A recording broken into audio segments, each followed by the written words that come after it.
we are back with some more House in Fata Morgana. I feel bad that I had to cancel this on Sunday, but it was important. We had to clear. We had to clear the Savage tier. And boy, am I glad that we did. That has been a while coming, you know, so I say a while coming. We did it in pretty short,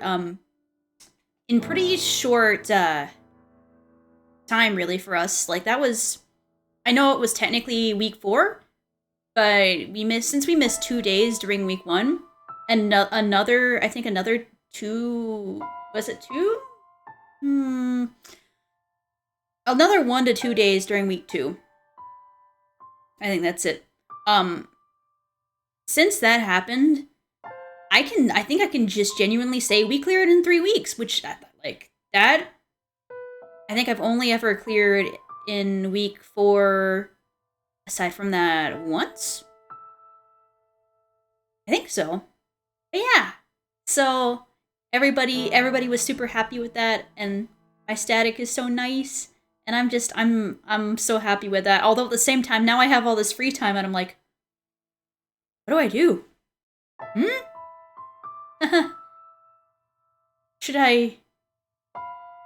Do I just nap? It's Thursday, what am I doing if I'm not playing Final Fantasy and frogging M4 or any other Savage fight? And what are you gonna tell me, Friday I'm not gonna do it either? Huh? What? But yeah. So, for now, yeah. For now, it's okay. I think I'm gonna take a couple weeks break from, well, now that we're done with the Savage tier, I do want to do Ultimates, but I'm gonna take a couple weeks break, and then we'll go ahead and maybe I'll start up an Ultimate, and maybe help get, I know I'm always out here doing UCOB, but maybe we'll do some more UCOB. And see if we can get some friends who haven't cleared an Ultimate, another clear as well. If there's anything I feel confident in, it's the cob. I could cob all day. All day, all night. Every day I'm cobbing. But yeah. So that'll be the plan then. But for now, let's catch up with what we meant to do.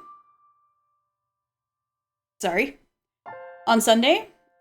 And do some more Fata Morgana. Because last time that we left, we had finished Chapter 1. And Chapter 1 was about, just as a quick recap, this, it was kind of focused in the house gardens. And it was like in the 1600s. And it was this, brother and his sister. And this new maid that they had in their house, which the brother ended up instantly kind of falling in love with. And then the sister was overbearing. And then we find out that we find out that it's all sorts of fuckery. The sister is into the brother, which is like, no, and the brother's like, no. And then she is going to get married off to some other family, and then she's like, I hate that bitch, Brenda, the white-haired girl. That's not the white-haired girl's name. We actually never find out what her name is. But then we go, like, well, she went and she cut off all of white-haired girl's hair and put it on her head because she thought that, like, the brother was into the white-haired girl because she was white-haired. And yeah, and then she also found out that and then told her brother, which absolutely devastated him, that not only was she not only did she like him in spite of being his sister, but he liked the white-haired girl that he liked was also his sister, so he's fucking doomed. Dude had no clue. That came from left field, by the way. Like, it's all sorts of fucked. That dude is screwed. But, I mean, to be fair, I wasn't a huge fan of where it left off, because I feel like he was still in his teens. He could move on and get over this and just, like, get over whatever the hell was going on in that family. Like, I mean, he didn't know, I guess, that that was his sister. It's just very unfortunate. But yeah, the other sister probably needed to go in the loony bin, unfortunately. Cutting off some other girl's hair and then wearing it as a wig. I thought for a moment it was way worse than it had been. I thought that she'd scalped the white-haired girl, and I was like, oh my god, she killed her! But she didn't, so that was good at least. The white-haired girl was still alive. But yeah, it was all sorts of fucked. Yeah, we're move on from that. Oh, also, we don't have we came back from our flashback of whatever that was, and we don't have a reflection in the mirror when we pass by it, so we're kind of weird. We don't know who we are. And neither does, again, we don't know who the black-haired, kind of brown-haired maid is that's in the intro here. But she doesn't have a reflection either, but she's leading us down the house, and she was in the first story from the 1600s, and now she's telling a tale from the 1700s, of which she is probably there too. So she is very likely not human, and I don't think we're human either. So, also the chapter started, and without even going into it, because I stopped there, the music was very scary, and I was like, oh no. This is starting out with a bang? What sort of spooky shit is this? Anyway, now that we've gone over that really cursed recap of the first chapter, let's continue the second chapter. What is Lock? Weeping Manor. Is that chapter 2? See, listen to that! That's terrifying, what is that? I actually need to turn it down, it's a bit loud. Okay, I think that's a little bit better, maybe. The mansion sat in ruins in that era. Not a soul resided within. The grandeur of the house was lost to the ages. It was in perpetual decline. Not a flower grew in the garden. Dust and dirt blackened the plaster. Cobwebs blanketed— oh, what the fuck? Hey! Oh no, I think my computer's messing up. It's doing that thing it does. Not a flower grew in the gardens. Dust and dirt blackened the plaster. Cobwebs blanketed the corridors. Ivy shrouded the outer walls. It was not a pleasant sight. As hard as I tried to fight it, I could not stop the mansion's descent into disrepair. The depth of the previous owner's grief, or perhaps despair, was far too much. After the beautiful flaxen-haired family, people stayed away from the mansion. They had no heirs, so their bloodline simply vanished in the depths of history. Oh, so that guy just never recovered. Dude, you had your whole life ahead of you, what the hell? It had been about 50 years since the house last had a resident. The forlorn property appeared as though it had been abandoned for centuries, and the occasional villager who stumbled upon it did not remain there for more than a day. My time there was rather solitary. That was perhaps the loneliest time of my life. Everyone who visited the mansion feared it, and it was left without anyone to become its master. I even came to believe that my time serving as a maid would come to an end in this era. However, one day I noticed something out of the ordinary. As a servant of the house, I am almost immediately aware of any new presence within its walls, and there appeared to be someone downstairs. Can you imagine just how delighted I was? Though part of me was anxious about what kind of person I might find, the possibility that it could be you had my heart aflutter. So resisting the urge to rush, I headed for the basement. The cellar was where red wine, smoked meat, and other preserved foods were kept. Why is the mood still so scary? Ah! By that point, the wine was practically antique. As I had expected. What the fuck?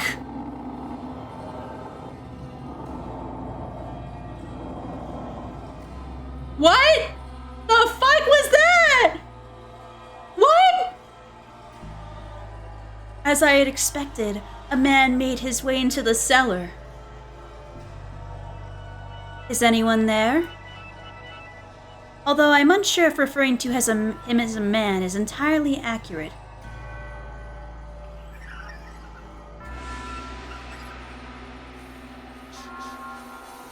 What is going on? Oh my, this is quite something. What is the fuck? It's got the teeth. What the fuck is that? The very first thing I sensed was an almost unbearable stench. The odor emanated from the man, heightened by the food he had carelessly rummaged through. Blood-red liquid spilled from the wine barrels, soaking the floor. His sunken eyes had a piercing, wolf-like glimmer in them. His teeth were sharp and yellowed, visible as he ripped into a chunk of meat. He grumbled in a seemingly inhuman tongue. I was looking at a beast. Or perhaps a half-beast. There was another source of odor in the room, though. It had something of a kind of metallic tinge to it, and when I noticed this, I nearly passed out. The red liquid was not just wine, as I had assumed. The beast had, I presume, stolen a weapon from the village. It is very concerning, Butters. Hello. I have no idea. I just started the chapter and it's already like this. Right off the bat, the music hasn't changed. I'm like, what the hell? Hello. How are you doing?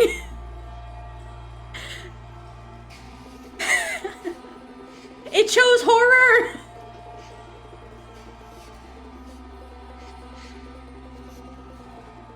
I'm doing alright. I'm glad you're doing okay yourself. I'm just very concerned about where this is going. A sword far too nice for him lay on the floor by his side. I could hardly imagine how many people's lives he had taken with that blade. It was visibly wet with blood, even in the darkness of the cellar, but at the same time, it had an imposing gleam. The fine, luscious aroma of the wine could not mask the stench of the blood in the beast. Holding my breath, I took a few moments to ponder. Ponder what? Oh, master, you know. Tell me, were you summoned here by the mansion? Hi, Karma.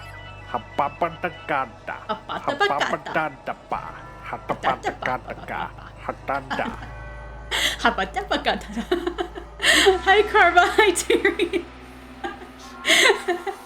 Thank you. That was a massive contrast with whatever the hell is going on in here. And thank you for the resub, Darian. I appreciate it. This is... I don't know what this is. Yeah, there you go. You're right. It just needed a voice line. It's just been the dog of wisdom the entire time.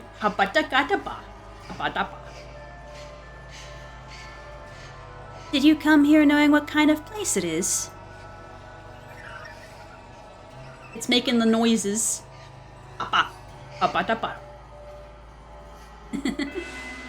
If you are in want of money, you are welcome to help yourself to some of the furniture.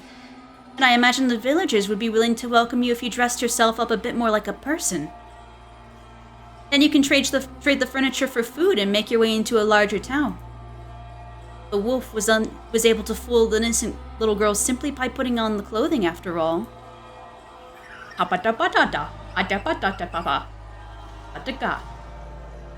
Oh dear, I was afraid you wouldn't understand me. What am I to do? I was in quite the predicament. Nevertheless, it meant a great deal to me that I had found someone who did not fear the mansion, be they human or beast. So I decided I should give him my assistance while doing my best not to agitate him. Say, could you, perchance, be my new master?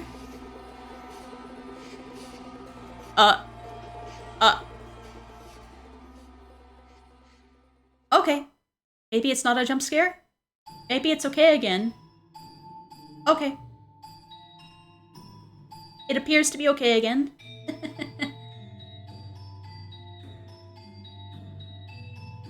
The mansion sat near the ocean.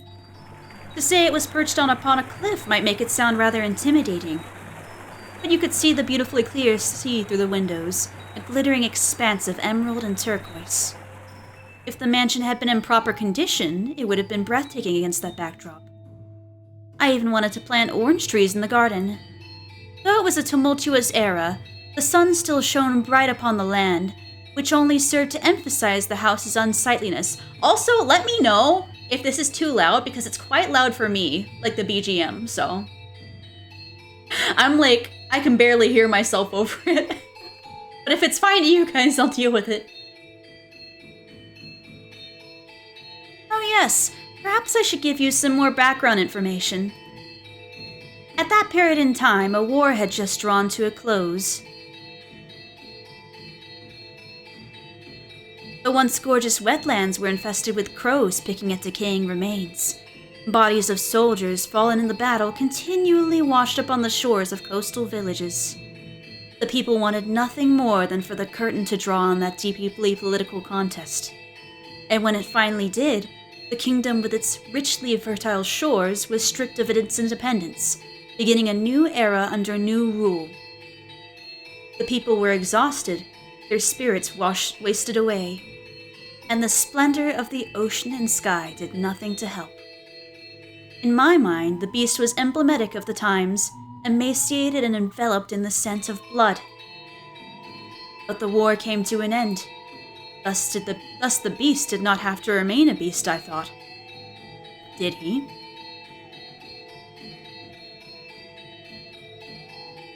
And so I endeavored to make the beast more human-like. First, I needed to do something about his appearance. Yeah, thank you. I appreciate it just a little bit, just a tad, you know, as a treat. That helps a little bit with my hearing. Thank God. The bells, they're so loud! I would draw a bath, scrub away all the filth, and dress him in clothing left in the mansion. However, having sat unused for 50 years, the majority of garments had been devoured by insects and were of little use. So I searched the mansion top to bottom for anything the beast could wear, heated up some coals, and set to work ironing what I found. At the time, steam irons had not yet been invented.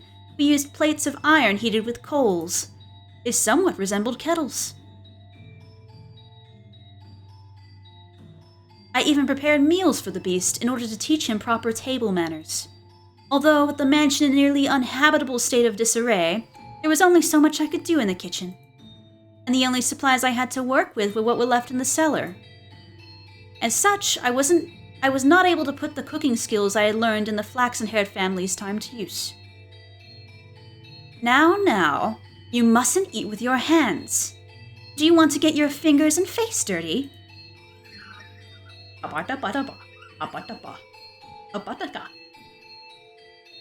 You eat using a knife and fork.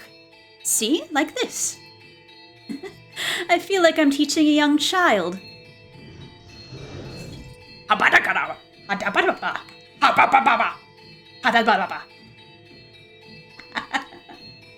sorry, I'm ruining the mood. Oh my, what are you holding your head for?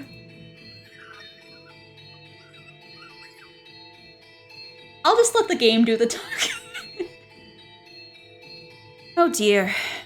Perhaps I should be teaching you to speak before table manners.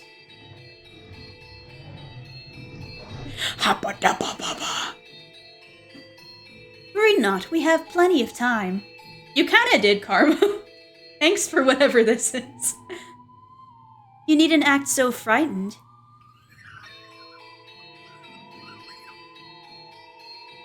Or perhaps you don't want to be understood at all?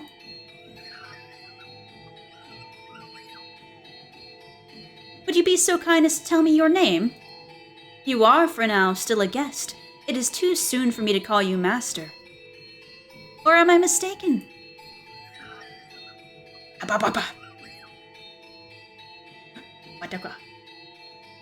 Your name. That is, what people call you. How about I start by telling you my name? I am called... And we don't get to find out. B. Bestia. Bestia? Your name is Bestia? I see. And that is what I should call you, Bestia. She's a bee! Bestia. Ma, you seem rather perplexed as to how I was still alive. He had, in fact, attempted to cause me harm. However, I am a servant of the house. The beast had called himself Bestia. It is a curious thing. When I learned his name, he seemed to take on new importance in my mind. He was not a mere beast, but the thing called Bestia. Master, should I ever have the chance to hear your name, I am certain you too shall become a more substantial presence. But you must always remember, Master, that even if you do not remember your name, and even if you never know mine, you have always held a special place in my heart. And thus began my tranquil days with Bestia. Slowly he began to learn the human tongue, and I was, to be quite honest, rather thrilled. To be certain, I was afraid of the beast, but my fear was not so strong as my elation that there was someone else in the mansion, someone to whom I could speak, and someone that might become my master. Come now, you must pull weeds out at the roots or they will soon grow back. This is a task that requires perseverance. You do it like this, see? There you go. Grass. Touch grass. Oh, did you not expect that?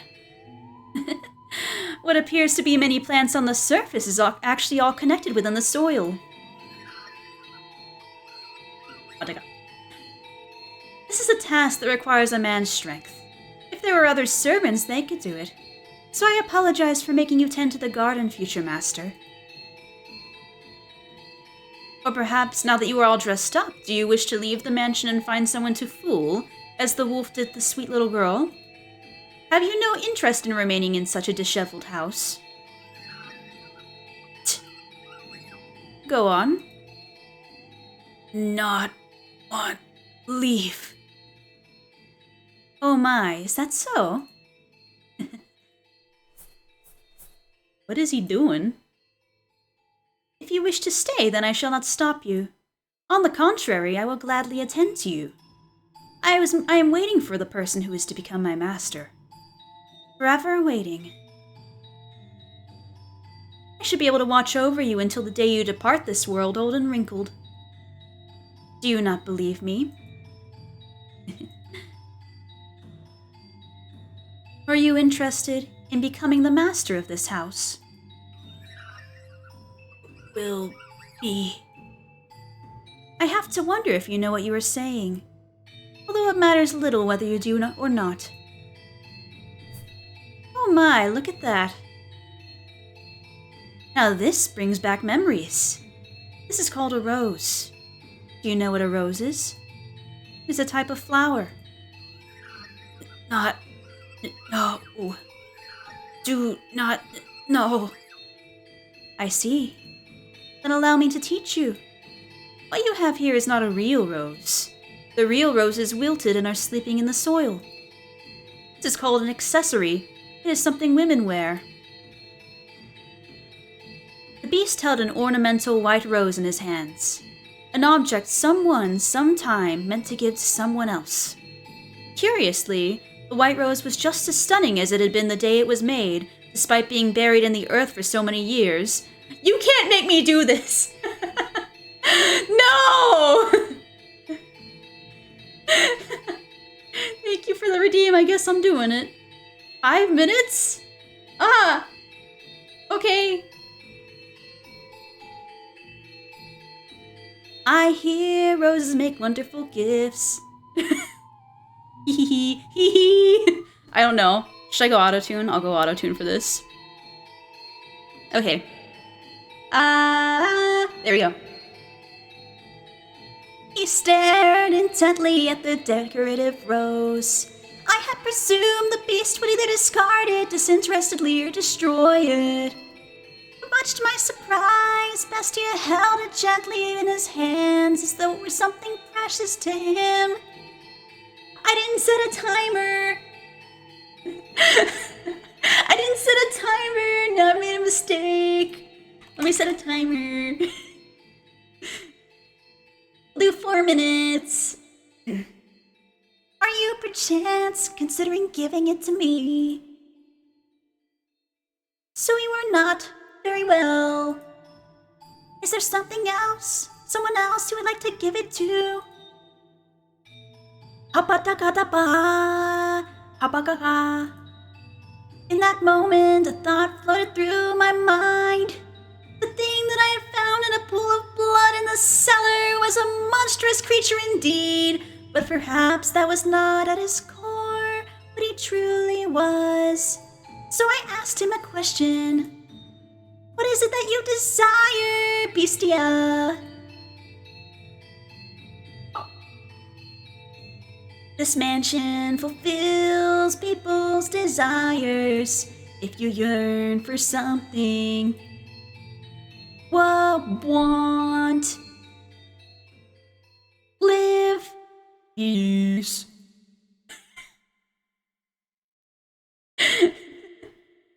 Look at that filthy thing. A beast, it's a beast. It's eating goddamn sand! You really that hungry? Beast, you foul creature! Stay the hell back! Get any closer, filthy beast, and I'll kill you! Hooray! Several days they passed by as Bestia began to act more like a person. The mansion followed suit, slowly becoming more habitable, though not yet back to its former glory. No flowers grew in the garden, but neither were the weeds infesting it. Dusty corridors, shattered windows, rust-covered kitchen gradually returned to their proper states. Bestia learned how to change his own clothes and how to draw a bath. No longer did I have to wait on him hand and foot. He could take care of a number of things all by himself. What we lacked for food, he acquired from the forest. Never did he go to purchase supplies from the village. Rather, he captured hares and he gathered herbs around the overgrowth. They were days without incident. Thank you, Butters, for whatever this is. And though such a life may want for excitement, peace is something you mustn't take for granted. Thanks. Those who have it cast aside, finding a leisurely flow of time dull. Those who have never experienced it truly know how precious it is. Bestia appeared to be content. He wore an expression of solitary serenity.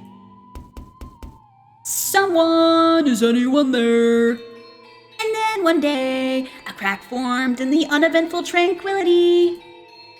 Is anyone in there? Could you part with some food? I don't need much. Some food and water. Just a little, that's all I need. Bestia looked over me as if seeking my aid. Ironic, no, it was the villager who was truly in need of aid.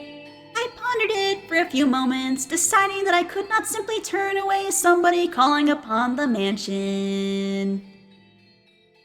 My timer has gone off. I hope that you enjoyed whatever this is. I can't believe I didn't get more hapadakadapa in singing.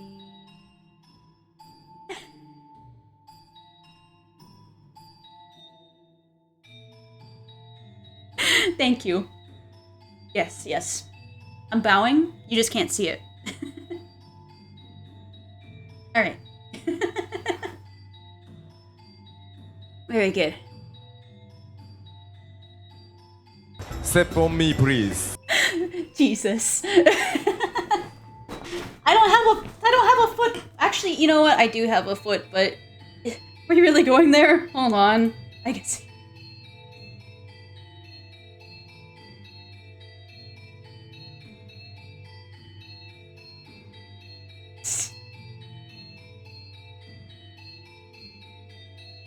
Is this what you wanted?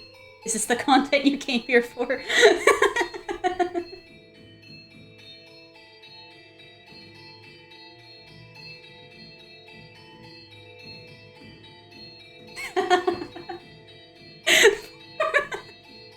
Four brothers. Grade A content.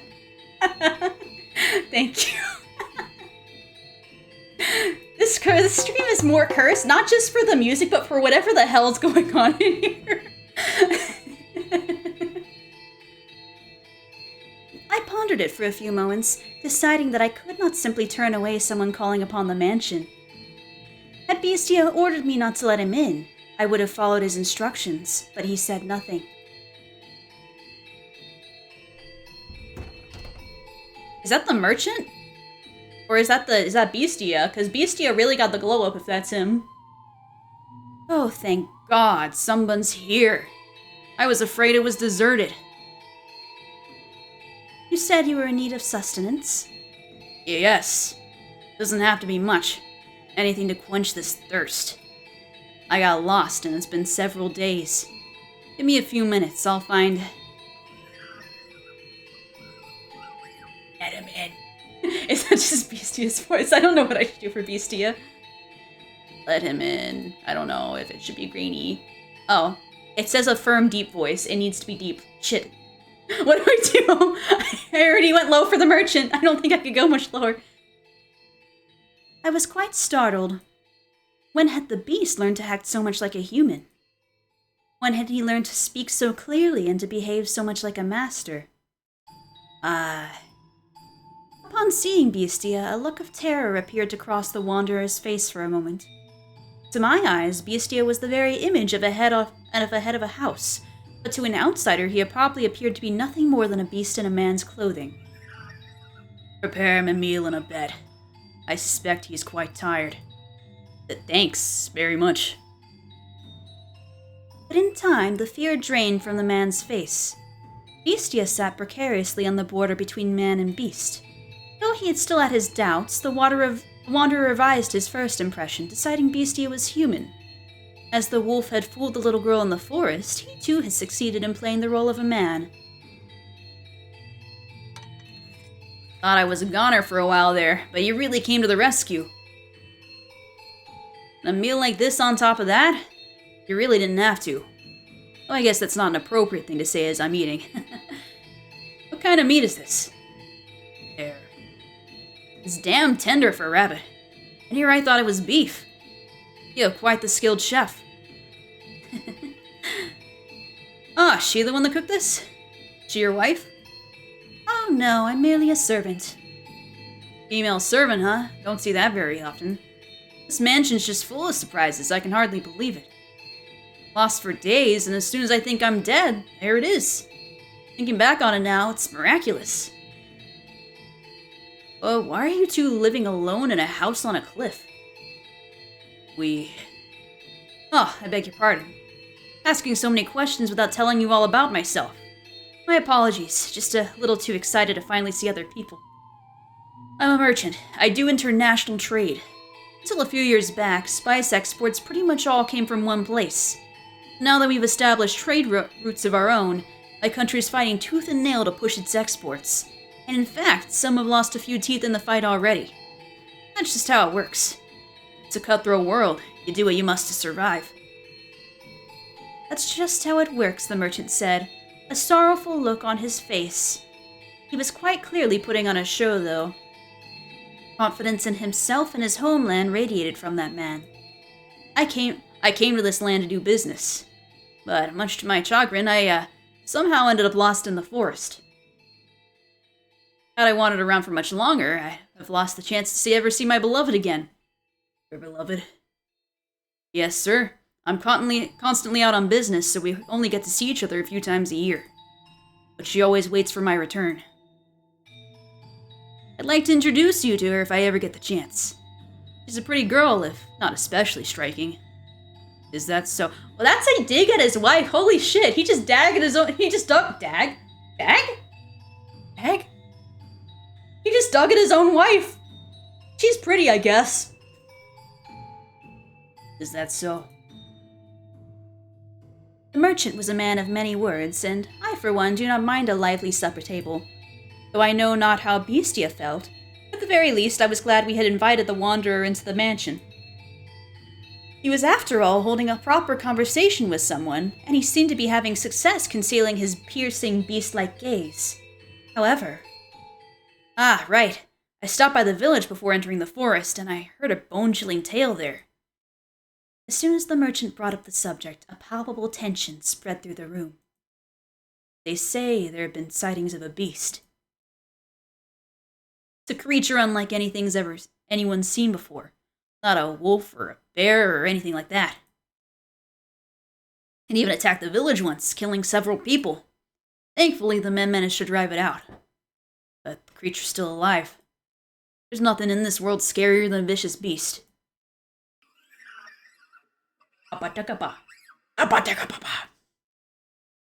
So you should keep an eye out. Wouldn't want to accidentally let a murderous beast into your home. At the villager's insistence, I had the smithy forge me a knife. Is that knife? Huh? With you now? Well, yeah, I got it on me. Only good to defend myself with, but it's better than that knife. You brought that knife. Hi, Zane, how's it going? Yeah, they got the knife. I think that something bad's about to happen. It's too spooky if I'm me. How are you doing? What's going on? You're here to kill me with that knife. What? You're going to stab me again and again with that knife like they did last time. That's why you're here, isn't it? What are you talking about? What's gotten into you? Stab and stab and stab. Calm down. What are you so worried about? I'm not gonna hurt you with this.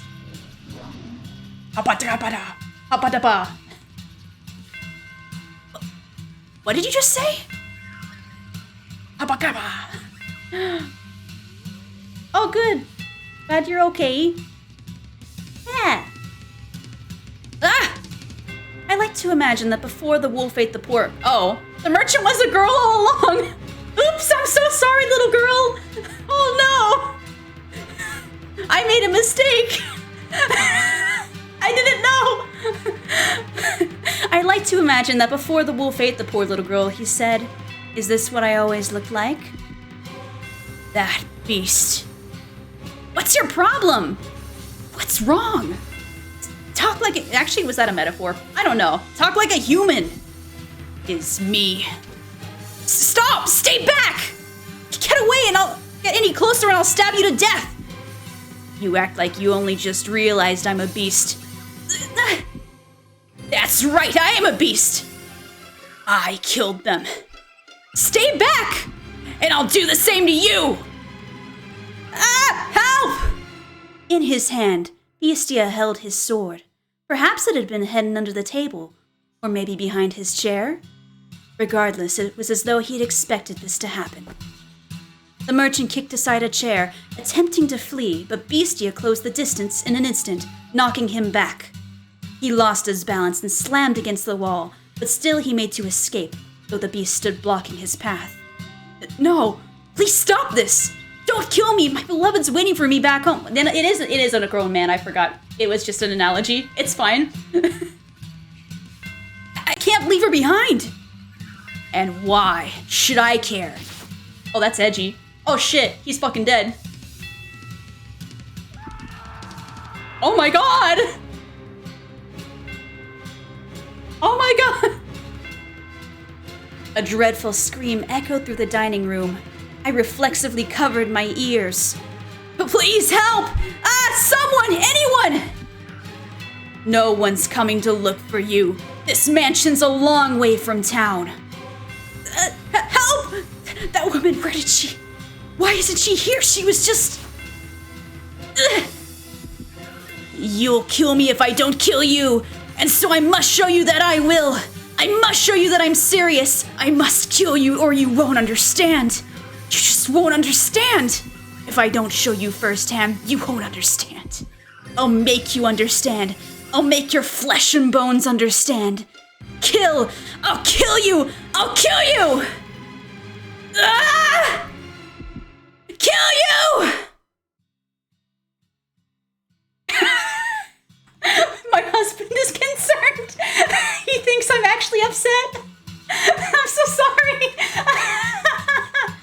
on, let me reassure him real quick that I'm not actually angry. 1 second.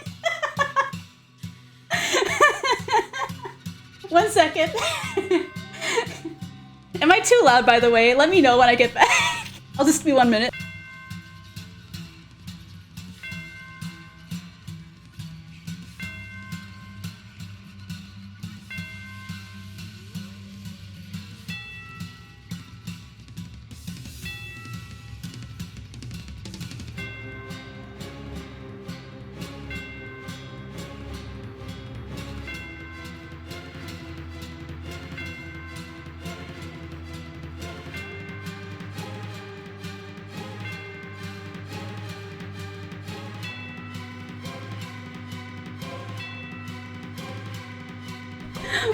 Okay, I'm back.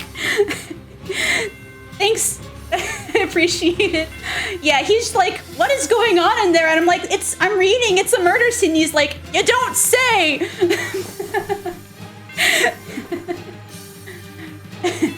He's okay though, he's just chilling in the kitchen, so. I'll let him know you said hi, Butters. Monster. That's right, I am a beast.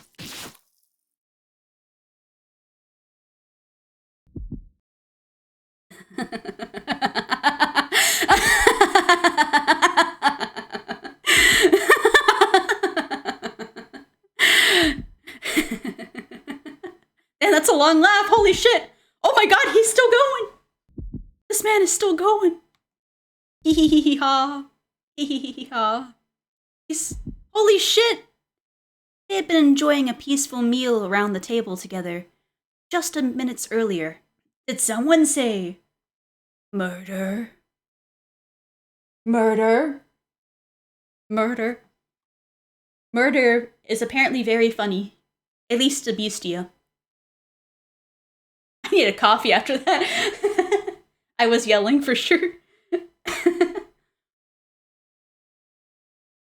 So what had triggered this? If I were to guess, the merchant saying the word knife is what caused the beast to snap. A simple, small thing set him off. I could not comprehend it. Beastia, who had said he wished for peace, was staring down at the ravaged corpse of the merchant, with a look of ecstasy on his face. Master, can you understand how he felt? Even just a little? Did he not yearn for peace, but for slaughter? Murder? Murder funny? Oh. Creepy little girl laughter. You know, this chapter went down here downhill very quickly. We started off with not so happy noises, and we have very quickly not had not so happy noises. Oh, look, it's Pauline. We haven't met her before. Alright, that does it for today's shopping. And now, the moment we've all been waiting for, snack time! There's nothing better than having a ham sandwich in the park. Oh, dear. Maybe I should lower my voice when I'm talking to myself. But it's so nice out, I just can't help myself. Does the weather have anything to do with talking to oneself? Not important. Food, food! Mood. If he were here, it would taste even better. I wonder when I'll get to see him next. Pauline! Pauline! There you are! Oh dear, what's got you so frazzled, Mom? Oh, Pauline. What is it? Did something happen? What's the matter, Mom? Is Pauline's mom dying already? We just met her. Mom. Pauline. This isn't like you, Mom. It's not like you at all. Tell me, what happened? I told you to stay away from men who trade. Huh? Oh, Pauline, my dear daughter. Why must God be so cruel to such a sweet girl? Oh, this is the merchant's wife. You're hurting me, Mom. Don't squeeze so tight. What's gotten into you? Listen carefully, Pauline. You must be calm and hear me out, understood? Your lover, the beloved man you wait for. He's dead.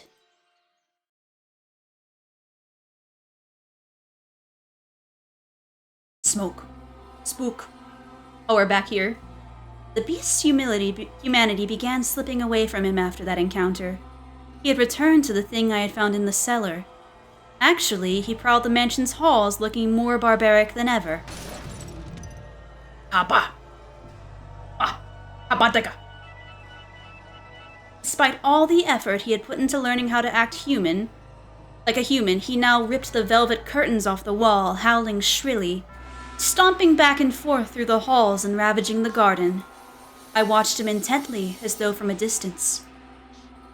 Beastia was not merely a beast, but an out-of-control, bloodthirsty beast. Just a few days ago, we had been tending the garden together, but that was no longer possible. I was quite disappointed.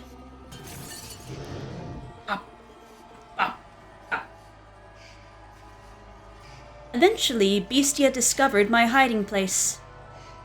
I had not felt regret in a very long time, but I felt deep regret in that moment. More! Don't have enough. Not enough.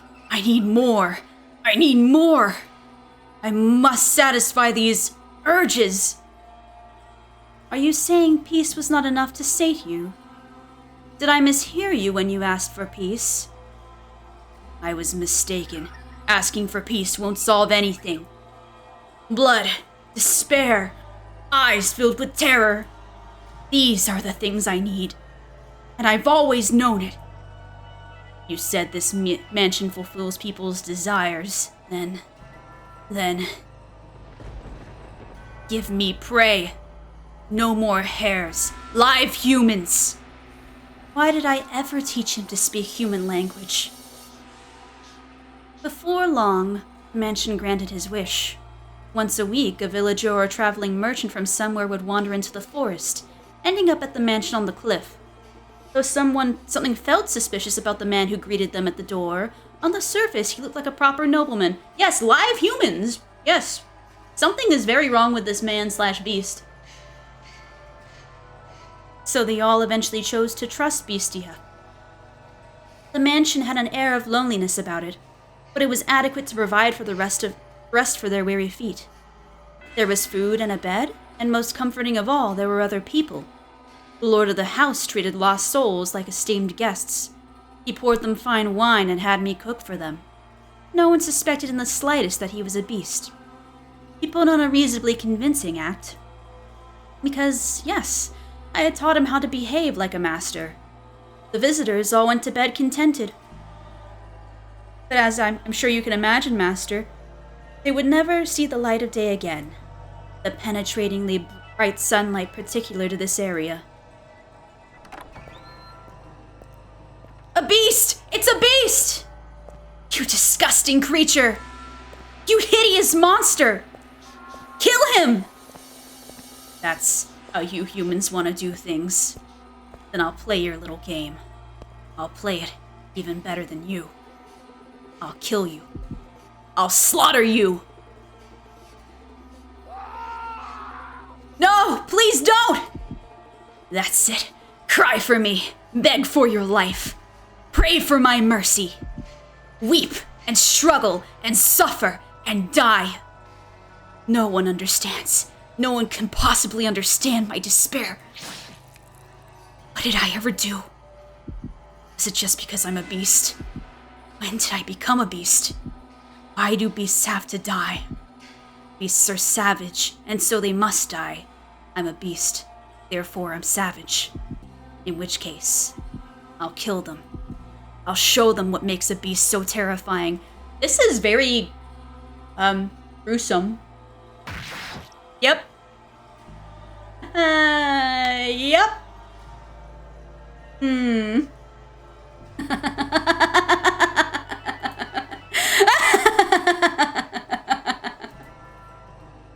Moonlight crept through the torn velvet curtains, shining down upon the blood-soaked beast.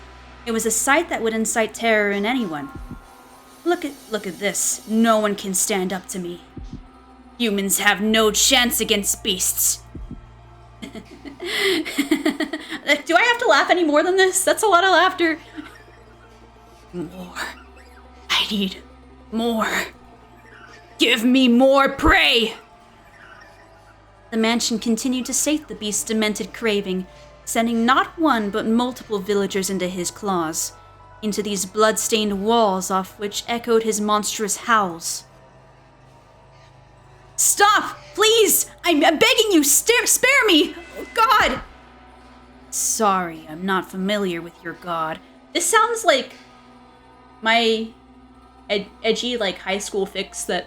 I never wrote fics, but, like, whenever I used to roleplay, you know, on forums, I feel like this is definitely a high school forum roleplay style, you know? Beasts have no need of gods. I have a wife and son back at the village. Please, let me return to them. Why don't you bring them back to me, and I'll send them to the same place you're going. I'm with child. Please let me go. Are you now? In that case, I'll kill the baby first. Holy shit.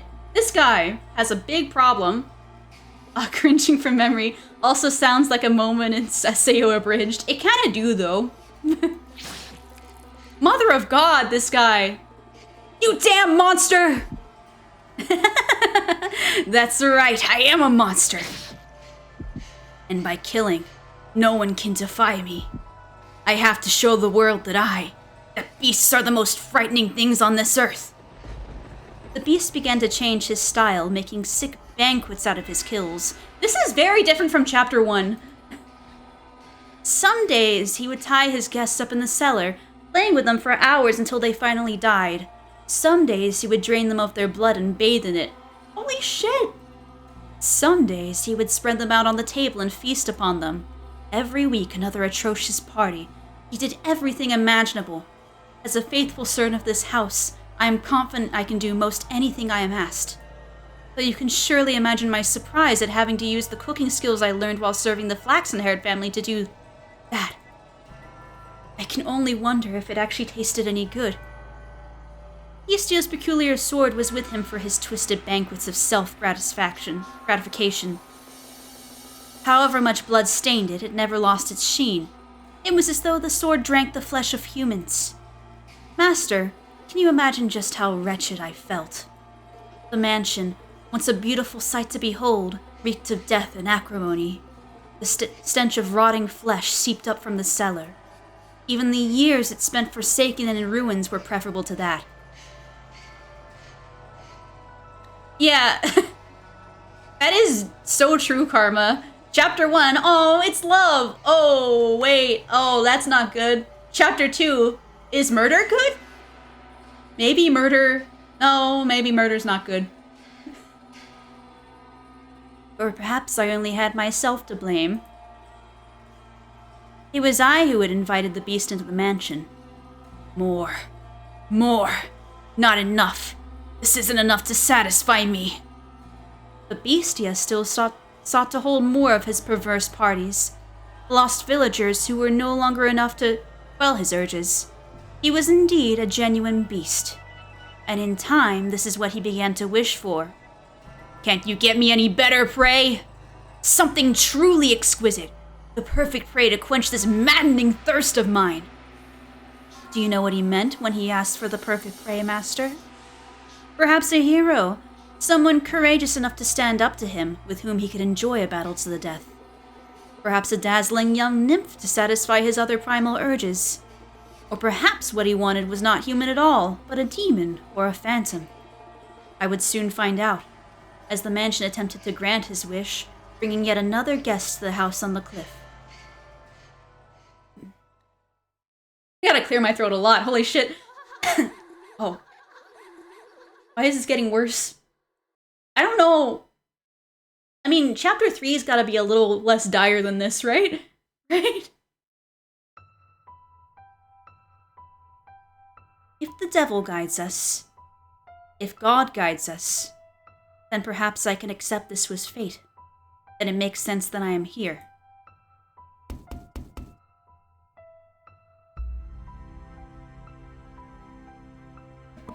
Is anyone there?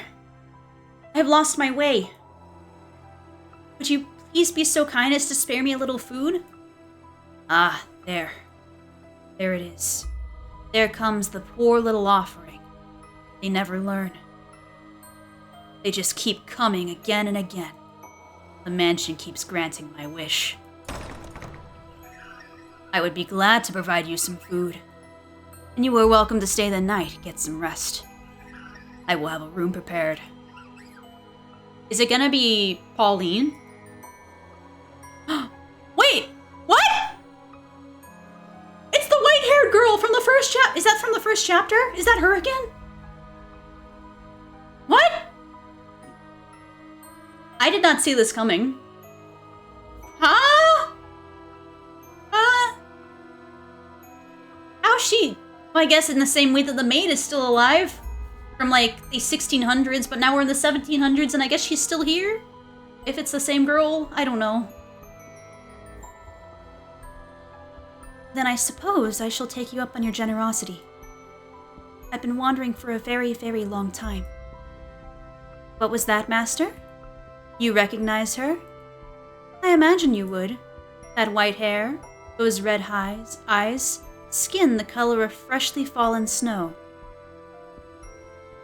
And that flawlessly beautiful visage, you could not possibly mistake her for anyone else. Yeah, she didn't lose her scalp. That's great, I guess. And no, it is not someone who happens to resemble her. I can understand why you would be surprised, Master. At first, I could hardly believe my own eyes. The wanderer knocking on the door that day was the very same fair-skinned young woman who visited the mansion so many years earlier. The white-haired girl must have spent many, many a night in the forest. Her crystalline skin was covered in red scratches from where she had brushed against any stray branches and tree bark. She'd even lost her shoes and was standing there barefooted, looking quite disheartened. But that did not make her any less beautiful. In fact, you could imagine the dense forest canopy parting to allow the sun to shine upon her. The beast appeared surprised by her angelic beauty as well. It seemed as though all the madness had drained him from him in that moment.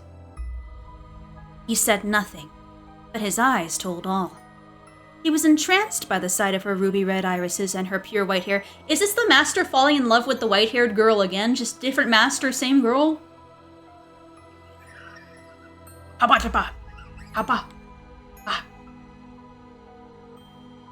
Pardon? I am a beast. This is what I asked for. Something to quench my thirst. You're allowed to be happy. But as I said, it was only for a moment.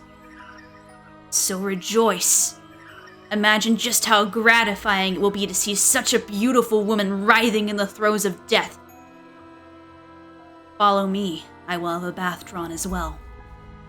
And once the moments had passed, the beast was barely able to contain the wellspring of madness within himself. He wanted nothing more than to run his sword through the white-haired girl that very instant, to torture her, to defile her.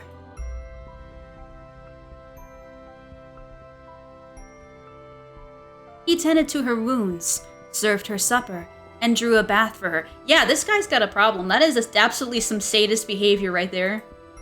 And afterwards, the beast even made to provide her with a dress to wear.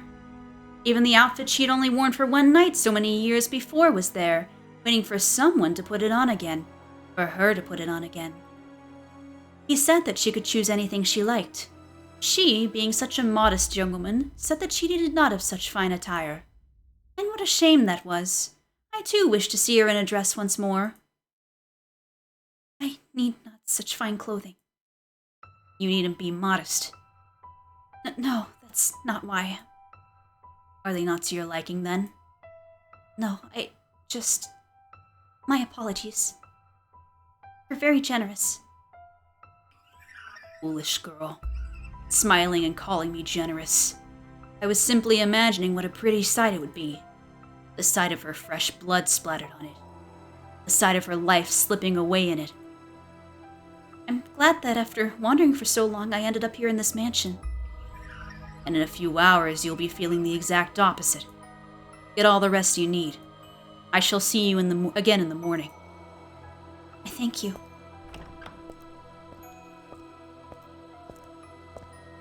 Bestia then made his way out of the girl's bedchamber. His mask came crumbling off after only taking a few steps. There, that's precisely what I wanted. Just imagining how such a beautiful woman will scream. How she'll beg for her life. Hey, are you there? The mansion has given me the perfect offering. Hey! Is she not here?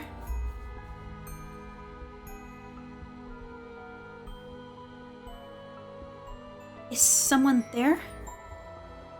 Yes, I came by to ask if there was anything you needed.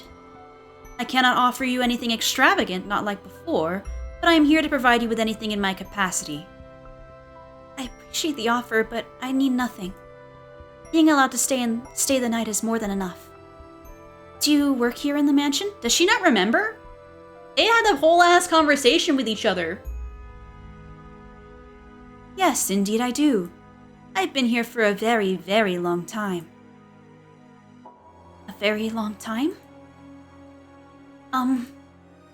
You might think this an odd question, but have we met before? Something about you seems familiar. And I get the feeling I've been in this mansion before. Yes, we have met. It was quite some time ago, though. When was it?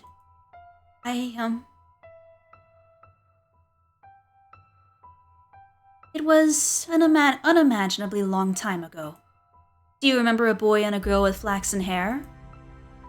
Flaxen hair.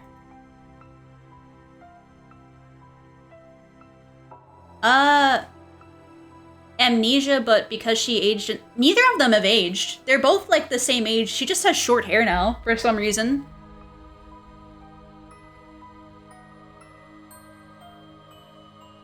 I apologize. My memory fails me. Do you not remember me either? I see. You should probably not push yourself to remember then. There were joyous times, and there were less than joyous times. But would you be so kind as to answer one question? What might your name be? My name is... Hooray. I still don't know what her name is. Her name is White-Haired Girl. I see. So you are... again. Thanks, game. I know what to call her now that's not a mouthful.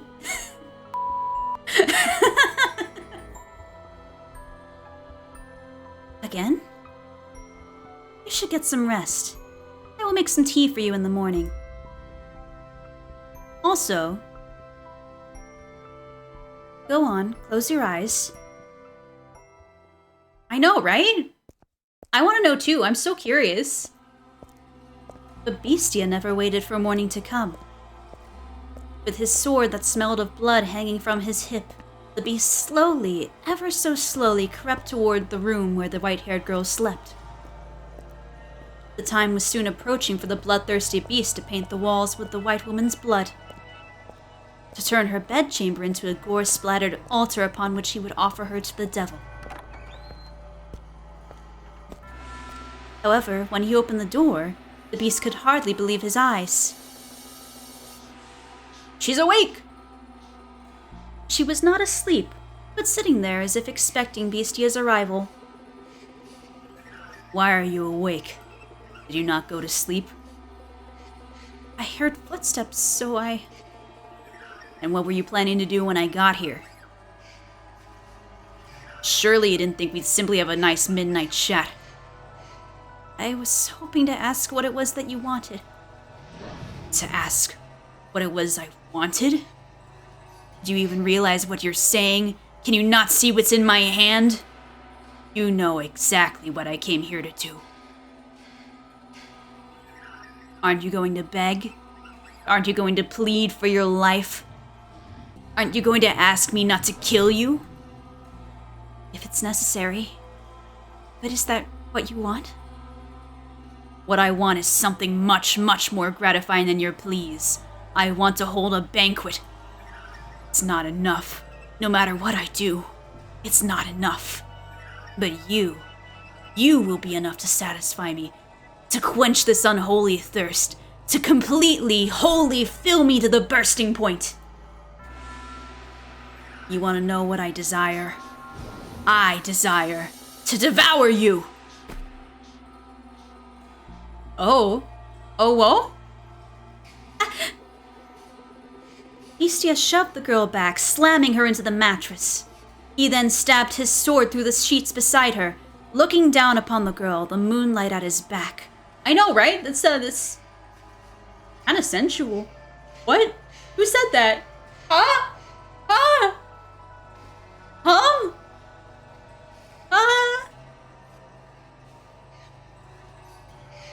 Clenching her slender throat with one hand, he drew his sword once more, holding the tip but inches before her nose. No matter how much blood it drank, the sword continued to shine gloriously, as though it had just come from the forge. It was an awe-inspiring, tear-shedding blade, the sight of which would cause anyone to imagine the misfortune about to befall them.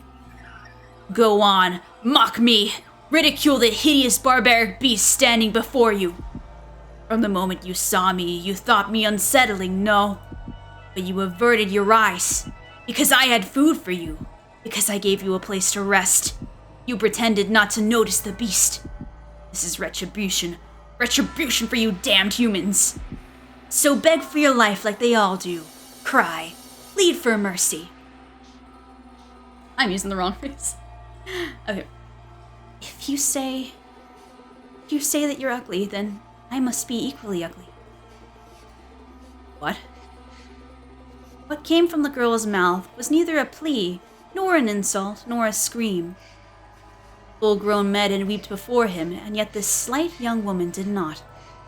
Despite this terrifying beast being upon her, moments away from extinguishing her life. Even I almost shrieked in fright.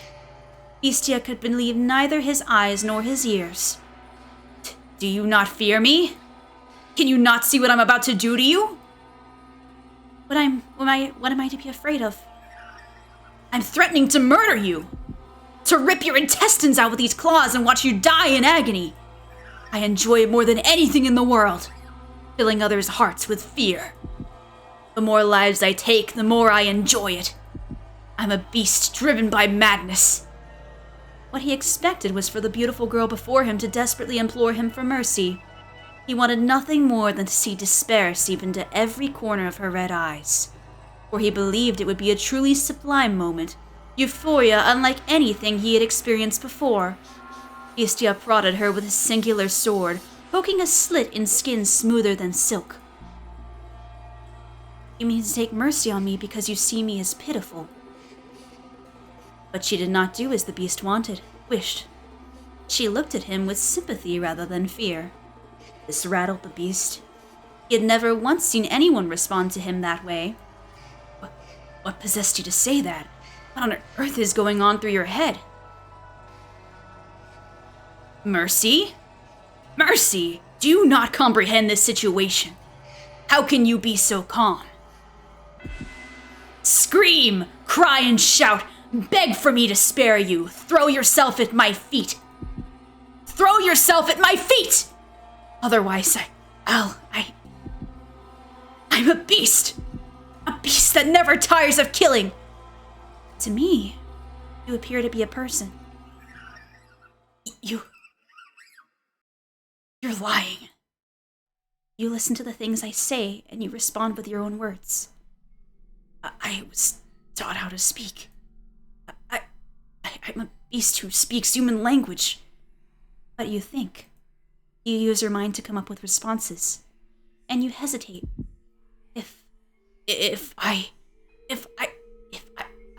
I'm human, then why do they disparage me so? Why do they reject me and try to kill me? Because I'm a beast, a repulsive beast. That's why, isn't it? I will do nothing to hurt you. We are alike. Alike? Don't be ridiculous! How can you say we're alike when you're as beautiful as you are? Hold on, I need to clear my throat again. There is nothing beautiful about me. What value does outward appearance have? You've suffered much persecution, which is why you tremble in fear. I'm not trembling. I'm not afraid. I can hear the cries of your heart. What on earth is wrong with you? Why are you not afraid? Why do you not scream in terror? I am afraid, but more than fear. I feel like I know what my role is. Your role? If you will have me, then I'd like to remain here in the mansion. Are you mad? I will eventually kill you, torture you, put you through hell, make you wish you were never born. It is Beauty and the Beast with a twist. Ah, shit. That doesn't change my mind. Please, allow me to stay. I find it very hard to believe that what you want deep down is to hurt people. And I get the feeling that I'm meant to be here. That it is my role. You. Beastia was at a loss. He was perhaps afraid of this girl who did not fear him, and even attempted to embrace him. She behaved too differently from all the other humans he knew of, who only ever harassed and pushed him away. Why are you so kind to me? To this beast, this murderer? Beastia's sword slipped from his hand, hitting the hard floor with a metallic whine. When the sound died down, the white-haired girl extended her hands for the beast with the utmost of affability. Her fingers were as white as freshly fallen snow, something this area never saw. They traced his distinctive frame. They ran along his unusually shaped nose. They slid across his rough, yellowed skin. They drifted around his rather small eyes. She is a representative of the monster heckers. She's a little freaky, you know? she's got that freak in her. The beast trembled once more, this time not out of twisted desire from deep within, but from the unimaginable comfort of physical contact. Her fingers moved so gently, so pleasantly, wrapping him in their warmth. You crying? A single teardrop slid down the arc of her finger. Looking into her clear eyes, Beastia came to a realization. And at the same time, he felt somewhat dismayed. You are without sight. Taken in the throes of his primal urges, the beast had not noticed, but there was an emptiness in the girl's eyes. How long is she blind now? Just this chapter? Or was she blind before? Like last chapter?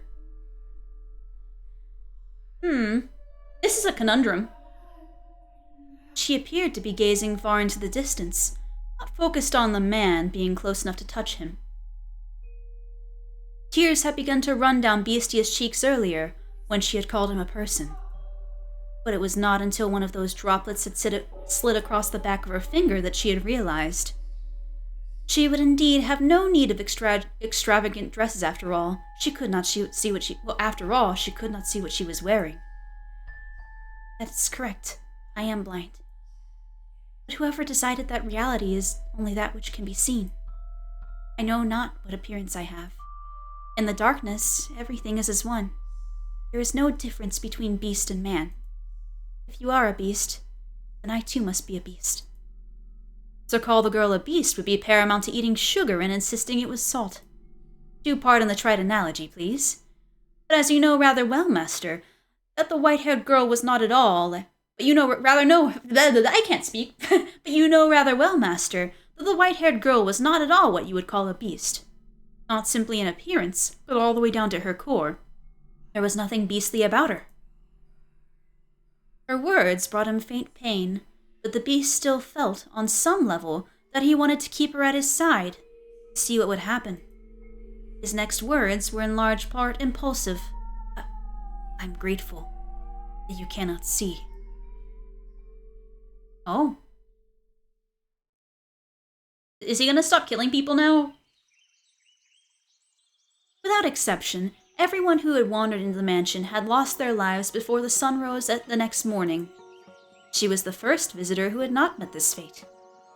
Over time, Bestia's madness gradually subsided. He even began to seem rather tame. You would hardly believe it was the same beast who had once reveled in those perverse festivities. He was, I imagine, at a loss for how to behave. I too would be flustered in the constant presence of such beauty. But it was not just her appearance. She had said she wished to live with him, a beast who had committed countless atrocities. Perplexing indeed. What is the matter? Do you honestly not fear me? Do I appear to be afraid of you? No, you do not. But you would. If you could see me, you would react the same as everyone else. You would mock me. You would despise me. You want to kill me. You don't know what I've done because you can't see. I enjoyed it. I basked in their terror. So why? Why do I not want you to find out?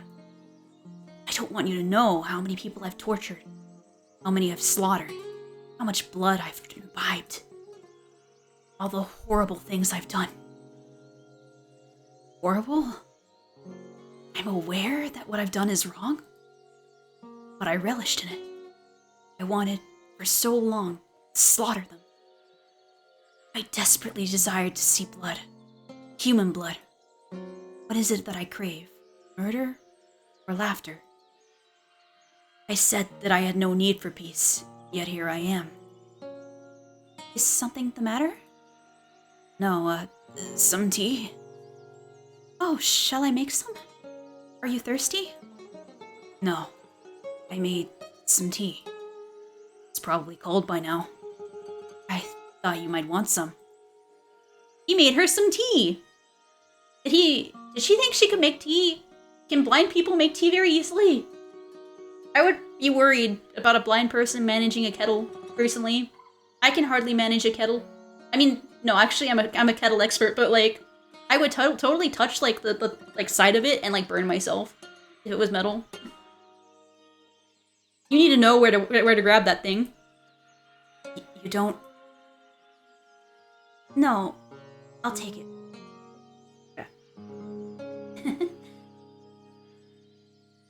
What are you laughing for? Because I'm happy.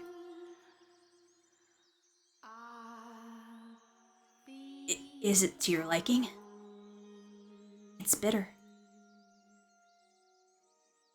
It's coffee.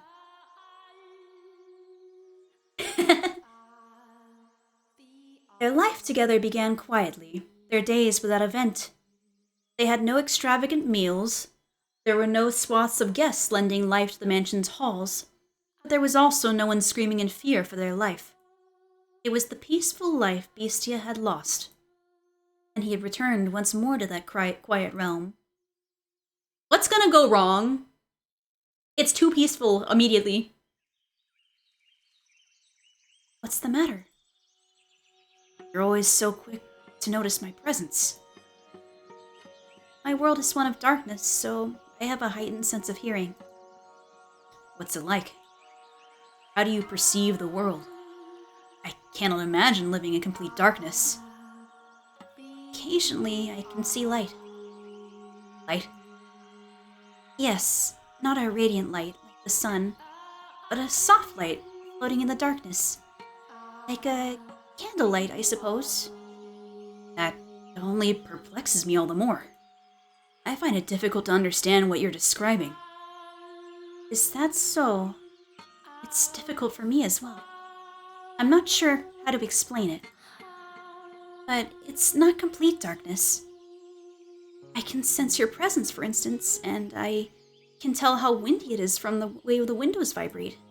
And also... I also feel as though I can sense the wavering of emotions. The candlelight begins to flicker erratically. From fear, intense sorrow, or other similar emotions. My emotions? I do not know. It could be yours, and it could be mine. This mansion is a very peculiar place. The candlelight's always wavering, and yet it seems somehow stable. It makes me feel as though this is where I belong. I don't think I understand. I'm a beast, so I lack the intelligence. But you... I'm gonna go hunting. Is there anything you would like? Whatever you like. Alright then, if you find any fruit, that would be nice. Fruit. What's with the flashing? It's sour. You picked it before it was ripe. I didn't know. Is that a bad thing? I don't know anything. I cannot see, but if the fruit is still green, you're not supposed to eat it yet. What color are these? Green. No. Blue. Shall I give you a hand preparing supper? I cannot ask for the help of someone who can't see. You hurt yourself. Don't worry, I can tell for the most part where things are by touch and sound. Are you worried? Worried? Worried? Worried? The thought of blood dripping down her finger doesn't excite me. What's going on? What on earth has happened to me? If I appear to be in any danger of harming myself, please let me know. Then you don't have anything. Then you have nothing to worry about. You do not seem any more comfortable in a kitchen than me. She always cooks the... Where did she go? Huh? She always comes when I call. The maid! Where's the maid? She's hidden herself. I had hidden myself away. Beastia had learned how to go about his daily life without my assistance, and the two of them had no need of others in their peaceful world. Oh my, what is the matter, master? I was not lonely at all, no. It was an absolute pleasure simply watching them. I mean that. It was not my role to be at his side, nor was I the one to be at hers. If she could make Beastia into the master of the house, then my presence was unnecessary. I appear when I am needed, as I appeared to serve the flaxen-haired family, nothing more. If they sought a servant, then I would show myself. Yes, certainly. After some time, they began to sleep in the same bed. Oh? Oh? Oh dear, no, not for the reason that You're imagining, master. Oh, okay. Yeah. She caught me red-handed. You thought no such thing? Though they slept in the same bed, they did not lay together. They did so, it seemed, because they were more comfortable in the same place. The two acted more like family than lovers. Hey, hello? Are you asleep? No, I'm awake. Is the candlelight wavering? Right now, it's very calm. I see. Say, tell me about your childhood. What, me? Won't you? My childhood? Yes. I have no such stories to tell. When I was a child, I lost everything. My mother, father, brothers, everyone. So for as long as I can remember, I did not have a father. Oh, that's her. Fuck. For as long as I can remember, I did not have a father. But you said you did have a father before. Now she doesn't remember having a father. What is with this girl? I lived alone with my mother, but I never felt like that was a bad thing. Her mother died in childbirth, didn't she? No, that was the same mom. I'm confusion. Was she kind? Yes, very. She was a compassionate woman. But we were poor, and because of that, I cannot see. My mother was the only one who could work. And because I cannot see, my mother was the only one who could work. She would be away for long stretches of time, supposedly because she served at a respectable house. Oh! Wait. Huh? Respectable? Why does this sound like the... But it said it's her. What? Huh? Trying to fit this in with chapter 1 is really hard. I do not know whether or not that was true. Perhaps she was doing much more demanding work. I never asked. I believed not asking was best for her. From time to time, I would receive letters from her. Someone who lived nearby read them to me. The letters went something like this. Life in the mansion is difficult, but everyone treats me so well, and they say I do good work. I'll be back with more money soon, so you be a good girl. Other than that, she allegedly expressed concern for my health and safety, as well as repeatedly saying how much she loved me. What does she mean, allegedly? You have a good mother. I did. Nearly everything I remember my mother saying to me was written in her letters. So much kindness and warmth. Why do you not live with her now? How did you end up here in the mansion? Before long, she lost her life at her place of employment, and I was sent the money she had earned. It was, I imagine, enough to survive on.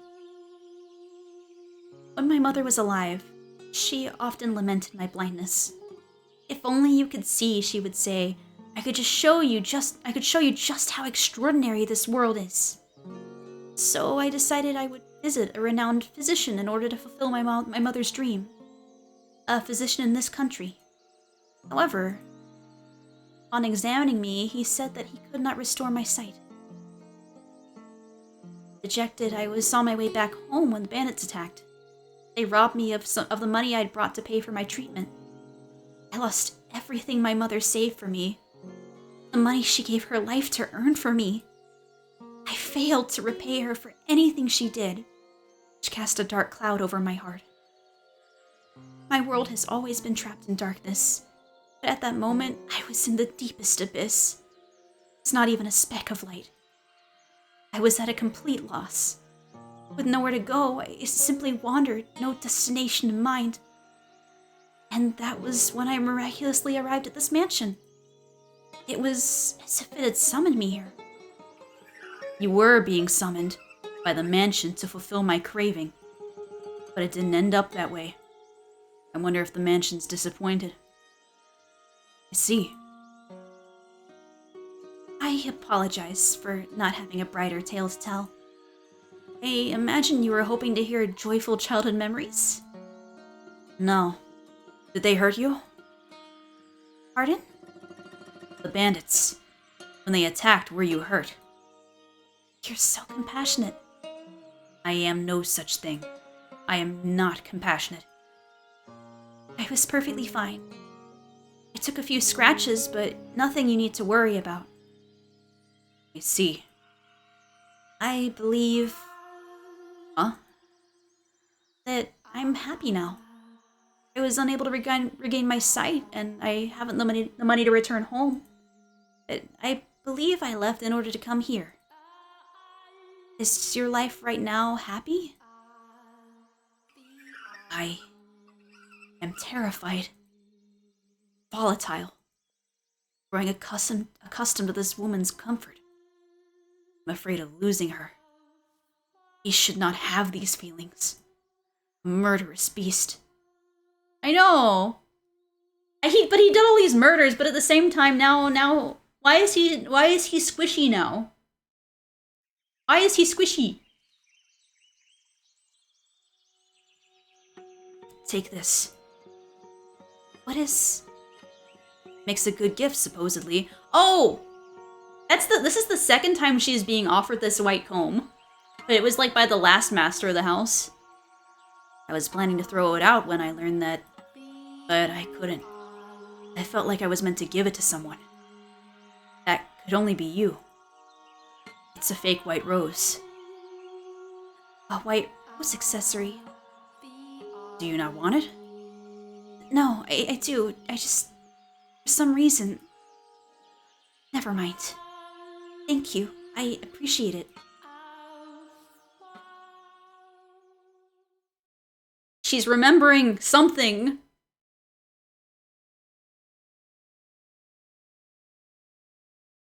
This can't last forever.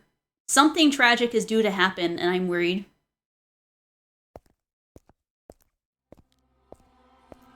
Yep, there comes the music. Do you not desire more prey? But you were so hungry for blood before. I've had enough. I don't need any more. Although she's blind, no, because she cannot see, she does not push me away. She's the only one willing to accept me, to be with me. So hard to please. You attain peace, cast it aside, and then pick it up once more. But you'll never be able to escape it completely. After all, you're enchanted by the pleasure murder brings. You have been for a very, very long time. This time I'm done. I won't kill anyone anymore. Being with her is far more satisfying than the joy of killing brought me. To be with her is what I truly want. So very self-centered. You certainly are. Hey. Uh-oh. It was as though he was viewing a flashback. The sound of knocking echoed through the mansion, as it had the day the merchant came and brought the beast's short-lived peace crashing down. What did I just tell you? I do not want any more prey. Stop this. Stop it. Don't bring me any more. I thought you were supposed to fulfill my desires. Why did the door open? Oh shit. Sword in hand, Beastia ran through the mansion's halls. Is this it? Oh dear. He was overcome with fear. He had obtained the peace he had so dearly wanted, and even found someone who did not fear him. He was terrified that the appearance of more prey would cause this all to crumble. I know, right? It's like the moment of dread that you know is coming. He spotted the prey, murdered them, and conceded to his madness she might choose to leave him. As much as she claimed he was not hideous if she witnessed him doing that. I'll just chase them out. I'm done with this. My desires changed. However...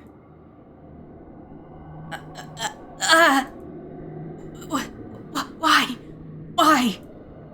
Beastia shuddered in terror at the sight. What the fuck? Huh?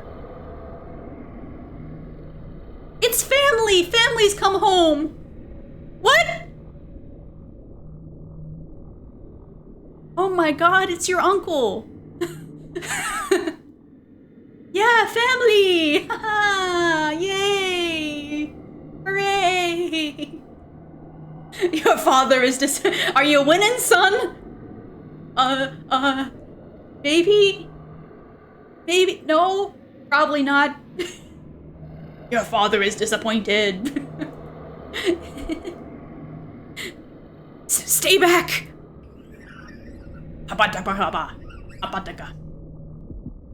Stay away from me! He broke into a run.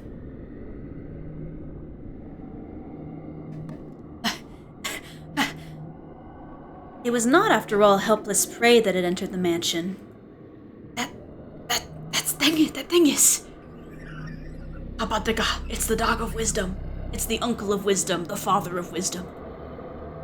The monster's voice seemed to slither along the floors behind him. He felt as though if he were to turn around, it would be right there on top of him. Why are you chasing me? Beastia shouted with fear in his voice, uncharacteristic of the beast who had so readily slaughtered his prey. Oh my god. Can you blame him? That's a Beastia. In that moment, I had an epiphany. I had assumed he had called himself Beastia, unaware of what the word meant. A Beastia other than me. Beastia is not in fact a name. It is a word that means beast. Indeed, a second beast had come to the mansion. Deep, bassy noises. Oh dear. Why are you chasing me? Are you here to kill me? Is it because I settled down? Because I wanted to stop being a beast? Ugh! Is something the matter? When the white-haired girl poked her head out of her bedchamber, Beastia was aghast. He frantically attempted to return her to her room. You mustn't leave your room! But as he was doing this, the horrifying creature, no, the beast's voice drew nearer. Do not open this door for any reason. I will protect you. That's right. I don't want this peace to be destroyed. These tranquil days together with this woman. I will protect them. I will. Trembling in fear, Beastia gathered his resolve. He pointed his sword, which until then had only been used to torment others, at the second beast.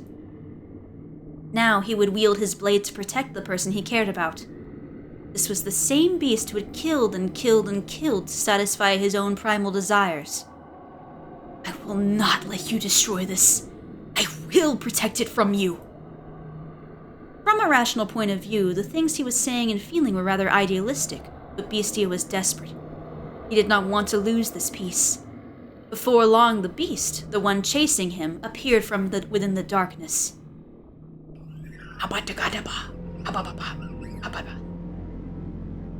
Damn it. This is gonna stay this entire chapter. I hope you're happy with this karma.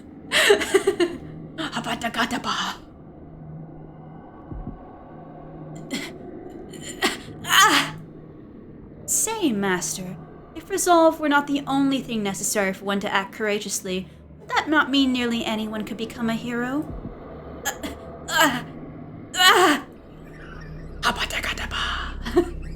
Beastia had viciously slaughtered so many people before. He had gathered the courage to protect the things he cared for, but now he was shaking. He did not gallantly bring his sword down upon the approaching beast. Instead, he trembled visibly from head to toe. He must have been quite terrified at the beast's appearance. Stop! No! Stay away from me! Don't! Stay back!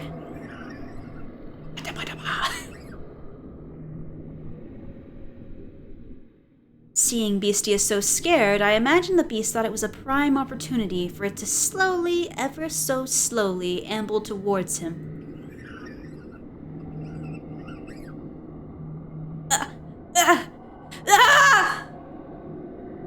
If I don't kill it, it will kill me. I have to kill it. I have to kill it. I have to kill it. I have to kill it. And that was the moment Beastia's mind ran off the rails of sanity. Kill. Kill. Kill. Kill! He lifted his sword above his head, facing the approaching beast. Ah! Ah!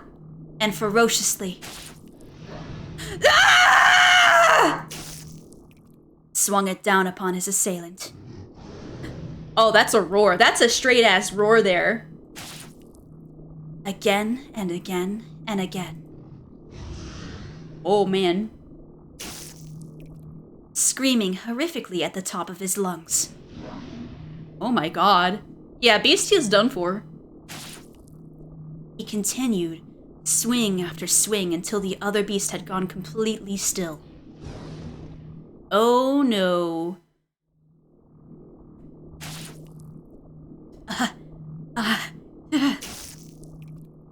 Before long, copious amounts of fresh blood stained the corridor. At some point, the other beast had stopped moving and sunken into a pool of its own lifeblood. I did it. I did it. I killed it. I killed the other beastia.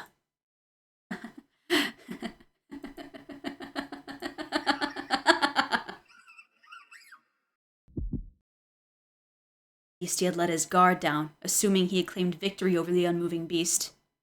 I had not imagined either that the beast could still be alive after shedding so much blood. Oh no.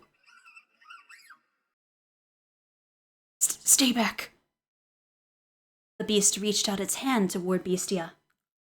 It was determined to drag him down to the underworld, it seemed. Slowly sliding along the slippery floor. That's onomatopoeia? What's the word? It begins with an A. Shit. Somebody will know. Alliteracy. There you go. Alliteracy. There you go. Not an onomatopoeia. That's the noises. Yeah. I just forgot for a second. Thank you, Zane. I appreciate it.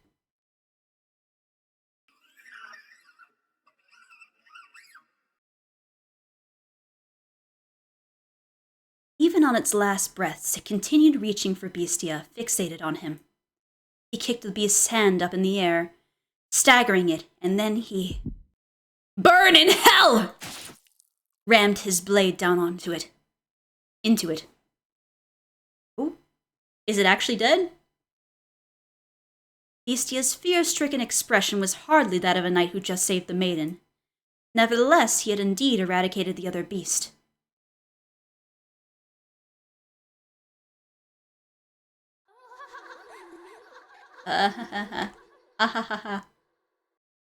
Hello, creepy children.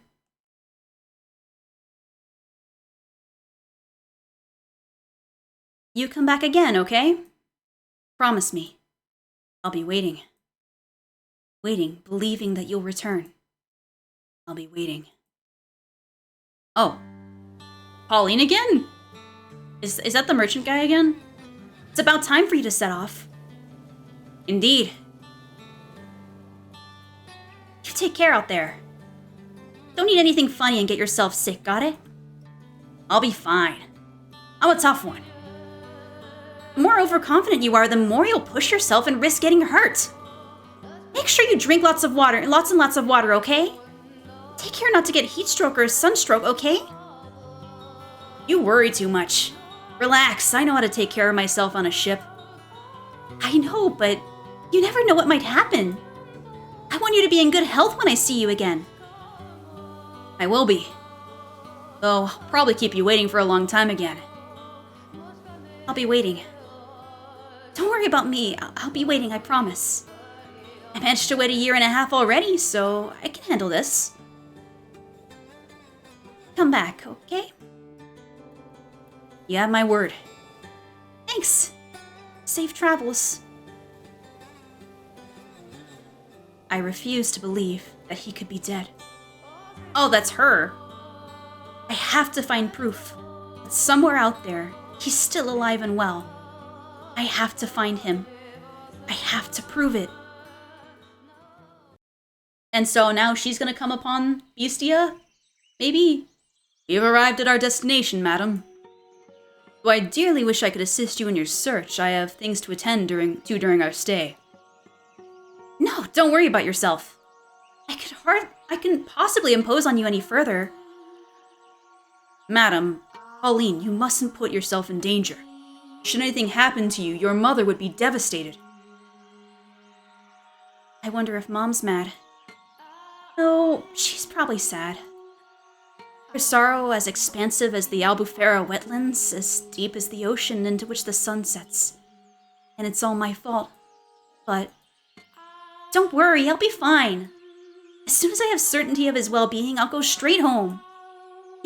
Me and him together. Pauline, your lover is... I have faith in him. He would never break a promise to me. He's always come back to me, no matter how long it took. Pauline, your husband's fucking dead. I'm so sorry, but you missed it at the beginning of the chapter. A man like that wouldn't just suddenly disappear on me. There's been a mistake, and I have to prove it.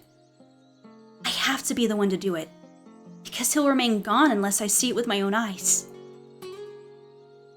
I wonder who you inherited your stubbornness from. What? Nothing. An acquaintance of mine lives in this village. I shall be staying with him. I'll let him know about you. He should gladly welcome you into his home. Thank you, Orlando. Orlando. You've been such a big help. Pauline. 1 month. You search for 1 month, and if you haven't found him, you come home with me. Will you promise me that? You are her only daughter. Okay. Good. To tell you the truth, I regret bringing you here with me.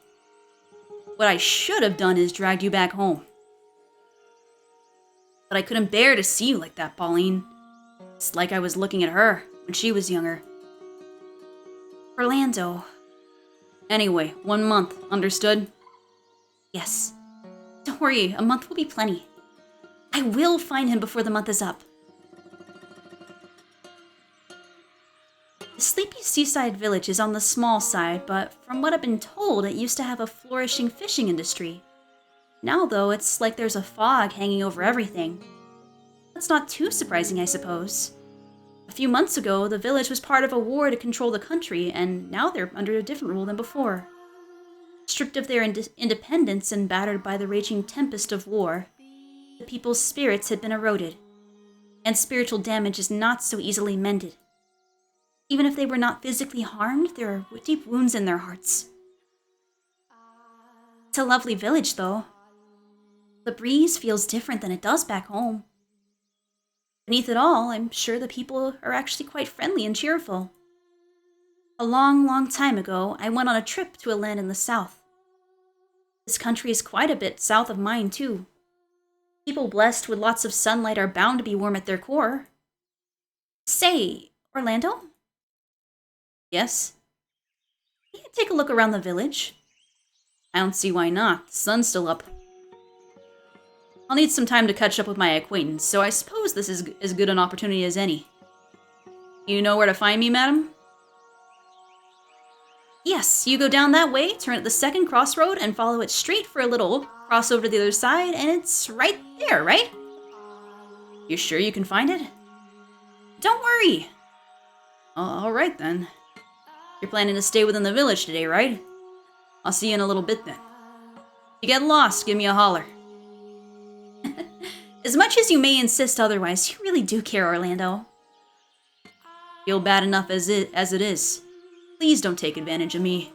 I think I might take full advantage of this. Thanks, see you in a bit. And Pauline.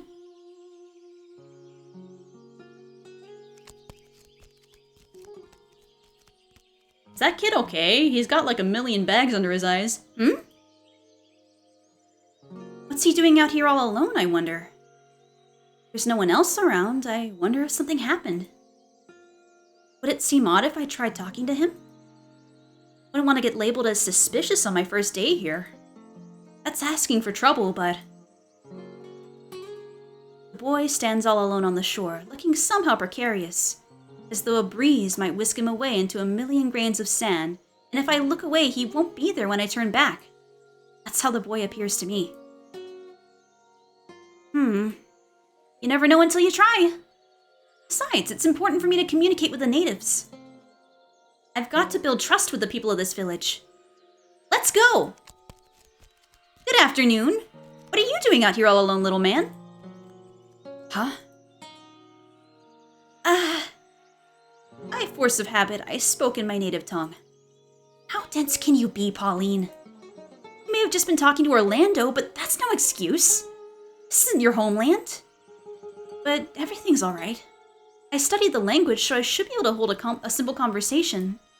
You don't need to be afraid of me. My name is Pauline. I'll be staying in your village for a while. Nice to meet you. Do you not understand me? This guy he's dead-eyed. There is no life in this kid's eyes. My name is Pauline. What is your name? Little man? I feel like calling somebody little man is not off to a good start. Jeez, Pauline. Dreadful. What? He just called me dreadful. That's one hell of an accent you got. Who are you, a bandit? What are you here for? No! I'm not a damn bit, I promise! I stammered. Atrocious. There's no need to be so mean. I put in a pretty good effort, I thought. You could at least compliment me instead. God awful. God damn! That's not nice.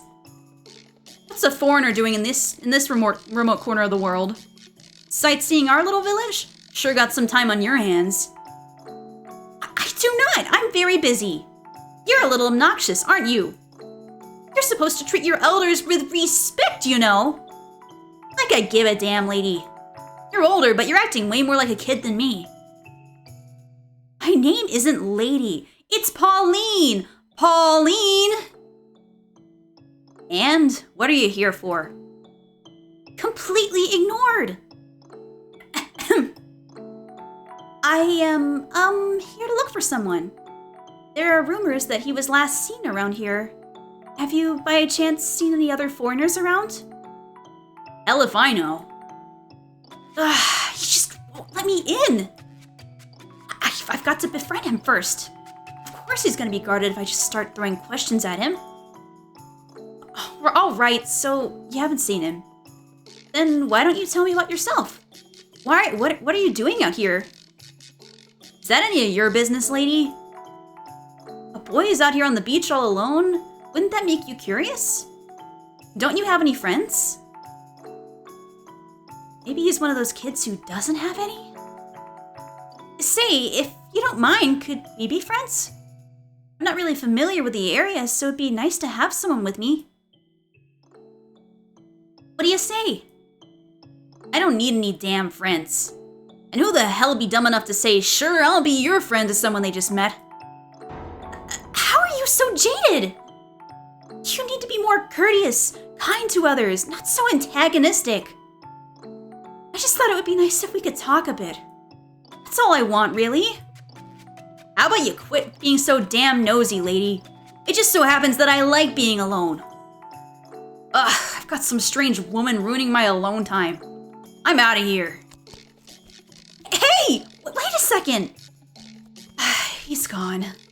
This is going to be really, really hard! God damn. That kid just roasted her.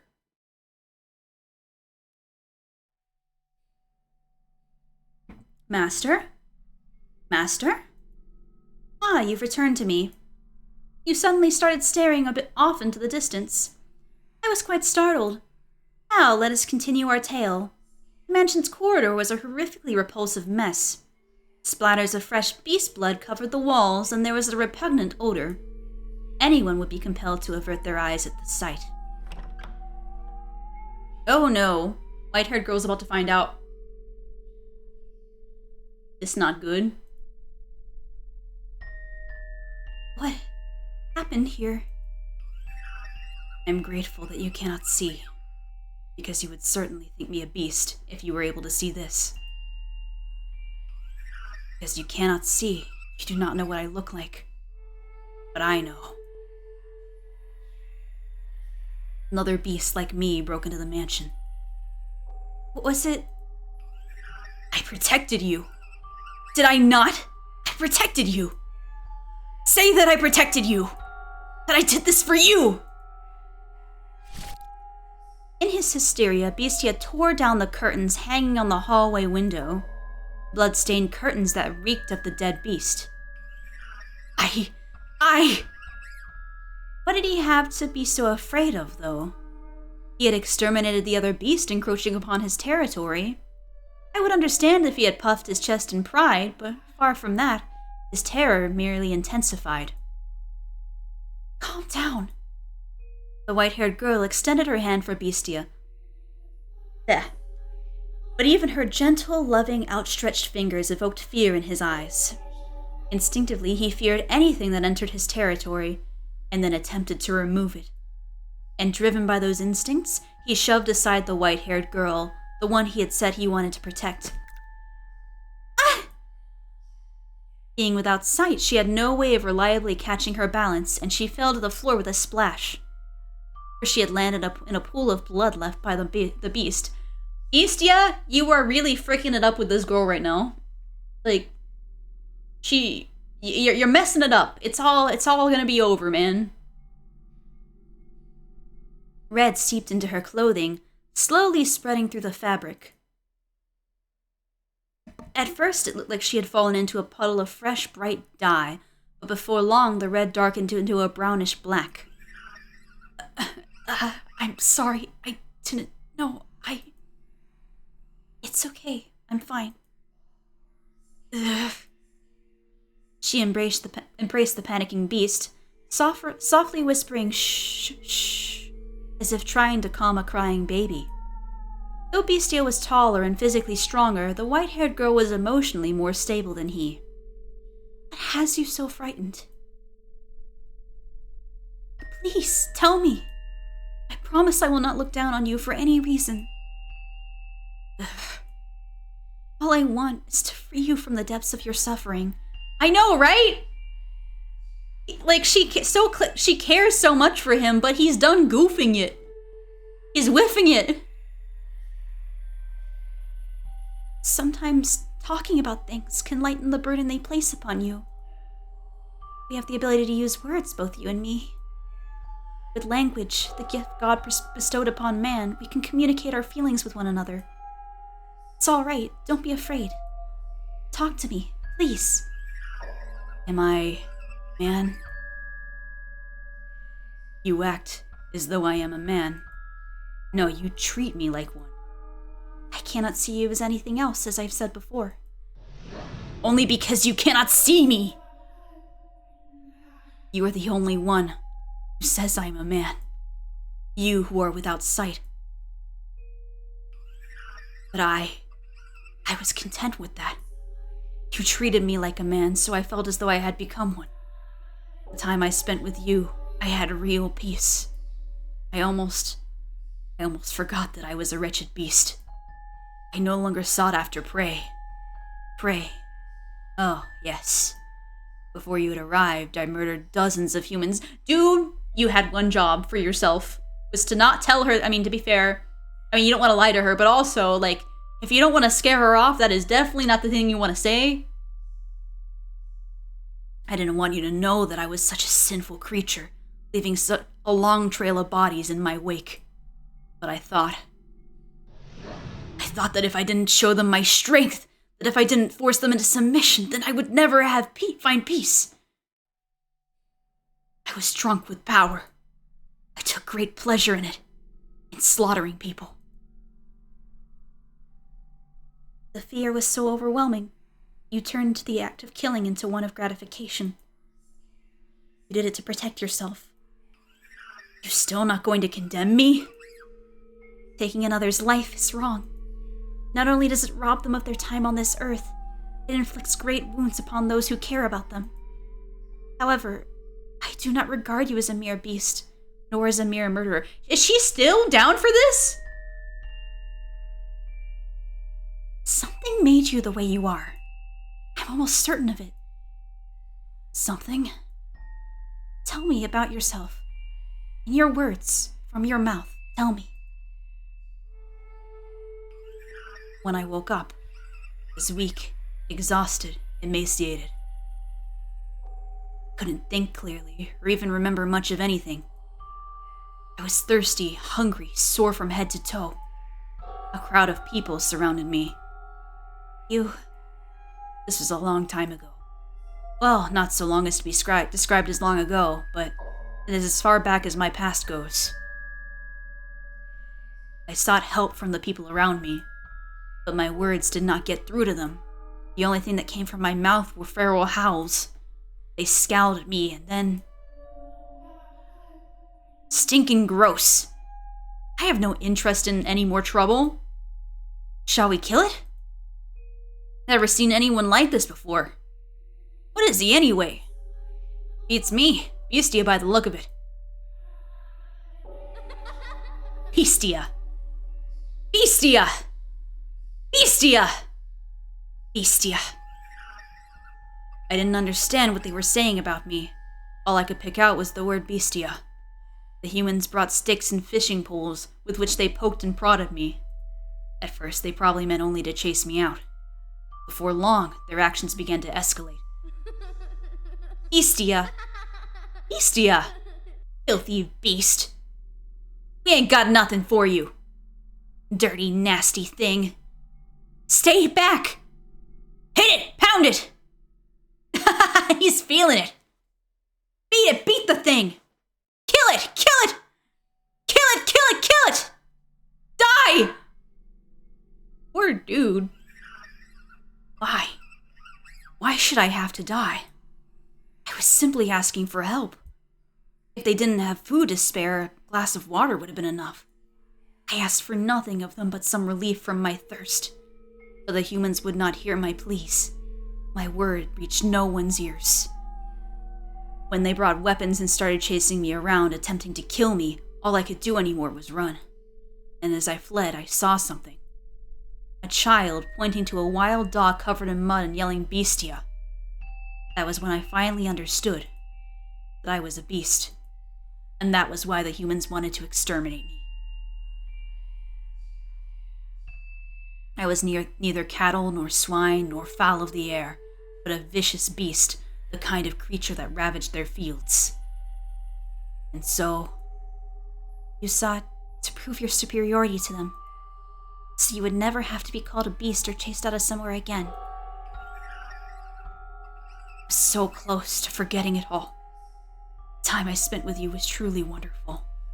I could forget about people calling me a beast, chasing me around and trying to kill me. I could forget about slaughtering them, painting the walls with their blood. I could forget about everything. It felt like I had actually become a man. But you... Then it showed up. Another beast like me. It was my kin. A different individual, though, built different from me. I'm taller than it was, but it was a beast. And I, too, must be a beast. Regardless, I will continue to insist that you are not, as many times as I must. Should you be troubled by these painful memories and attempt to cause someone harm again, I will be there to remind you of your humanity. Is that which you can see with your eyes the whole of the world?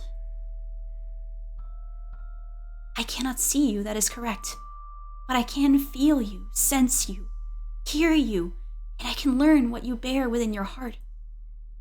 You worry, you fear, and you think. And you also show concern for me. These things all prove that you are human. This woman, she really is going to change me. If I may remain with her, I can become a man.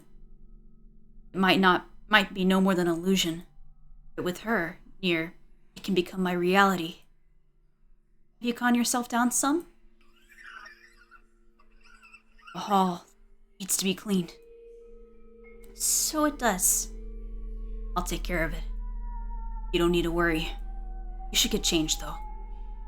Very well. I believe I care so much for you. Huh? Because you resemble me. We're not alike in the slightest. As I've said, you're a beautiful woman. You may compliment my appearance, but no one else ever did. I've been labeled a witch because of the color of my eyes and hair. Bitch! You were called beautiful last chapter, and then that person took... Are you the house? Are you just the house white-haired girl? Is that the problem? My eyes, they're red. A beautiful shade of red indeed. A magnificent color, like blood. You're the first person to say that about them. Even my mother said my eyes frightened her. Because people called me a witch, I was rarely afforded the opportunity to interact with others, so I mostly grew up alone. As the people outside this mansion called you a beast, so too did the people outside call me a witch. See? We're alike. Do I look like a witch to you? No, you're a beautiful, compassionate human woman. And you are a human man, even if you don't believe it yourself. Yet again, Bestia found himself feeling grateful for the white-haired girl's blindness. For while he had just managed to put on a smile, tears were also rolling down his cheeks. Joy, bitterness, sorrow, a maelstrom of emotions flowed unbounded from within. But he cried in silence. Bestia shed his tears discreetly so as not to allow the white-haired girl to notice. He looked down upon the floor. A single corpse lay there, and no matter how hard he tried, he could not see it as anything other than a beast. A beast that looked just like him.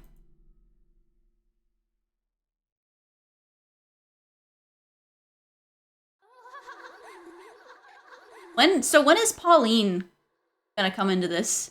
Because she's making her way through the hood, you know? She's in town. He came from a faraway land, across many seas. There was never any guarantee that we would see each other again. But I still believed that no matter how great the ocean that divided us, we were bound by our love. The only thing that needed stand between us was physical distance. I wonder if he's here yet. What is that? How do you say that? Nijchichi. Hello, my little Nijchichi. That's one of the words of all time. Is that an actual word, or did they make this up for this game? I need to know, actually.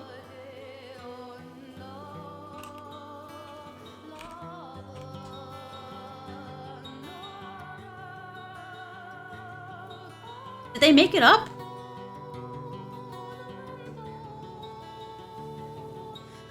Oh, is it Dutch? Are they Dutch? I don't know. Maybe they're Dutch.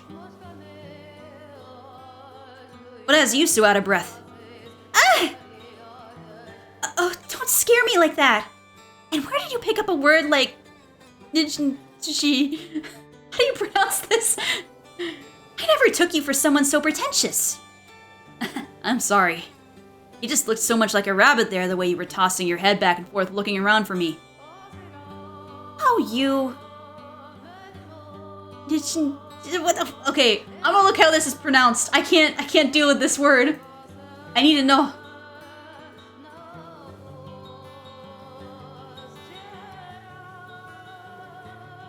How do you... Oh, it derives... okay. Yeah, I don't know how to pronounce this. Oh well. I'm just gonna do my best. Okay. It's something you call a child. I'm not a little girl anymore. I'm sorry, really. Don't be so mad, Pauline.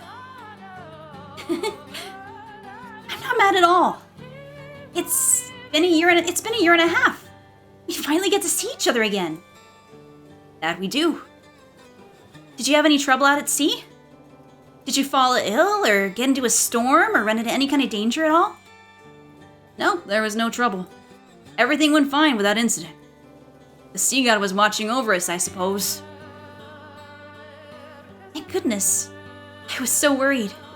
But you kept your promise. You came back for me. And you kept yours and waited for me. Of course I did. I trust you and I don't mind waiting.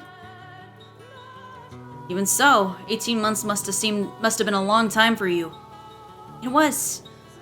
It felt long to me as well. Every day I would picture your face, recall the sound of your voice. But over time, I began to lose surety. It absolutely terrified me.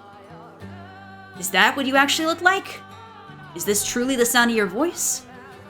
You mean you almost forgot? Not at all, Pauline. I was afraid that in my profound love for you, my mind had created its own image. That perhaps my adoration had grown so strong that it had turned you into transcendent beauty like Cleopatra herself. You must have made some unseemly friends. You were never this much of a sweet talker. I bet you're disappointed, though. Look at me, a homely woman you could find anywhere. Homely? Girl! For some reason, I find myself in a teasing mood. Please have mercy, or I'm liable to lose your affection. What I'm trying to say is that being here with the real you, putting my hands in yours, listening to you speak, and seeing you be, well, you, Pauline, is so much more wondrous than anything I imagined. And right now, I'm feeling stronger than ever. You seem to have found yourself a way with words. I imagine you had plenty of time to practice on other women. Goodness, you fiend. Fiend? That's not terribly convincing with your cheeks the color of wine. They are not! God! Hey, no, don't throw a fit. You're the only one who can put me in such high spirits with a few simple words. Huh? You say something? Who, me? No, not a thing. Since you're finally back, how about we take a walk around town? You've taken care of all your work for the time being, right? So you can spare some time for me? Absolutely, Pauline. As much as time allows, I'll spend it with you. As much as time allows. What does that mean? Why do they keep ending all these things with all these foreboding words? There's still no trace of him. It's been a week and I've found nothing. Considering my time limit, that needs to change fast. But... excuse me, have you seen this man? This is a drawing of what he looks like. Sorry, never seen him. Even the smallest bit of information helps. If you heard about anyone who might have seen him. I said I haven't seen him, so I don't know what to tell you. That's a... I'm a busy woman, would you mind moving aside? Sorry. I was told that my lover lost his life out on work. I don't believe it. They haven't shown me a body, so their information has to be an error. I have to be the one to find him, to prove he's still alive. I have to follow his tracks. I've heard word that remnants of the ship drifted ashore near this village. So if he survived, he must be somewhere nearby. I'm certain of it, but I haven't been able to find any information of the sort. The villagers aren't being very cooperative. They're all just as reserved as the day I arrived. Rather, I get the feeling they want to stay as far away from trouble as they can. No matter what I ask, I can't get a straight answer from anyone. Everyone's still closed off. Because of the war, I guess. I don't have time for people to be glum, though.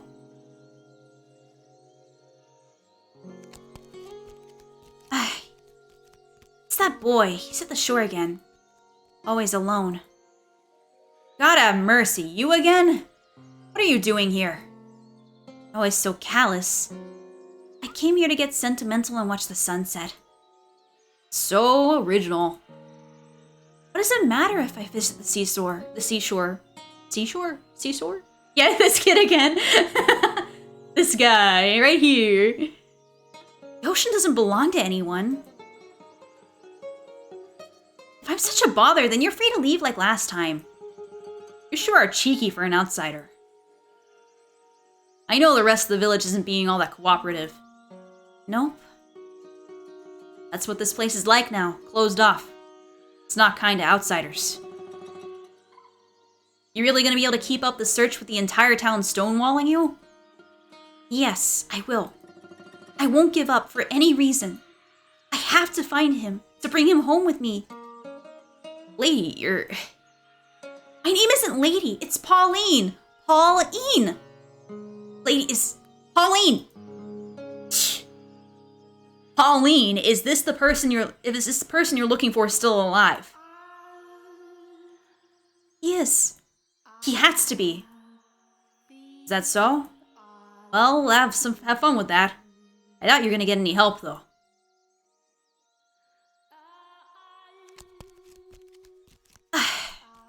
He really left.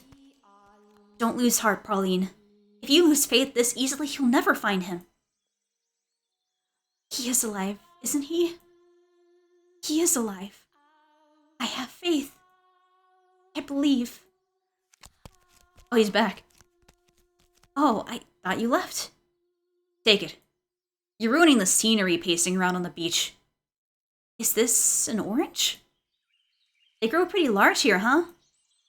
Yeah, the oranges around here, these parts are pretty good. People used to come over here just to buy them, in fact. And you went to get one just for me? I just want to get rid of you. Once you finish that, get lost, alright? Thanks, I appreciate it. You're not so bad after all. Like I said, this isn't me being nice or anything. But Baka. Oh, there you go again. Yeah, I've got you all figured out, little man. You're actually a very sweet boy. And you were really trying to cheer me up, weren't you? Yavi. What? My name. My name, it's not little man, it's Yavi. Alright, oh. Is it Javier? I guess it would be Javi then. Alright then, Javier it is. No, not Javier, just Javi. I don't see what the big deal is, but okay. Say, Javi, I really think we should be friends. What? Come on, let's be friends. Don't say you don't need any. You can make me friend number 1. We'll have lots of fun. You just want to use me in your search because you can't get the villagers to talk to on your own. No, I mean it, really. You're wasting your time. I'm just as much trouble for them as you. Using me isn't gonna get you anywhere. Trouble? What do you mean by that, Javi? Nothing you need to know, lady. Bye, and stay away from the shore. Hold on a second. What? Pauline. What?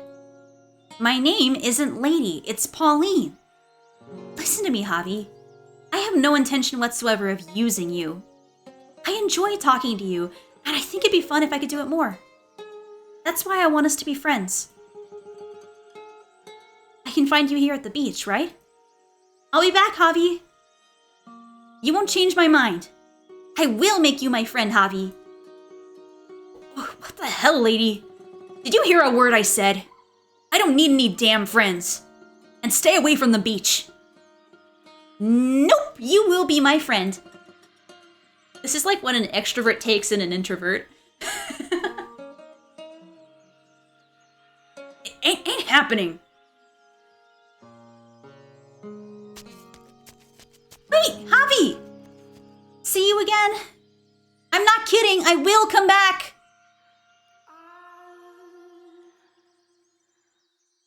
I'd actually at first been thinking it would be easier to get information if I could make friends with someone in the village.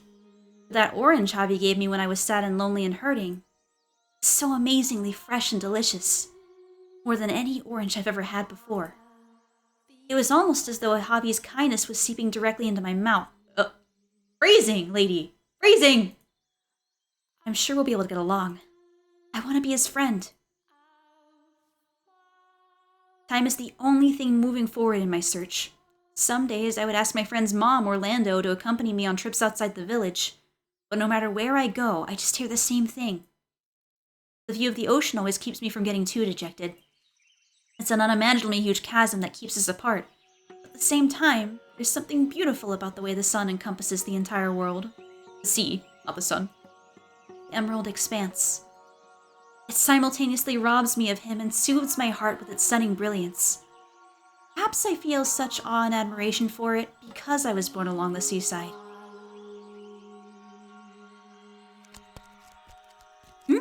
He's not here today?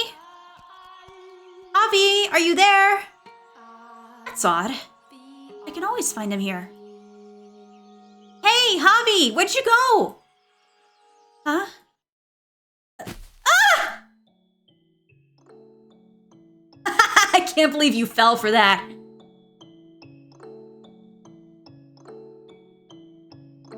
A pitfall? That's not very nice, Javi. Why would you do that to me? Because you won't stop following me around? You have any idea how annoying that is? That doesn't mean you have to do something so cruel. Maybe now you'll learn your lesson and stay away from the beach. Jerk.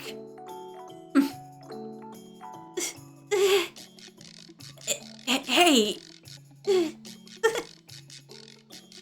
Wait, you seriously crying? Hey, don't cry.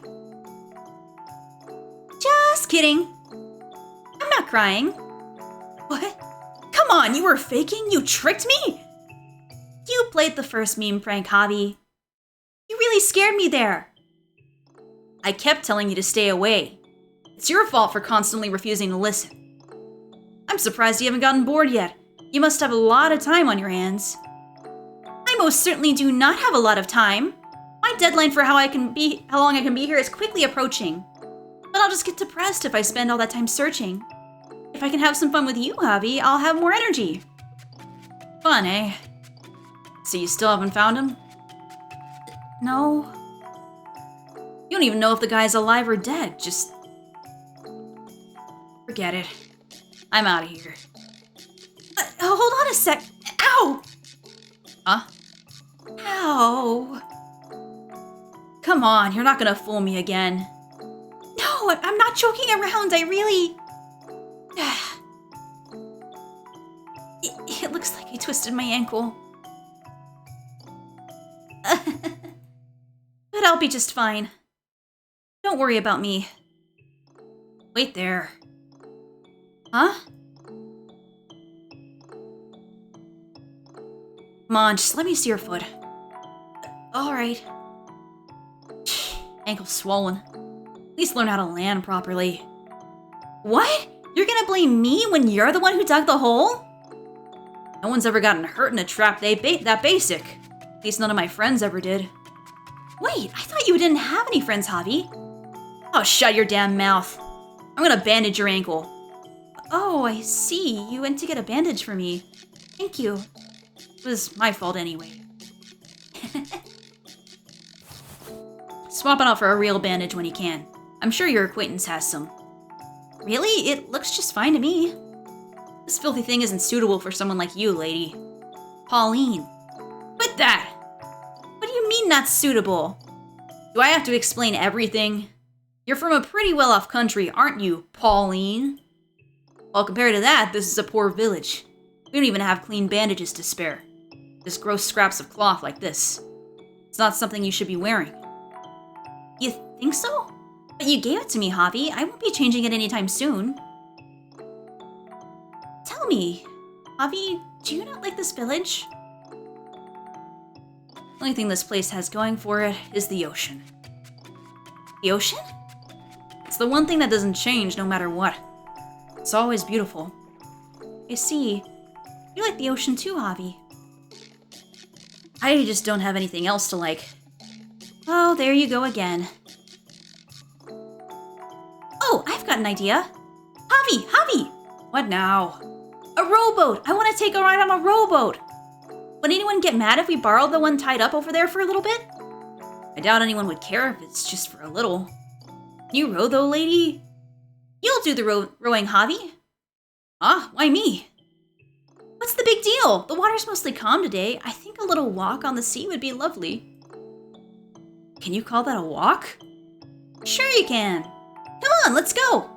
Give me a hand, Javi. God, you're one cheeky outsider. They're friends. Now they're friends. Oh? She's pretty cute, though. The breeze feels different on the water than it does on the beach, wouldn't you say? You think so? All the same to me. No, it's definitely different. The smell of salt is stronger, and there's more moisture in the air. It's kind of like someone gently caressing your cheek, don't you think? I'm not getting any of that. You're way too perceptive, lady. Am I? Close your eyes, Javi, and feel the breeze. I bet you'll get what I'm saying. Go on, close your eyes. No, I'm not going to. What? Why not? I just don't want to do what you tell me. Oh, no need to be petty. See, it's not always so kind. The hand that's gently caressing your cheek can, in the blink of an eye, become a wrinkled hand of a witch that destroys everything it touches. The ocean's a scary thing. It's nothing we humans have any chance of standing up against. You're right. And I know it very, very well. The man I'm searching for was in a shipwreck. I was told it killed him, but I refused to believe he would just leave me behind like that. Sometimes, on a whim, the wrinkly witch might have mercy. I'm not so sure about that. I trust in the sea's gentleness. I don't think it's all scary. This soft breeze, these calm waves, they saved him. I'm sure of it. He loved the ocean too, you know. He was always looking far into the distance out across the water. His head held high, a stern, unwavering look in his eyes. I'm assuming he's your lover? Yes. He's very dear to me, and I love him deeply. Ah, I see. He was really fond of the sea by my hometown. You live in a decent town, huh? Yeah, it's wonderful. It's so peaceful and everyone's so nice. There's not a single bad person living there. Oh, I know, Javi. You should come visit my hometown sometime. Javi's fucking dead. Look what you've done. You've doomed him. Visit your home? Yeah, the ocean there is really pretty too. The colors are a little deeper than they are here. It's like so many jewels sparkling in the light. I'm sure you'll love it, Javi. I'd love for you to come and visit. We can go see all sorts of things. There's this shop that sells great ham sandwiches. I don't have the money for a trip. Maybe not now, but you could in the future.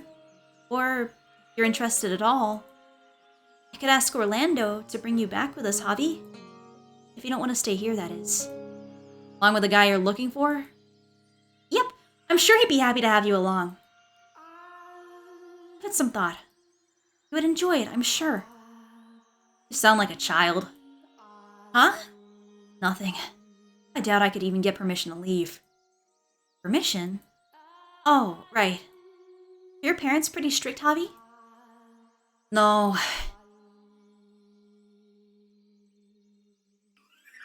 They're dead, both my mom and dad. Whoa! What? They were murdered. So I'm staying with an acquaintance. They try to work me like a horse, though, so I sneak out here when I get the chance. What, was it in the war? The war? What are you talking about, lady? Huh? Wasn't this country involved in a war not too long ago? There was a war, yes. But no soldiers ever reached this village. Then why would they be killed? It was the beast. The beast? Yes, the beast. He showed up one day and destroyed everything. The peace, my family, my friends, merchants and travelers visiting the village. Everyone and everything. He slaughtered everything and then he disappeared. That man, that beast, he had destroyed everything. He's a murderous beast. And this is where it all ties in. The whole village is terrified of him. They go through their days like lifeless dolls, enveloped in a storm cloud of terror. Bestia. Murderous beast.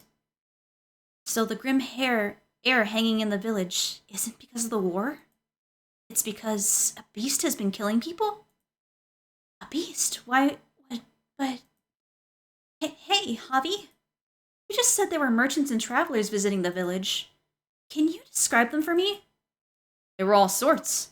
Like one who stopped by on the road to somewhere else. And an international trader on his way to purchase goods. Oh no. She's finding out.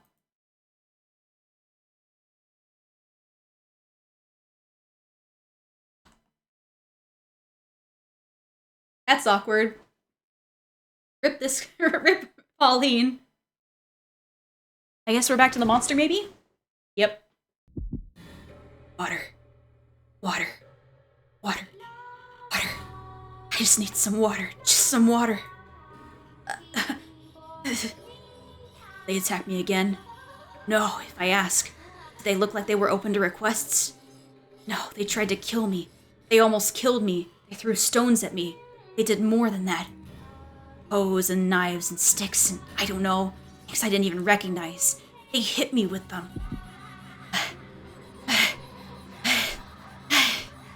They tried to kill me. It looked like they were going to kill me. I almost died. I'm on the verge of death even now. My throat is sore. It hurts. No, I don't feel any pain anymore. It burns? Does it burn? I don't know. I don't know. I don't know. I don't know. I don't know anything. I'm so thirsty. Water. I just need water. Will he not give me any water? Why? Why not? Because I'm a beastia? Because I'm a beast. Because I don't need to live. Because I don't deserve to live. Are beasts meant to die? Am I meant to die? I am thirsty. My stomach is probably empty too. I don't know anymore. I'm hungry, so very hungry. I can't take it. I can't take it, I can't take it, I can't take it, I can't take it. Water. I just need water. Just some water. This guy is on a feedback loop. Wow. What must I do to get some water from that village? A well. A well. I can find a well. There has to be a well. I know what that is. I know what a well is. What else do I know? Nothing. Nothing, nothing. I have no memories. I have nothing. I'm a beast. A new word, beast. What is this? It's buried.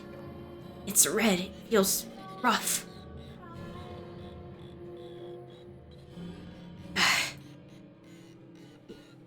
He's not okay. There is something. There is something. Something I know. I know this. This is mine. It must be. It's mine. I know this. It's mine. I know how to use it. How to touch it. How to hold it. How to swing it. I know what this is. What to do with it. It's for. I know that with this I can fight on equal footing with them. Your sword? A beast. Beast. Beast. I'm a beast.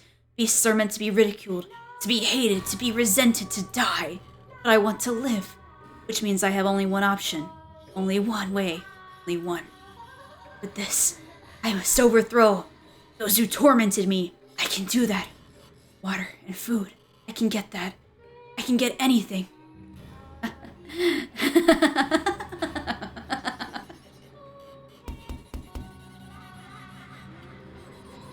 could that be at this time of night? Who's there? I shouldn't answer it. It's probably a beggar or something. These are dangerous times. You're right. How unpleasant a world we live in that we should live in fear for our lives in this little village. Unpleasant indeed. I hope things go back to how they used to be soon enough. You just don't give up. Who's there? You're not coming in without identifying yourself. This is rather strange. What's going on, Dad? Oh, did the noise wake you? There's nothing to worry about, son. Go back to bed. It'll quiet down soon. The door! Oh, dear.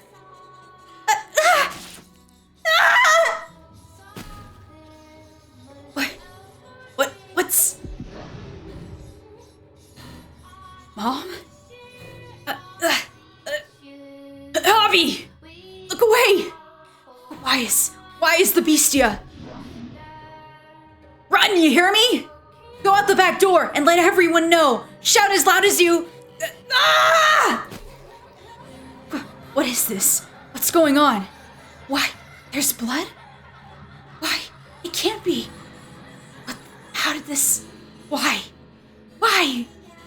Mom! Dad! Bestia, why would you... Ah!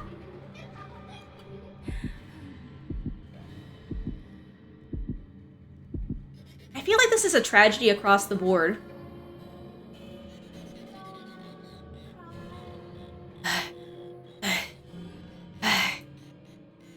What's the matter? You sound like you're in pain. Would you like me to fetch you some water? Water. Don't touch me! Keep your hands off me! Huh? Not a particularly restful sleep, I take it. You. Where are you hiding? Why did you disappear? You were always around before. Show yourself! Show yourself immediately! Where are you? Show yourself! And if I did, what would you do then? Kill me? You thirst for blood, to instill fear, to live. In the face of your desire, others' lives are meaningless. That's the kind of man you are. Or you intend to pretend that you never did anything of the sort? Shut up, shut up, shut up! I couldn't help it! I wanted to live! I didn't want to die! Yes, yes, indeed. That's the kind of man you are. You'll kill for your own sake. You'll kill a child's mother and father as he stands there watching. They tried to kill me first. All of them. The entire village. Calm yourself. Who are you speaking to? Please, get a hold of yourself. Silence! Stop talking! Keep your hands off me! I'll kill you too! I'm a beast who will kill anyone! Calm down. It's all right. Everything's all right. It's all right. I'm a beast. Beasts kill, and so I kill. Breathe slower. I will not harm you, and you will not harm me. It's all right. Put your arms around me. See for yourself that I'm not afraid of you. This is brilliant. What are you clinging on to this woman for? Is that the only way you can maintain your grip on yourself? It would be so much easier if you simply accepted the fact that you were a beast. You've always been one, haven't you? Can a beast cultivate love like a human? Weep in sorrow like a human? No, they cannot. It's utterly ridiculous. Shut up. Shut up, shut up! It's all right. I'm right here. I'm right here. Can I trust you? Of course. This little facade will be over soon enough. It will end at that woman's hands. Is she gonna kill him? Because that's what she's here for. To crush your soul into tiny pieces.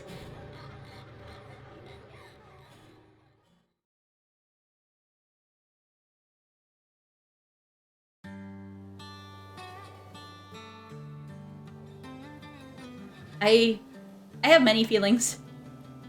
We met 3 years ago. I thought for sure I wouldn't get burnt. Yeah, me too. I'm big worry. This is just going downhill. A white-haired girl is not able to help him anymore. I thought for sure I would get burnt, sitting beneath the hellishly pounding sun on that sweltering summer day. It's only ever on days such as that we end up having lunch outside. Not just outside the house, literally outside. The heat was searing. I could hear the cry of seagulls from the restaurant's terrace. I remember that day, clear as crystal.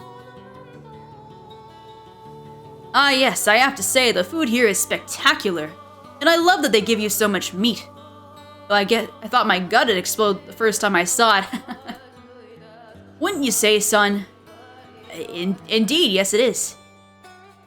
A look on your face, I'd say you're already feeling it. You're not gonna make it in this line of work without a big old stomach, son. I'm a huge fan of this country's food. One taste and you'll never forget it. I'd like to bring the entire cuisine back with me if I could. This is the first time we've ever seen you in how long, and you're talking about food? The first thing you asked when you arrived was, is the restaurant by the seaside still open, for goodness sake? Is your heart made out of stone? Or would you prefer we discuss the mundane? Why don't we talk about market developments and our spices inventory? That's not what I meant. It's hot. My parents' relationship is on thin ice, but the air feels like it's on fire. It's much too hot. My dad loves this seaside restaurant. He actually specializes in fish, but he always asks for meat. Though, always isn't very often. He's out of the country most of the time, so we rarely eat together as a family. For that reason, I can usually put up with a little heat for a family gathering.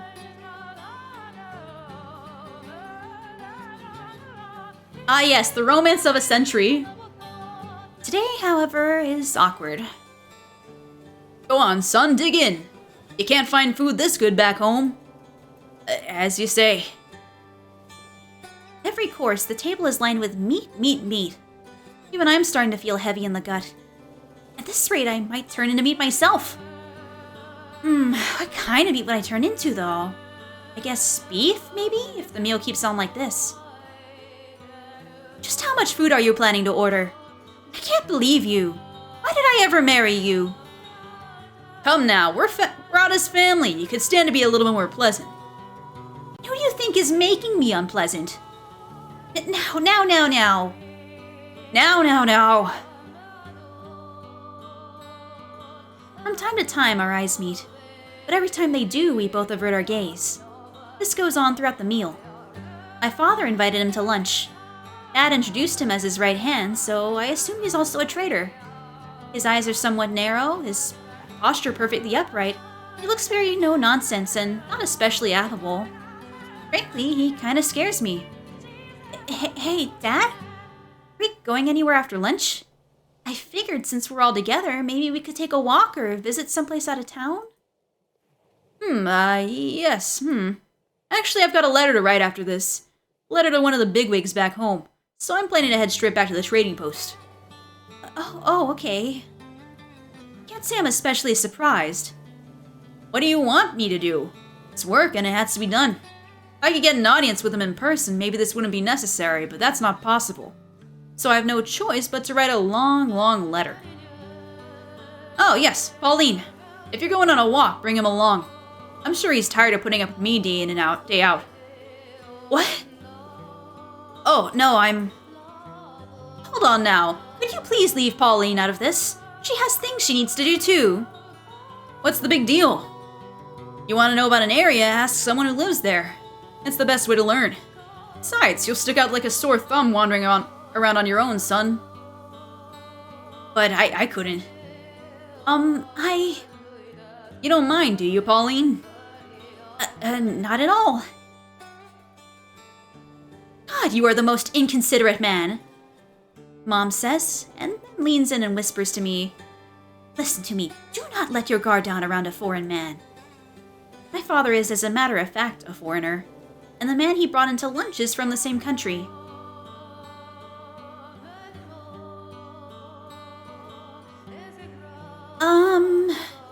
This is a park. Indeed it is. It is a park. My assignment to show this man around town is, to be honest, going quite horribly. This is a park? No, just no. Couldn't you come up with anything better, Pauline? I don't know anything about the history of this park. In fact, I don't know much of anything about this town's history. I just sort of walk around every day, not really paying it much mind. Couldn't someone more knowledgeable make a better guide? I can't do it! Don't ask this of me! Also, he doesn't talk very much, and he's got this perpetually stern look on his face. He really does scare me. Don't worry, Mom. Your daughter won't mistakenly fall for a foreigner. I doubt that. At any rate, regardless of how I feel, I'm still technically his guide. I've got to try a little harder, though I know it won't be easy. And then, there's a fountain! There is indeed a fountain. There's a fountain. Again? No. Seriously, Pauline? He has eyes! I'm sorry. I'm not much of a guide. I think my dad could show you around instead. No, don't worry about it. I think you're doing just fine. In fact, I'm sorry you got roped into this. I doubt you much enjoy having to walk around town beside, someone like me. What? No, that's not it at all. Oh, is that so? I'm glad to hear it. Here's an idea. Rather than guide me, how about this? Why don't you show me what you usually do, the places you normally go? Do you really want to see that? I'd prefer to see the town through the eyes of a resident. See it for what it is, instead of what makes good sightseeing. Alright then, I often get ham sandwiches from the shops around here. Having lunch on the wall by the fountain is the most wonderful thing. Look over there, see the butcher shop and the bakery next to it? I buy bread from the bakery, bring it to the butcher, get a few slices of ham, and put it on the bread. It's absolutely to die for. But you just had a huge lunch. I'm not getting one right now. Also, please don't think I'm as carnivorous as my dad. Sorry, didn't mean to imply any such thing. Jeez. Wait, hold on. Did he just smile? He did. It was a small one, but he did. And actually smile. Being human, that should be obvious, but it's kind of strange to see him doing it. Maybe, just maybe, we'll be able to get along, even just a little bit. Do you mind if I ask you a question? Sure, go right ahead. Could you tell me about your home country? I've asked Dad, but he won't tell me very much. Come on, how about it? I'm really curious. He probably doesn't know very much himself. What? About his own homeland? Some don't. What do you... How about that fountain? I'd like to get a closer look at it. At the spot you say you like to sit. Okay. What was that just now? Did he dodge my question? Is there something he doesn't want to get into? From this angle, it looks like the fountain's sitting atop the ocean. Yeah, it does. It does. If you want, we can go to the beach. It's a straight walk from here. Oh, I like this view. The sea's a pretty color from here. You can clearly see the white of the fountain upon it. Sea's a different color than the fountain? It is. In fact, the sea is often changing colors itself, but out on the water it can be easy to overlook. It can be the color of emeralds, or deep blue like sapphire, or almost black like obsidian. The sea has a face, and with it many expressions. I'd like to see that. Maybe I'll ask Dad and get him to take me out on his ship. You have quite the adventurous spirit. How many women say they want to ride a ship? You think? I want to go everywhere I haven't been before. I want to see for myself that the world extends beyond this town. That's a fine ambition. Hopefully the time will come when anyone can have a ship with relative ease. He actually smiles quite a bit, I guess. And we seem to be talking pretty comfortably, too. He's a lot more friendly than he looks. He appears almost noble the way he looks out at the sea, his gaze steadfast and unwavering. Oh dear, that was close. He almost deceived me. He's a foreign man and I'm simply his guide. You mustn't think you've grown close to him just because you were able to hold a brief conversation. By the way... Pardon me? Yes? What outfit you're wearing? What, this? Oh yes, it's absolutely splendid! My dad bought it back for me. It's sort of a peculiar design with unusual accessories. The moment I saw it, I said, oh my! Oh my, I said. It's so pretty, I want to show it off to everyone. I see. Oh, it's just so magnificent. He actually has a decent eye for clothing. I guess he has more in that head of his than meat. Actually, I brought back that outfit. Huh? When I heard I was going to meet my boss's daughter, I thought it would be best if I brought some kind of gift.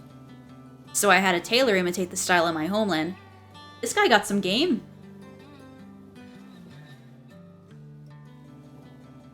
I'm delighted it's to your liking. What? Hold on a second. Yes? So you're saying these clothes I'm fawning after were given to me by you and you had them made for me? Indeed. And completely obliviously, here I am wearing them now. More precisely, you've been wearing them since lunch. What? Why didn't you say something before? This is humiliating. I want to bury my hand in the sand. But I thought you liked them. I do indeed, but... Having never met you, I wasn't sure what colors you liked, but... I was relieved to see you wearing them. Look nice on you. He says with a smile. He's always standing up perfectly straight, always looking stern and no nonsense, and he kind of scares me. But he's a gentleman. I'm going to go change. What? I'm going to go change. I'll be back in 5 seconds, so just wait there.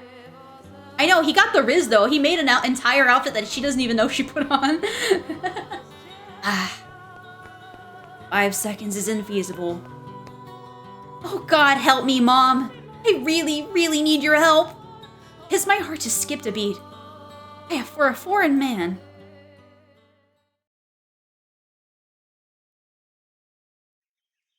Oh, is that so? Very well then. Oh no, thank you for the information. I really appreciate it. And don't worry about me, I'll keep safe. Goodbye. Shortly before I arrived at the village, a beast appeared. It killed a number of villagers and then disappeared. Ever since then, the village hasn't been itself. There's a cloud of gloom hovering over it, fear visible in everyone's eyes. At first, I thought their fear was of the beast returning, but that's not quite right. Their troubles with the beast are in fact still ongoing.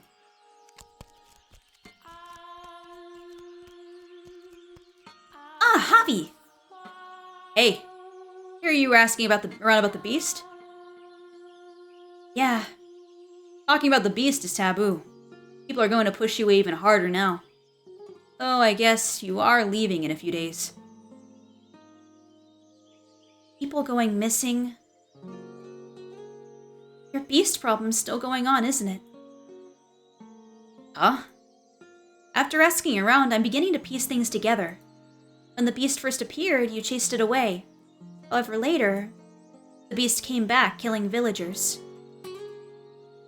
After that, the beast disappeared, but villagers began disappearing too. Once a week, someone would just be gone. Even as the weeks passed, none of them ever returned. The people of the village think the beast is responsible. They think it's kidnapping villagers. That's right. This village is under the beast's curse. So you're better off forgetting about this place and the savage beast that dwells nearby. You don't belong in a place like this. Go back to your hometown where it's peaceful. That's the kind of life you deserve. Javi. What? I want you to be honest with me about something. Where does... I won't tell you. Why not? They told me that you would know where the beast is, Javi. I heard from the other villagers that you once chased the beast. Sure you didn't mishear him? No, I'm positive. You know where the beast ran off to, where its hideaway is. You chased after it, found its den, and then you came back. That's what I heard. Didn't you? Why did you keep that from me? When you told me about the beast, I asked you to tell me everything you knew, Javi. But you brushed me off, said you didn't know anything. Said that I should talk to someone else. When in reality, you know more about it than anyone else. Tell me, why? Why did you hide that from me? What were you thinking?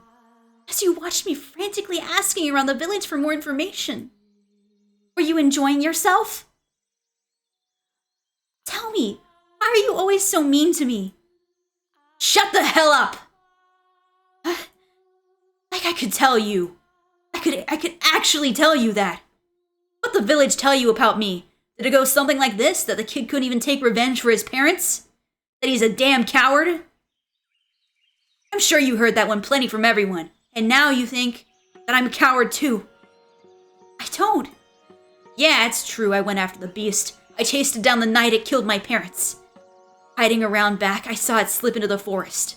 So I went after it, chasing it until I reached its den. I despised that beastia with everything I had.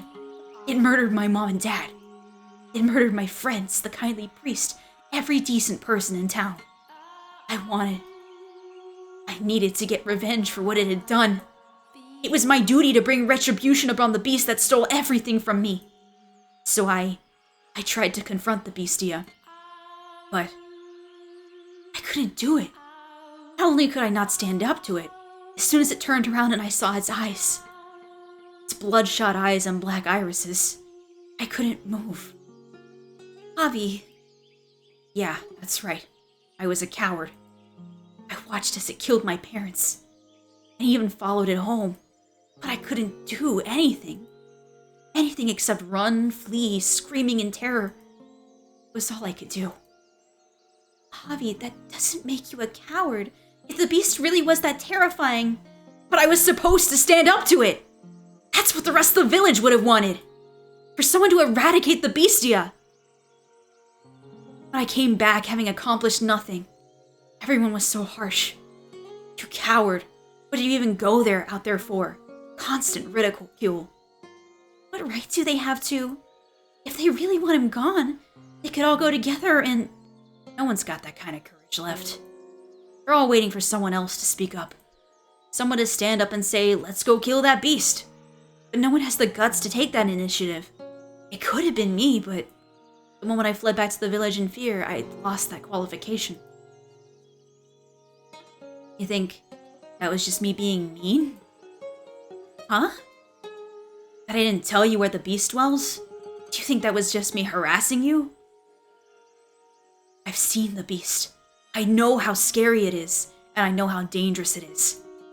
And you think I'd tell you where it is? I know good and well what you're thinking. That guy you're looking for might have been taken by him, and you want to go to its den to see if he's there.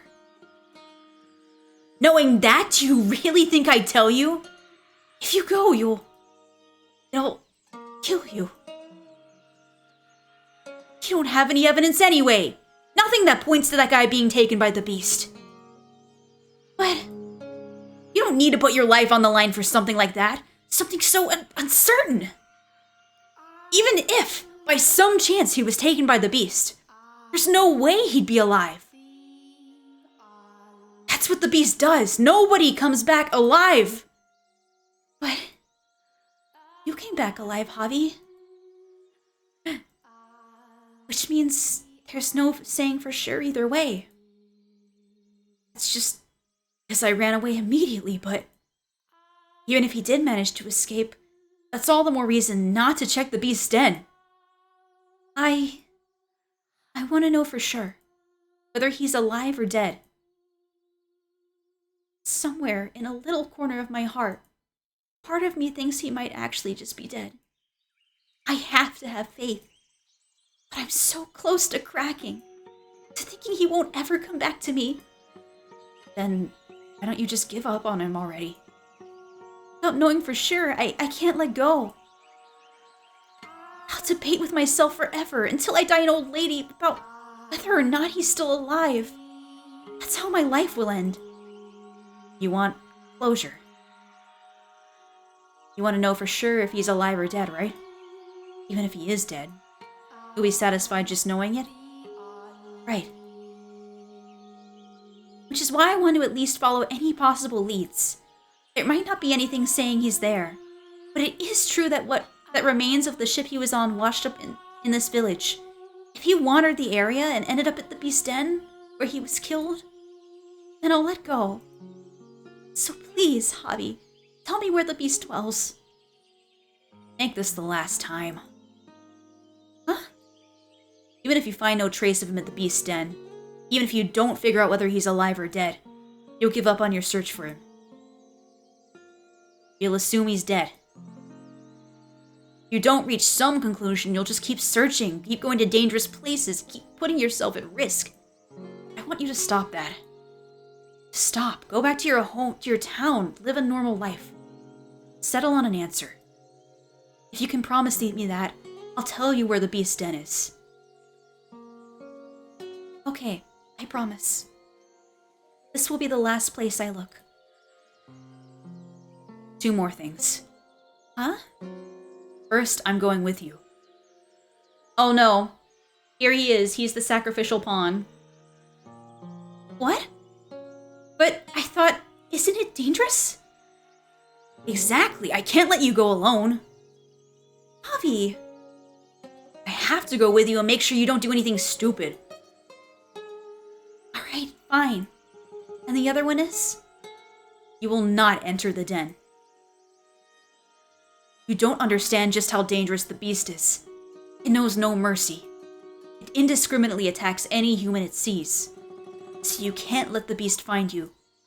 You just examine the den from the outside, and when you're done, go back to the village. Understood? You need to promise me this. Okay.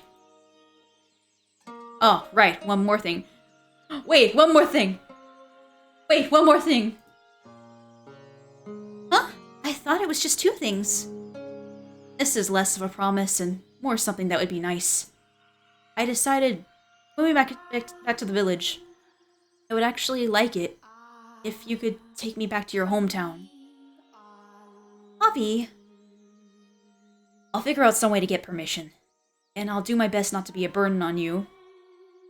He ain't making it back. He's the death flags, the red flags are in the air. They're waving. Like, boo boo boo boo boo. I'm still just a kid, and there's not a whole lot I can do even in a better place. But I'm surprisingly skilled with my hands. If you have work for me, I'll do anything. So there's that. Yes, of course I will. We'll go out to my hometown to... Izio. You guys hear that? The sound of a very distraught cat. I don't know if he's fine. He just wants in. But I know that he'll be a butt once he's in here, so he's not allowed in. Okay. We'll go back to my hometown together, and I'll show you all around. You can get some great ham sandwiches there. We'll eat them together in the park. You told me that already. Are you ever not hungry, lady? You laughed! You just laughed, Javi! Huh? Whoa, back off! I did not laugh! Nope, you definitely laughed. You're kinda cute when you laugh, Javi. Come on, do it again. Go on, like this. Shut up! Stay back! Stop it! Don't touch my cheeks! I wanted to see it again. I am not your plaything. Anyway, we set out tomorrow. We will return before it gets dark. You will keep your promises, and you will not do anything dangerous. Got it? Promise. Thank you, Javi. I don't need your thanks. Thank you. That thank you is not for him agreeing to me to tell you where the beast den is, but because I can see that Javi's trying to save me. His care calms the turbulent waves that have been crashing inside me. I was always anxious. I always believed. I always thought I'd see him again. But I also recognized that I was practically living a fantasy. I was just too stubborn to admit it. I certainly won't be able to change how I feel immediately. Probably, I'll continue loving him. Nevertheless, Javi's words resonated comfortably with me. I can see, if but vaguely, a new path, a new way of life appearing before me. That's what he did for me. I will make this the last time, my final attempt to find him. No matter the outcome, I will stop stubbornly believing he's alive. And then, I'll find happiness on a different path. Nope. Here it comes. Master? Master? Ah, you've awakened. You gave me quite the startle. Do you not remember? You suddenly started staring off into the distance, and you would not respond to anything I said. I thought you were playing a prank on me. Your hand? Oh yes, I did not let go of it. For if I had, we would be in quite the predicament. Someone approaching the mansion, you say? You saw them? Those images were not shown to you by me. If you saw something, then it was by your own powers. But if you think about it, that is nothing unusual. You are, after all, the master of this house. You should, in all actuality, be able to do anything I can do by yourself, master. So it is very possible you could have knowledge that I do not. Now, let us return to the mansion's tale. After the second beast paid a visit, Bestia began to destabilize again. The white-haired girl would soothe his heart, but the calm was only ephemeral. He was like a cracked glass ball. If you dropped him, that would be the end. If you put too much force into handling him, he would shatter. He was very difficult to care for, and cracks do not heal. The damage still remains, even if the two sides appear to be held together firmly in place. Furthermore, they slowly, gradually, and without intervention spread. The beast appeared to be afraid of someone's voice. He would on occasion stare into empty space and shout, cover his ears, and groan. One day, he shattered all the windows in the mansion, crushed the silverware I had just polished to a shine, and destroyed all the mirrors. I'd assumed he did not want to see his beastly self. More. There's more. There's still more that reflects my image. Windows, mirrors, vases, dishes, they all show my reflection. What are you doing? I have no need of anything that reflects me. You can understand that, can't you? Why? You're going to cut your hands like that. Tracing the wall with her fingers, the white-haired girl approached Beastia. She stretched her spindly fingers out toward the beast's rugged hands. His hands were red with blood from his frenzied attempts to destroy anything reflective in the house. Look at all these cuts. Stop, you're going to dirty your hands. Get back. No, I won't. It's no use. No matter how many times you call me a human, the mirrors tell another story. Not just the mirrors. Everything reflective shouts beasts at me angrily. Look at how precarious I am. It's hideous. Pitiful. I thought it was all over when I protected you from the beast. But that image keeps coming back to me. The sight of another beast clinging on to me. I can hear its voice. It says I was only ever a beast. Voice? Whose voice? So you don't know. So you can't hear it. You're fighting against something beyond the limits of my perception. Fighting? No. If only it were a fight. It speaks the undeniable truth. As I've said before, you're not a beast. You look like me, I'm certain of it. Your eyes. Oh, sorry, your eyes. What? Your red eyes. They show you nothing, but they show me what I am. They show me the difference between us. Are you afraid of my eyes? If my eyes cause me you fear, if you can see them in your reflection, then you're welcome to destroy them. No, no, no, no, no, no. Do not catch out. Why did she offer up just please, like, rip my eyes out? Oh my god. Girl, you're a little too in deep into the monster fucker realm. Like, no. It's too much. Too much. Rip them from me with your own hands. I have no need of them after all. Why would you go so far for me? You. The voice says that you're laughing at me. That deep down you ridicule me. Do you believe that? After all the time we've spent together. I don't know. I'm starting to lose confidence. I think I believe you, but I find myself wavering. I'm losing sight of myself, and of you, of everything. In all my memories, I'm a beast. The voice says I was always this way, which I suppose means I am a beast. I can't be anything but. Do not trust the voice. Trust me instead. I don't want to make another mistake. Do something like run away because I'm so weak-willed. I don't understand this woman. She's so pure-hearted, so beautiful, like hope personified. I want to understand, to believe her.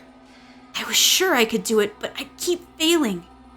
Why am I losing my grip on everything?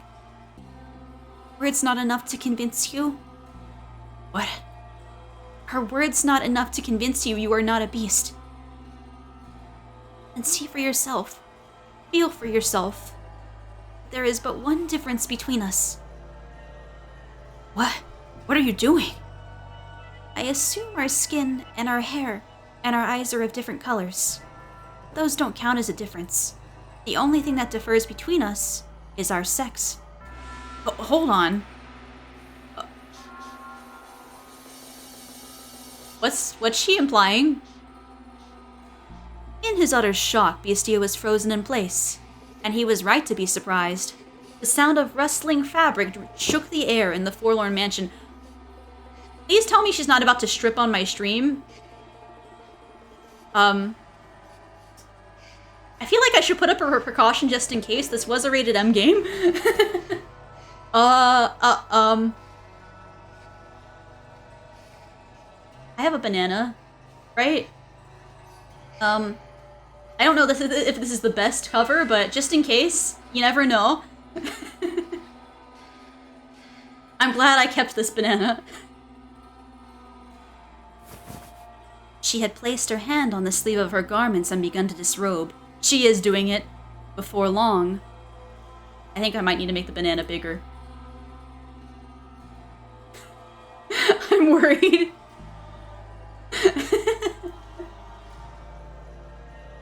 gaze upon me. She was standing there completely undressed. Her body was incomparably beautiful.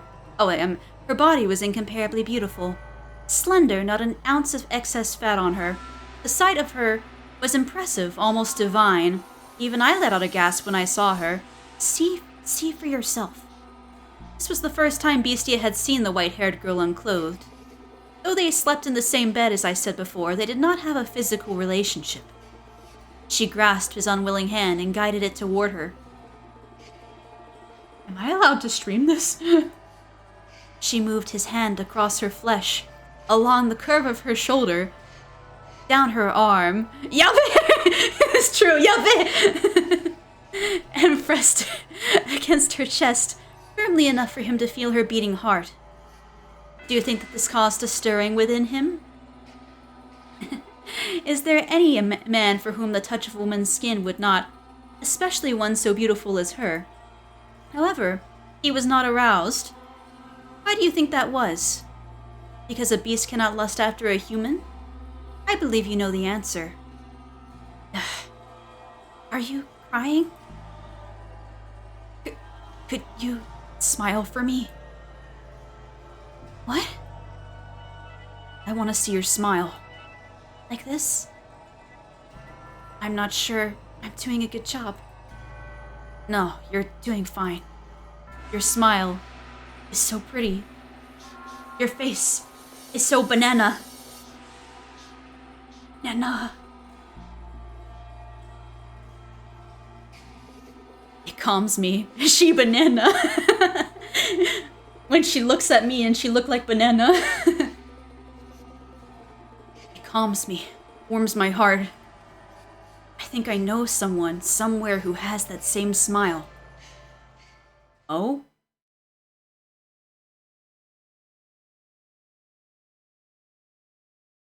Okay. Unbanana.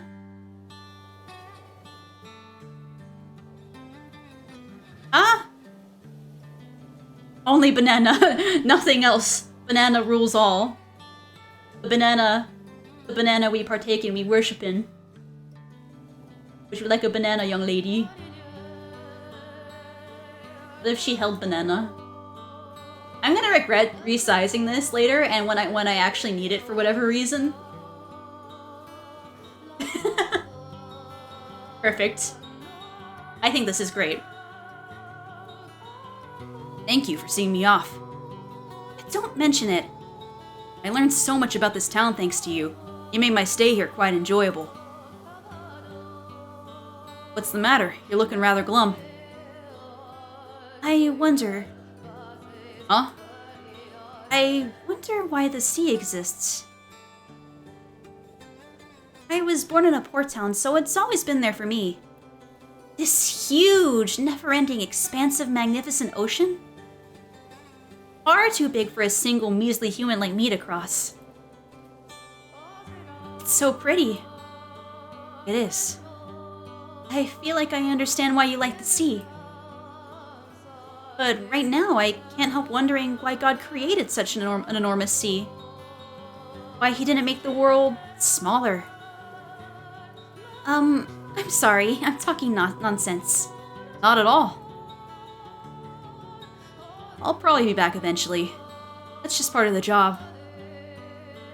And will you have lunch at the seaside restaurant again? Quite likely. And I bet it'll be mostly meat too. Is your stomach able to handle it? I'll train up for next time. I'm not sure who I'm rooting for at this point. Everybody seems like they're fucked up. Not in like a they're terrible, but just, I mean, necessarily, but just like everybody has their own kind of tragedy going on here. Your ship, it's going to embark soon. Yeah.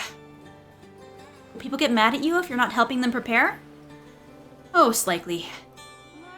Then you should hurry off. Yeah.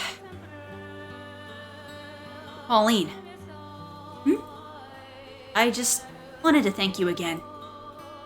I appreciate you taking so much time to show me around. Is that all? No. I don't know why, but I was considering leaving without telling you this. He like you. I'd like you to tell me. I'd feel better if you turned me down. What? My homeland's only getting more isolated. Unlike your country, mine's not so eager to associate with the rest of the world. I probably don't even have their patronage anymore. What I'm saying is that I have absolutely no stability. I can't even say for sure whether I'll be back. So... You're right, there's nothing but obstacles. I'm sure my mom would be opposed as well. But I've fallen for you. The way you look staring out to the sea, the shape of your lips when you smile at me, the kindness in your voice. The more time I spend with you, the deeper I fall in love with you. The whole world could separate us, and these feelings would not change. Well, damn, you beat me to it. If I had waited, I don't think you would have ever gotten to it. I'll say it myself, too. I love you, Pauline. I fell for you the moment I first saw you. I promise we will meet again. I promise I'll be waiting. Thank you. It's visible in both of our eyes. This love, strong enough to wash away all our tribulations. It's all right there, plain as day in each of our eyes. Mine and his.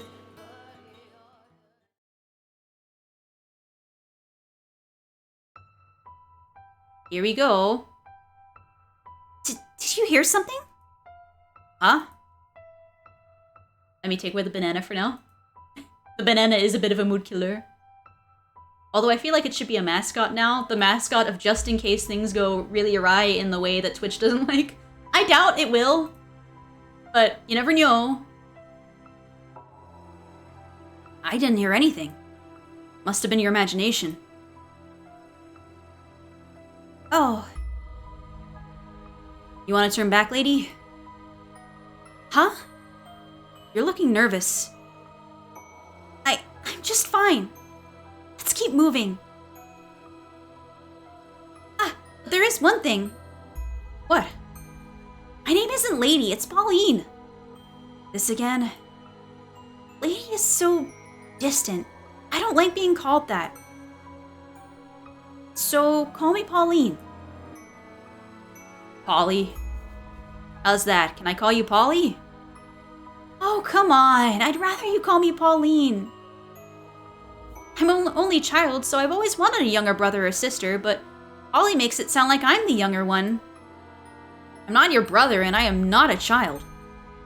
You called yourself a kid yesterday, though. That's not what I meant. Oh, fine. You can call me Polly. It's not my full name, but I'm glad you're calling me something other than Lady, Hobby. Then that's what I'll do. Oh, you left! Be quiet. You're no fun. There's a mansion up ahead, standing atop the cliff. I can't say why exactly, but I feel like there's something that shouldn't be there. What do you mean? It feels out of place in this area, and something seems off about it. Like it's somehow ethereal. I could disappear at any moment. No, I'm probably just overthinking things. Sorry, that was stupid of me to say. It's okay. You still can't see the mansion Javi's talking about from here. Just dense, overgrown forest. But for some reason, I can sense that we're approaching it. It's a strange sensation. Anxiety is bubbling up from deep inside me. At the same time, I feel like I could burst into tears. Not out of fear, but familiarity. Familiarity? I've never been to this country before. Everything I'm seeing is new to me. There's nothing at all for me to find familiar. Why then? I'm gonna ask you one more time. Are you sure you want to do this? I am. You agreed not to go inside. Don't break that promise. It's okay. Don't worry. I'm sorry for putting you through this, making you relive unpleasant memories. But thank you for accompanying me when you have nothing to gain from it. And don't worry, I'll just look around. I'm only searching for a sign that he was here, that he was there. And when I'm done, we'll return to the village together. Alright. Okay. Now, let's go. We push our way through the dark, dense woods. And then, like the world fading into view after a dream, a mansion appears before us. It rests quietly upon a cliff against a backdrop of emerald ocean. This is the Beast's Den? It should, by all rights, be a magnificent scene, but the blue sky and jade sea clash with the building. It appears alone, isolated precariously from the rest of the world. Yes, this is it. This is the mansion where the beast dwells. Carefully, not to make any noise, we draw nearer to the house, this inexplicable structure sitting in between the forest and the cliff. The fluttering I feel in my heart does not seem to be caused only by fear of the beast. The weeds and plants growing unchecked around the house are tall enough for Javi to hide in. I imagine that's how we approached the mansion the first time, lurking in the overgrowth. Say, have the people of this village thought about leaving this area? Moving somewhere else, away from the Beast's Den?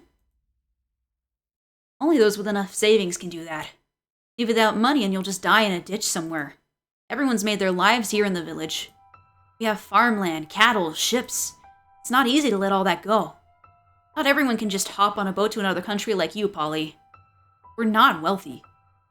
Sorry, I didn't mean to offend you. I know, I was being too harsh. You're just ignorant. So naive you believe the whole world is this perfect, magical place. I'm not saying that's a bad thing. If you're capable of seeing the world like that, there's no reason you should look at it any other way. For as mature as you can be, Javi, you're also rather cynical. Well, pardon me. When you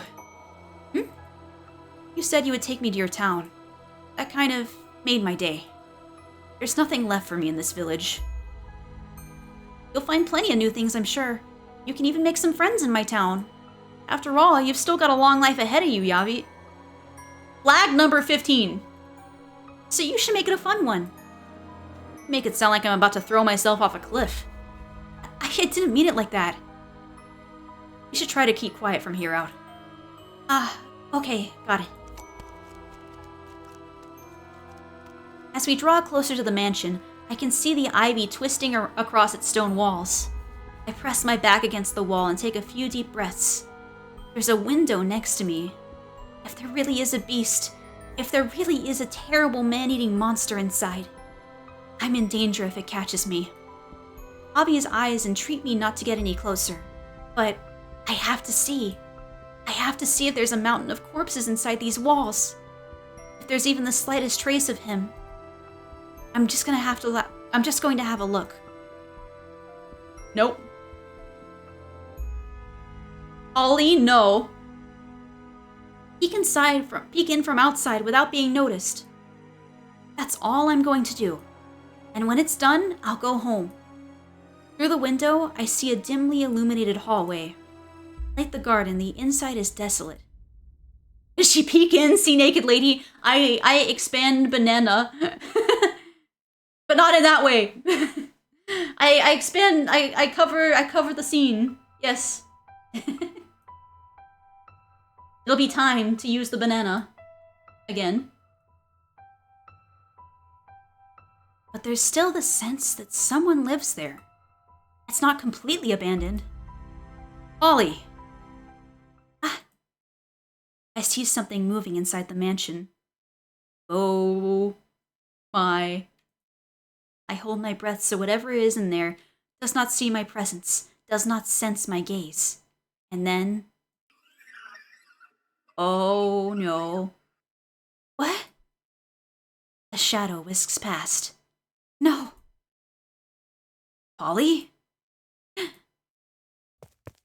Hey, Polly! Open up! Please, open the door! Stop it, you idiot! What do you think you're doing? Please, open the door!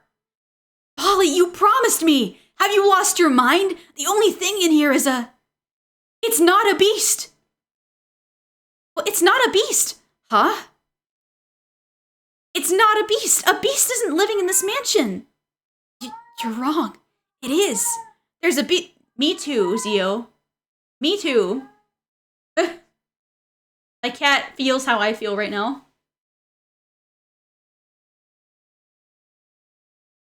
You're wrong. It is. There's a beast in there. A bestia.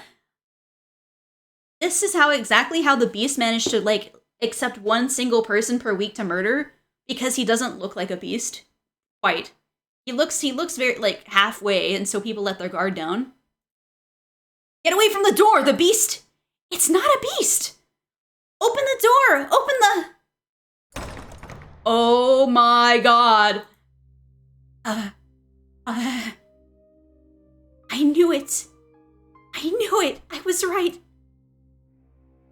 Oh my god, is the beast her lover? You're alive. Is it the merchant? But I thought he killed the merchant, and unless that was a peek of him and how he actually looks. Holy shit! You're alive! You're alive! You're alive! I never stopped believing. I knew you wouldn't die. But you...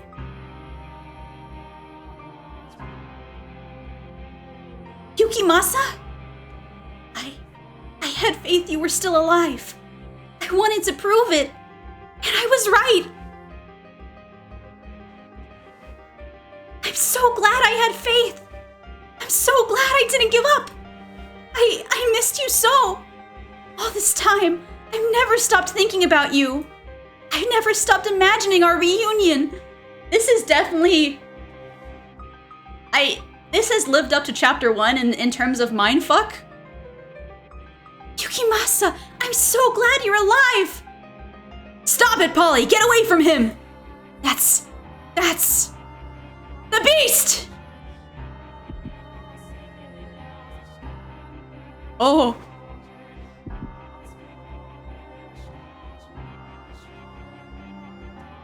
What? What the fuck? Although that art is a banger. Look at that art. You'll kill me if I don't kill you, and so I must show you that I will. I must show you that I'm serious. I must kill you, or you just won't understand. You just won't understand. If I don't show you firsthand, you just won't understand. I'll make you understand. I'll make your flesh and bones understand. Kill! I'll kill you! I'll kill you! Oh my god.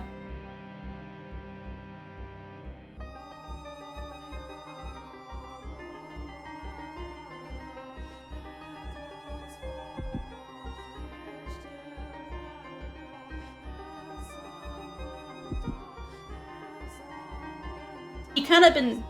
I don't want to admit something though, but like... I mean, he looking kind of crazy, but also... I feel like some people would say wood here. Crap. Oh shit, hold on. I accidentally opened up a different window. That's it. Cry for me. Beg for your life. Pray for my mercy. Weep and struggle and suffer and die. Look at this. No one can stand up to me. Humans have no chance against beasts.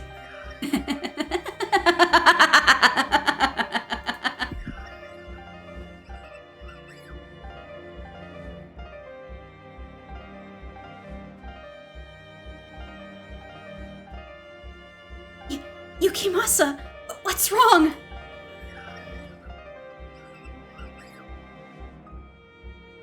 What?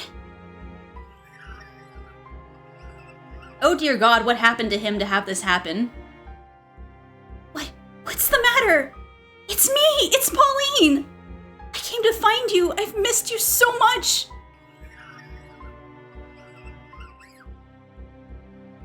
Yukimasa? Sorry, I still don't understand your language. Wait! Where are you going? Stop it, Polly! Don't go after him! Polly! Oh no, he murdered her! He thought she was the other monster! Oh my god! She's fucking dead! She's fucking dead! No!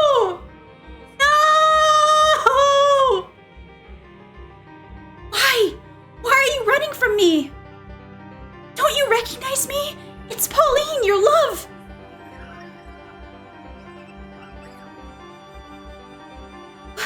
Why? Your katana. Why? Why would you point that at me?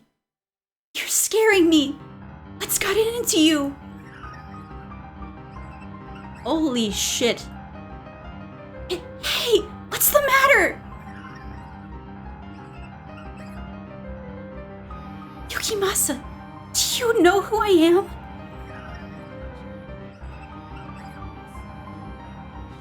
What happened? You used to be able to speak my language so fluently. Let's talk. What do you say? Put that thing away, please. It's dangerous.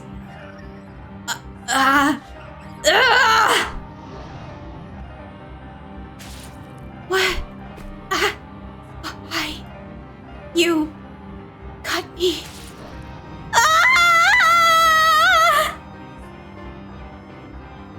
Holy shit! Oh my god! So hot. Why?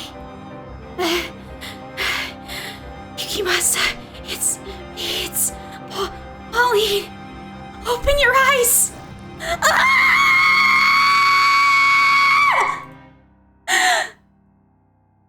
No. Stop. Yukimasa. Please. Stop this. I don't think I have it in me to do that scream again. Oh my god. I'm begging you. Oh my god. Why would you do this to me? Stop it, Yukimasa! Stop this! His blade, held high above my head, glimmers. I guess it depends on whether the blind girl understood Pauline's what Pauline was saying. But also, you would think, I mean, the blind girl even said that she had a higher sense of hearing. Does that mean that she heard this and she was actually complicit in it without saying anything?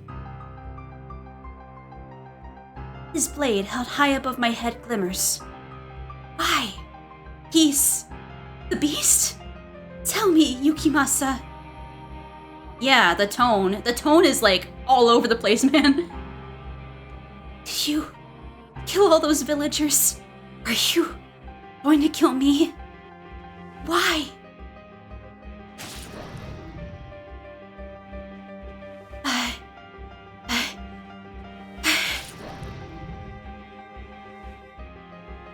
Please stop.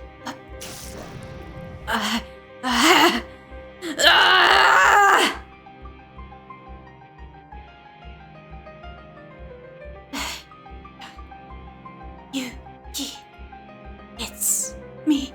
It's Pauline. Please open your eyes. Let's go back to my town. I never got the chance to ask if you wanted to move to my country.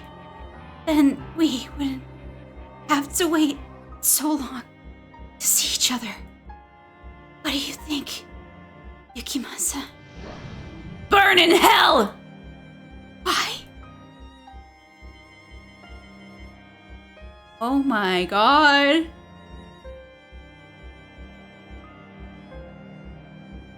Tell me, why?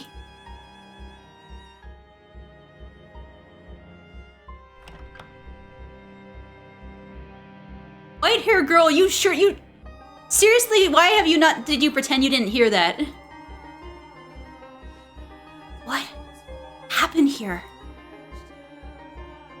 I'm grateful that you cannot see, because you would certainly think me a beast if you were able to see this. Because you cannot see, you do not know what I look like. But I do know. Another beast like me broke into the mansion. Was it? I protected you. Did I not? I protected you. Say that I protected you. That I did this for you. Actually a beast?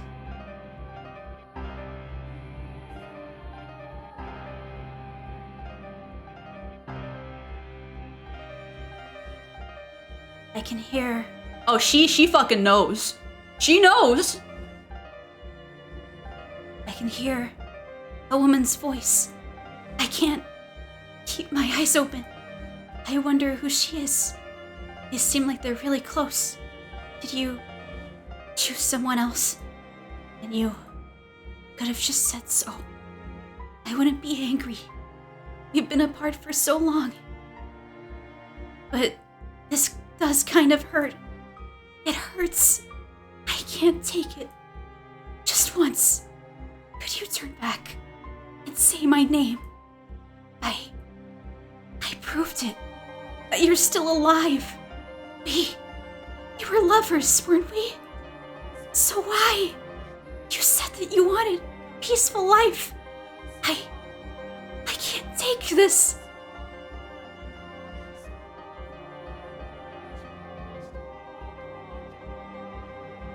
It hurts so bad.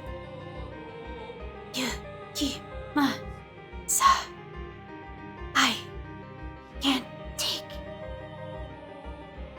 can't take this.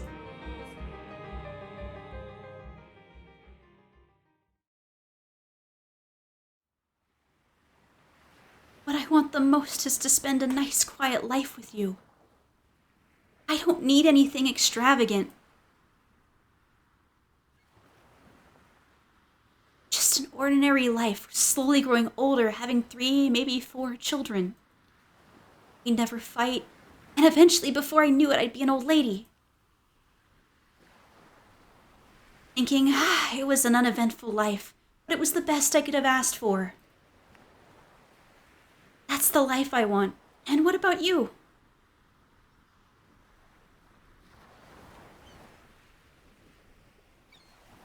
Yes, I too wish for a peaceful life with you.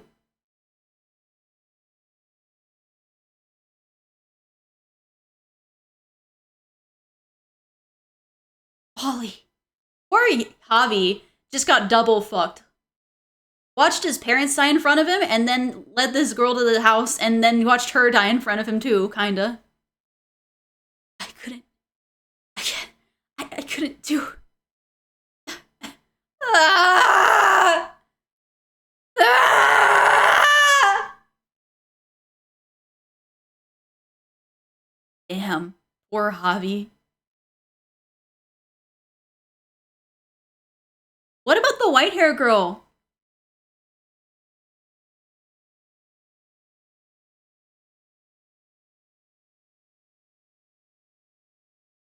Master, what is the matter?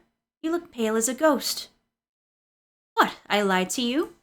I have not told you a single falsehood, Master. Ah, about the beast? That means you were seeing her memories then.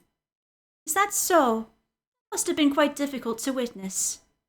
But I assure you I have told you no lies. Bestia was convinced he was a beast. And as a servant of this house, it is my responsibility to present my former master to you as he saw himself. I know, poor Javi. This would have been a very different story had you not discovered the truth. Were we not supposed to? A beast meets a white-haired girl and learns humanity.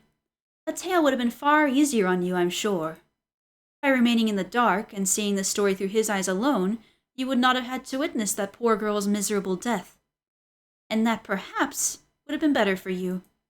But the reality you observed through her eyes changed the truth of his tale. It sounds like the visions you had did not run in parallel to the events I described for you, but took place slightly earlier in time. Which means that, yes, her fate was set in stone well before you ever saw it.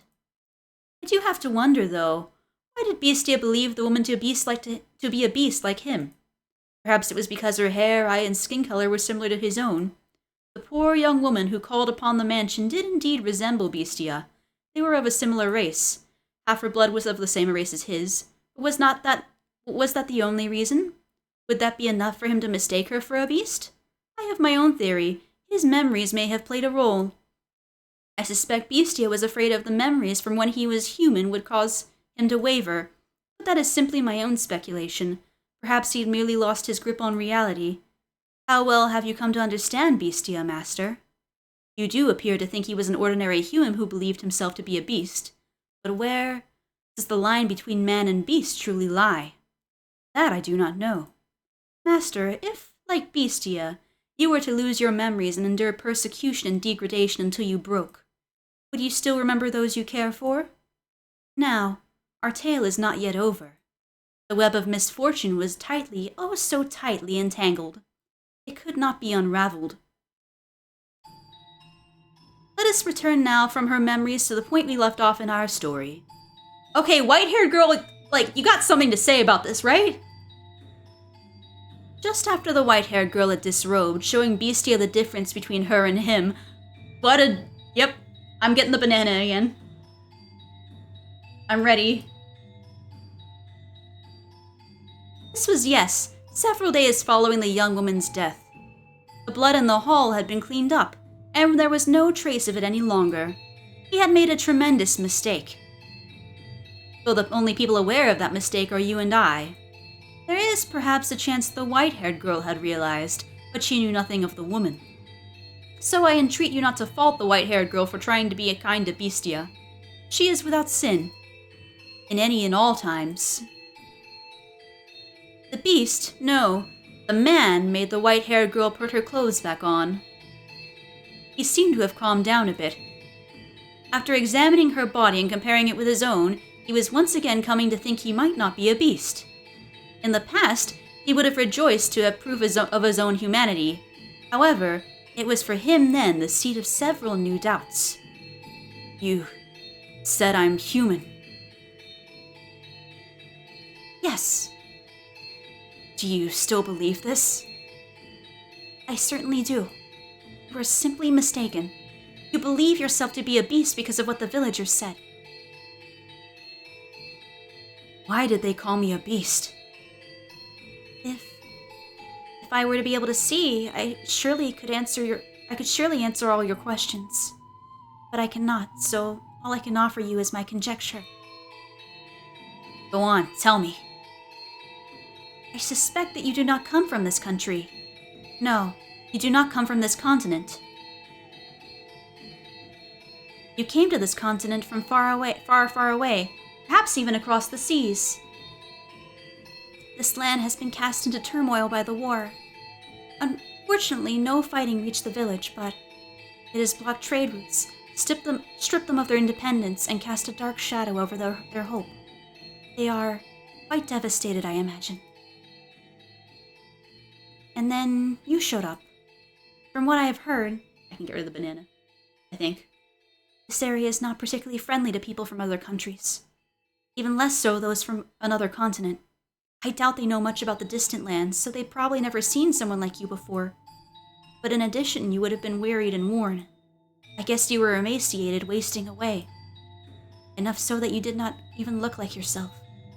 Do you remember how you arrived at the village?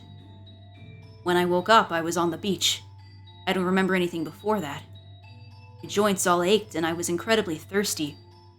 I was in so much pain, I sought help. But nothing I said got through the villagers. I did not understand what they said either. He forgot how to speak language.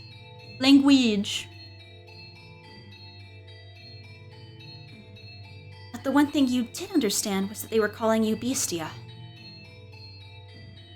Right. And I also understood that the word was used to describe beasts. The way that they looked at me, it wasn't normal, so I imagine at first they simply didn't want the trouble. I don't know what would do that to somebody. He literally was driven insane by, I don't know, he got amnesia and was driven insane because he just couldn't speak the language, I guess. I don't know. Simply that this wretched man, unfamiliar in appearance, who had washed ashore, resembled a beast. Washed ashore? You were in an accident, were you not? Crossing the sea? How does she know that? I do not remember. I can't remember. No, I mustn't remember. I'm not a beast. That means the other beast wasn't one either.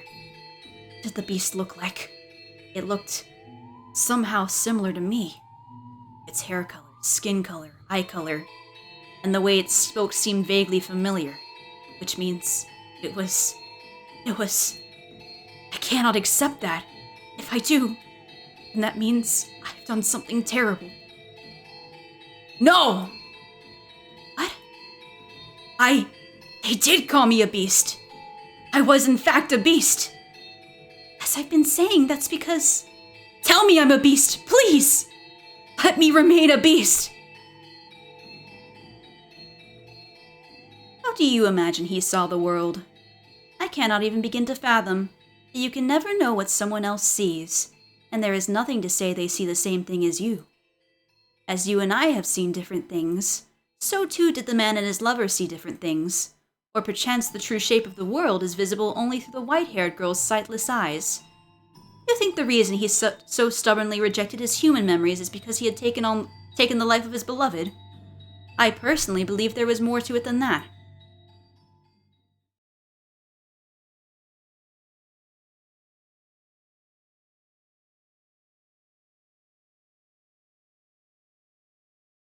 Someday you shall remember.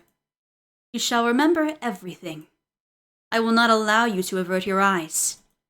Remember that you have always been a beast, incapable of saving anyone, only of taking. Remember and suffer.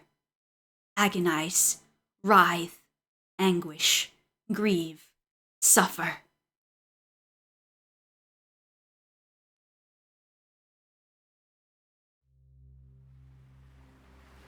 Damn, this is actually a really long chapter.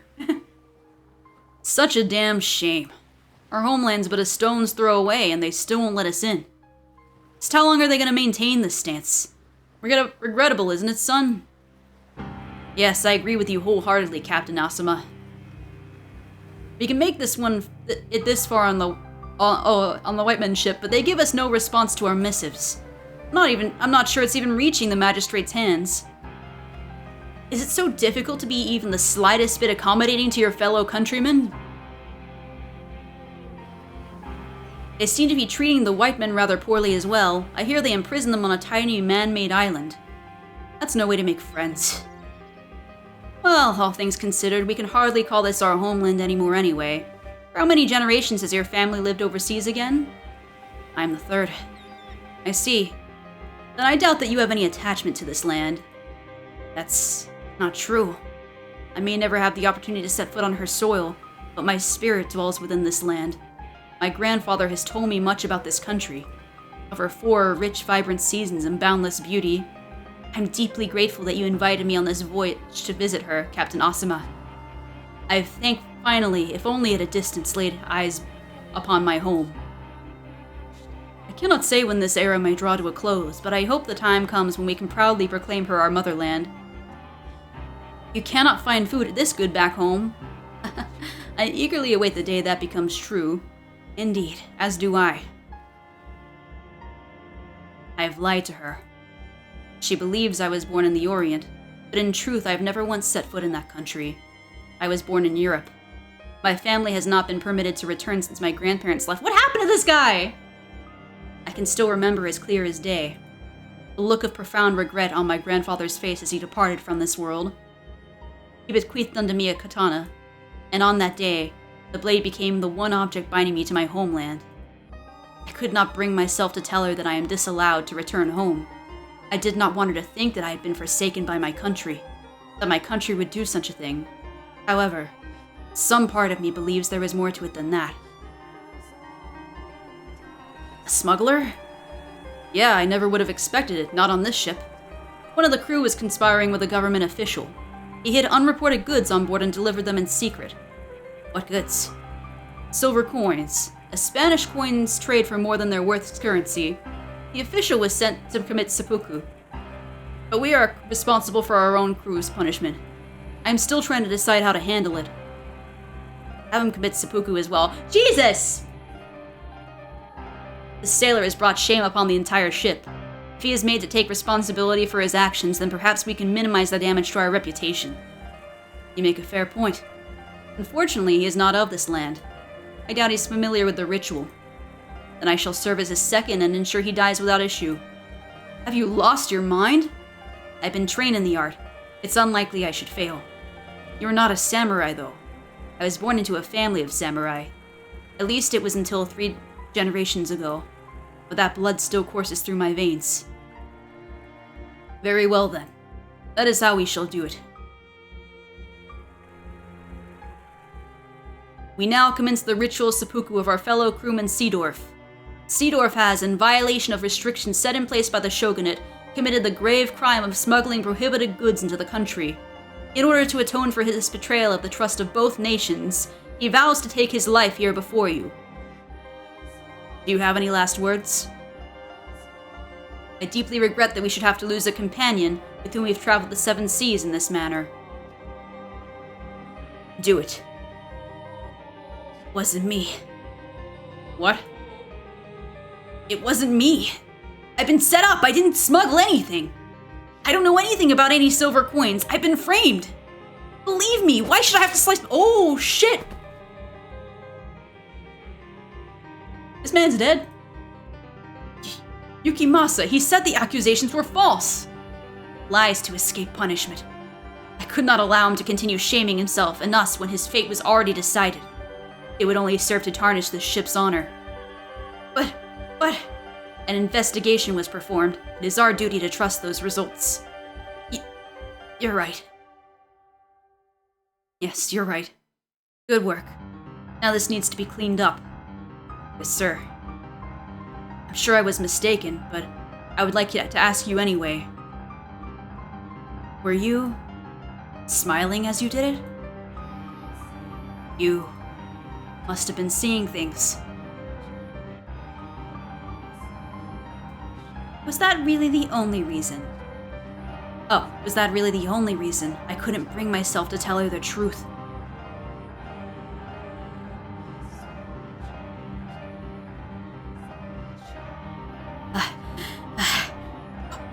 What was that dream? Was that from my memories? No. Asuma, I've never met that man. Or that woman. No, I was just, no, it wasn't me. I don't remember. I don't remember anything. Not a thing. Not a single thing. I'm a beast, not a human. I don't need those memories. Are you there? White-haired girl? Are you there? Where are you? Come to me. Be with me. Peace. My peace. Where are you? Where have you gone? Why? Are you not at my side? I don't remember anything. Stop remembering. Oh, he feeling really guilty now.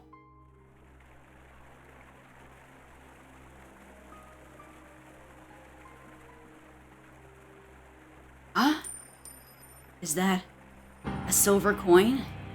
Spanish silver. Some weeks after we set off back west, I find a silver coin in the ship's hold. I don't know if it got overlooked or dropped when transporting the rest. But there's just one. The first thing I think when I find it is that I should report it to Captain Asuma. But instead, I slip the coin into my pocket. It was you, you bastard! And take my leave of the hold as if nothing ever happened. Not for the purpose of smuggling it for some extra cash. It only has extra value in the east. Back west, it's worth nothing more than its designated value as currency. So again, it's not for want of money.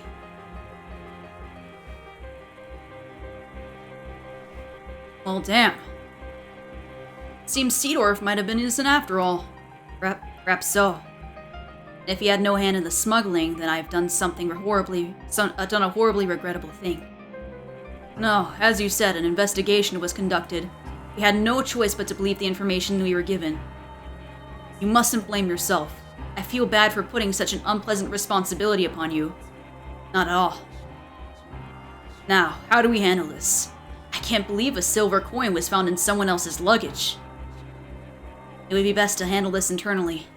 Publicly, we've already made our amends with Seedorf's death. That's true. Although it would be prudent to try and discover from where he's acquiring the coins, so as to prevent another such incident. Should one of our crew be caught smuggling again, he will not be the only one asked to take responsibility. I have great sympathy for you, Captain Asuma. This is quite the headache. I can't imagine he would give up his connections just because we asked. We can force him. If he doesn't want to talk, then we can give him some encouragement. But I couldn't. Worry not, Captain Asuma. I shall take care of the dirty work. You needn't trouble yourself with anything, Captain. Leave it all to me. Captain. Very well. I leave this in your hands, Yukimasa. Yes, sir.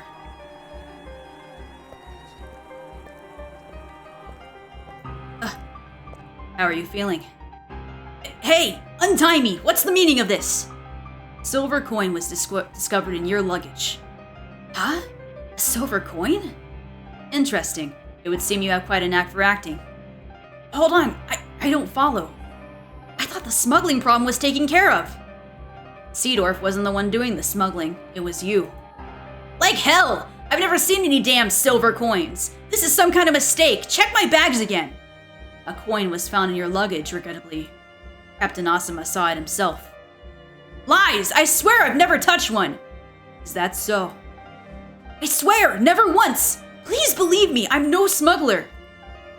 I've done good work, even on this expedition. You know I'm not someone who would get involved in smuggling. I don't know what kind of person anyone is.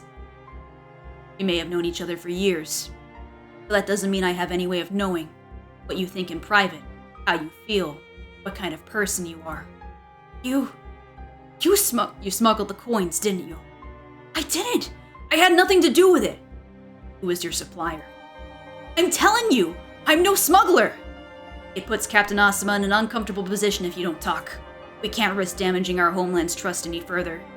I swear to God I had nothing to do with it! So you won't tell? How can I tell you something I know nothing about? I see. You believe me? So it's very, very important information. Enough that you can't give it up so easily. In which case, I'll just do what I have to do until you talk. What are you... Whenever you're ready to talk, let me know. I'll stop right away. Hey, stop! What are you... Bite the thick fingers you have. Let go! What are you...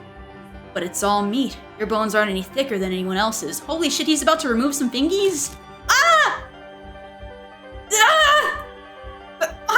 My finger! Oh, don't start screaming just yet. That was just the first. Your little finger. Next is your ring finger. So stop! Please don't! I'm begging you! Are you ready to talk? I told you! I don't know anything! Too bad. Ah! I don't think I can yell much anymore. I think I'm good. Your middle finger. Don't!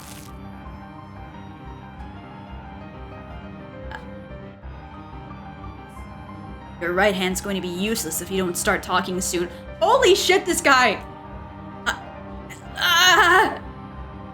What do you want me to tell you? I swear I had nothing to do with it. What has you so stubbornly refusing to talk? Is your supplier really going to such lengths to protect? This is very yabe. I agree. No, I can't tell you what I don't know. That's... All that's left is your thumb. Help! Someone get me! Just so we're perfectly clear, everyone on board knows what you did. No one's gonna come to a smuggler's aid. God, I can't take any more of this! Please stop! Ready to talk? What will it be? I'll talk.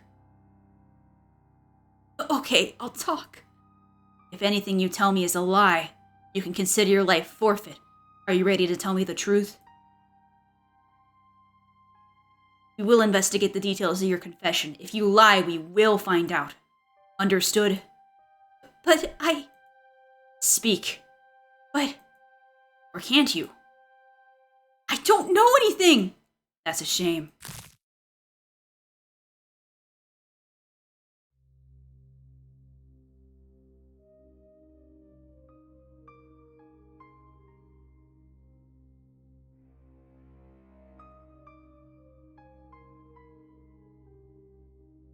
This is a lot.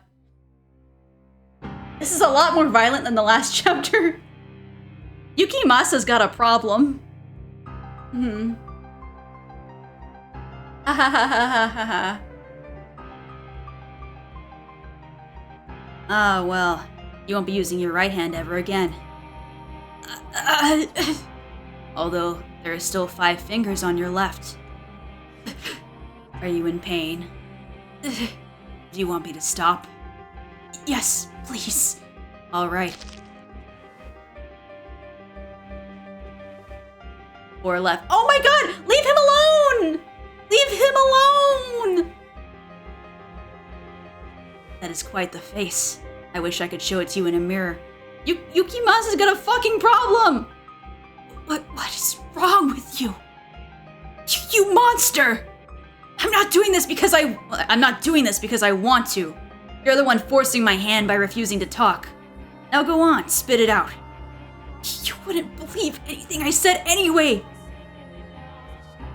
How long have you been doing this? You're the first. Liar! You sick bastard! It's the truth, though. Then why? Why are you smiling? Ah! This is actually getting painful to read. 3 left. What'll it be? Will you tell me anything? No lies and no omissions? It wasn't me! I didn't do anything! 2 left. Surprising how easily they break. No! Stop! This is the last one. I wish I had a face that could be more distraught than the one I currently have.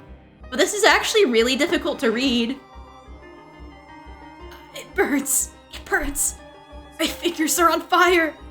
Now, what next? It burns, burns, burns. Are you listening? Hello?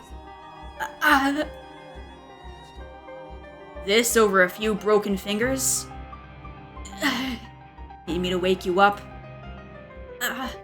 Let me tell you something. I'm the one who put the coin in your luggage. Look at him! He's literally admitting it! Of course you don't know anything. Someone! Anyone get in here! The silver coin wasn't... Don't go shouting things you'll regret. It's hard to fight back with your hand and it's in that condition. Having trouble breathing? Huh? Well, are you? You need air? I need the pensive wobble. I need, like, a support. I need, like, a fluffy thing after this. Oh my god. I guess it's hard to talk with my hands around your throat, huh? You want air? Alright. Then you can have some air.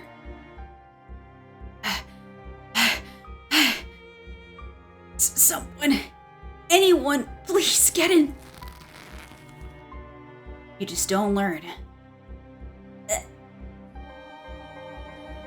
I can see the words written on his face. Why? Why are you doing this? Why? That is a good question. I'm not even sure myself.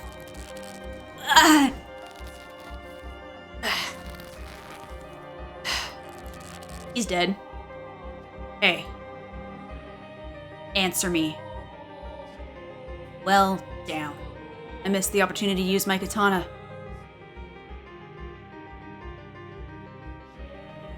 I tossed the man's body overboard. My story will be that he sneaked out while I wasn't looking, and threw himself into the sea. As I watched the sack of flesh sink into the depths, I'm thoroughly shocked to realize I don't feel the slightest bit bad about what I've done. No regret, no remorse, nothing. I comprehend that the things I've done are reprehensible, that they're evil. But that knowledge wasn't sufficient to restrain my urges. There's an itch I felt deep within my chest since the moment my blade sunk its teeth into Seedorf's neck. I don't know what to call it, but I feel like I'm floating, like everything swirling about inside me has been unleashed, set free. There's also an edge of anxiety, though. If I continue down this path, what might I transform into? Despite feeling not the slightest bit guilty about the horrible things I've done, I still fear this life I've made slipping away from me. I want something to anchor me. What exactly am I? Is this what I wanted to become? The kind of man who can take another's life without flinching? Fully aware of his actions? And if that's truly what I am, perhaps it would make things easier if I did lose everything. Oh, don't scare me like that! And where did you pick up a word like I never took you for someone so pretentious. I'm sorry. You just look so much like a rabbit there, the way you were tossing your head back and forth looking around for me. Oh, you. Is something you call a child. I'm not a little girl anymore. I'm sorry, really. Don't be so mad, Pauline. I'm not mad at all. It's been a year and a half. We finally get to see each other again. That we do. Did you have any trouble out at sea? Did you fall ill or get caught in a storm or run into any kind of danger at all? No, there was no trouble. Everything went fine without incident. The sea god was watching over us, I suppose.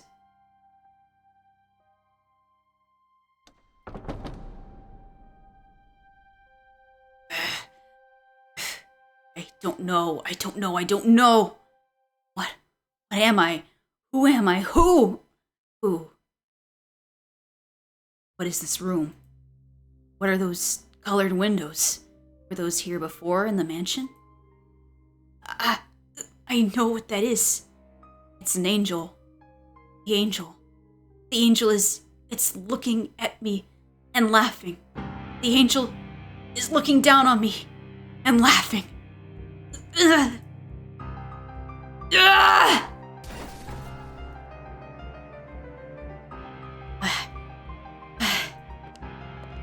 What are you doing? The angel's laughing at me. The angel. The angel. You, where were you? I went to the kitchen to get a drink of water. You have nothing to worry about. I will not run away from you. I'm not human, am I? I'm not a human. You are not a human.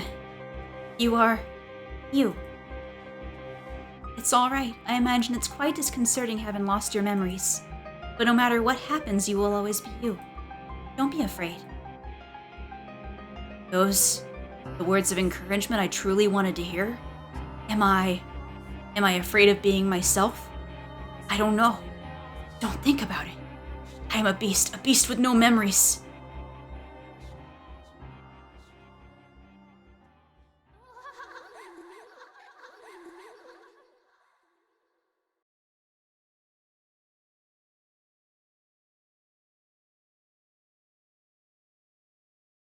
His psyche drifted erratically between human and beast. If he accepted himself as human, it might cause memories better left buried to return to him. If he accepted himself as a beast in exchange for his memories, he would no longer be able to rejoin human society. The white-haired girl fervently supported him in these precarious times. I was quite amazed. I had never imagined she would grow to be such a strong woman. Nevertheless, God is a cruel master. For what strength he gave her spiritually, he took an equal part away from her physically. Though she persisted, day in and day out, to stay by the man's side, one day she suddenly fell ill. With her in the throes of a high fever and not knowing the cause, he fell into a perpetual panic. Okay, so this must be the end of it, because something is happening to the white-haired girl again. There was no medicine in the mansion. They could hardly manage to put together sufficiently nutritious meals. Though there was no medicine, maybe there was something else that could make her feel better. However, everything that he could think of required him to leave the house. Hey. Is there anything you would like? Anything I would like? I'm considering visiting the village. I see. You're going to the village? I thought I might be able to get some medicine. I would prefer to bring a doctor here, but no one would come if they learned you were in this mansion. So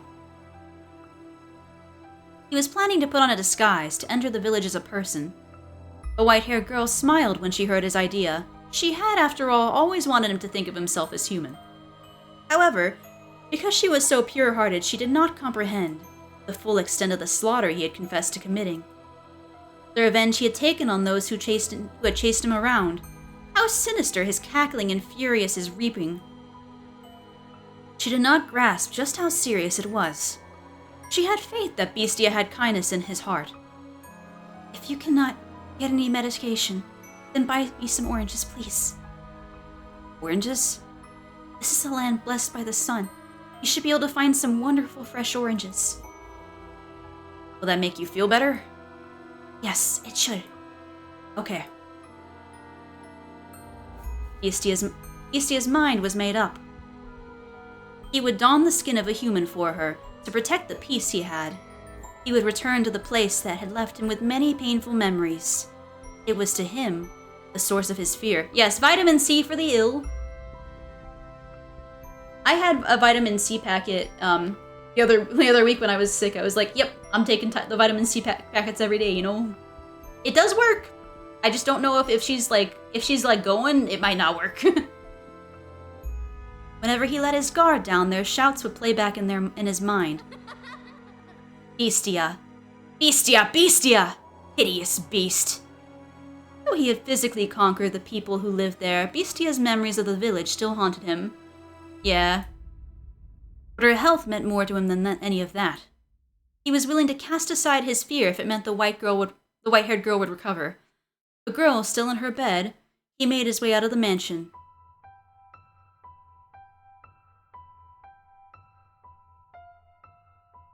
He crossed the overgrown forest, pushing forward one step at a time, all the while trying to brush aside his apprehension, until he arrived at the village. This is where they called me a beast, where I was almost killed, and where I killed them.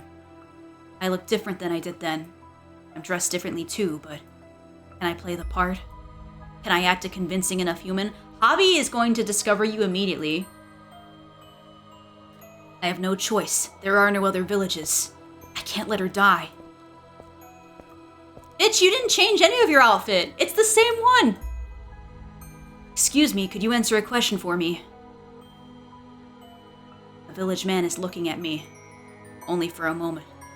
But for me, that moment is torturously long. A faint look of panic crosses his face, perhaps in fear of my appearance.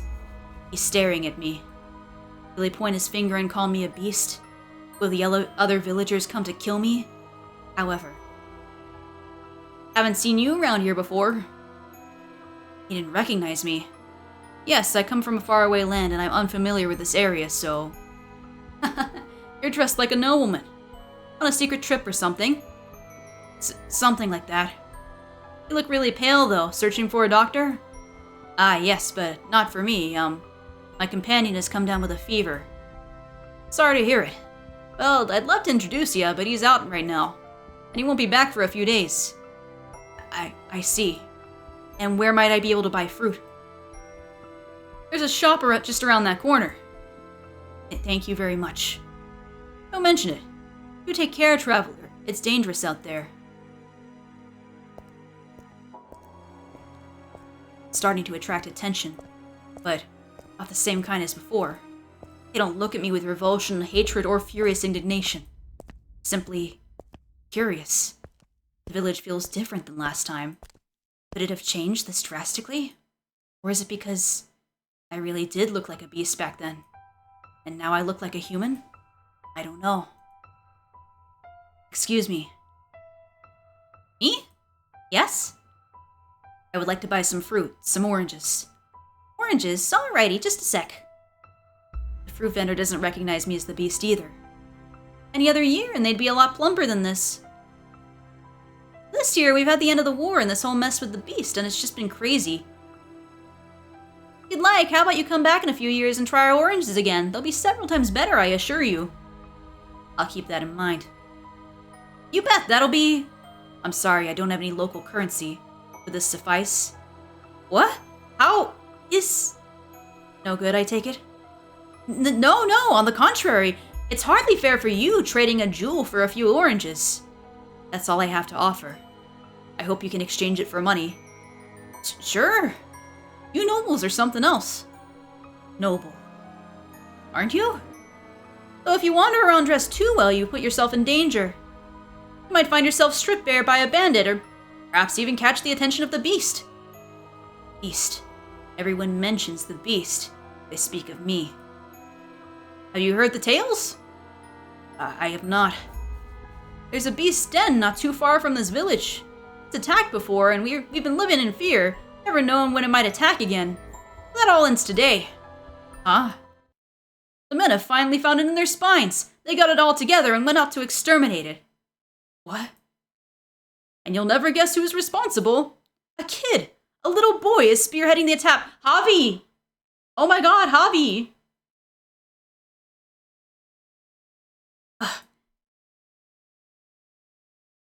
Javi's gonna kill the girl.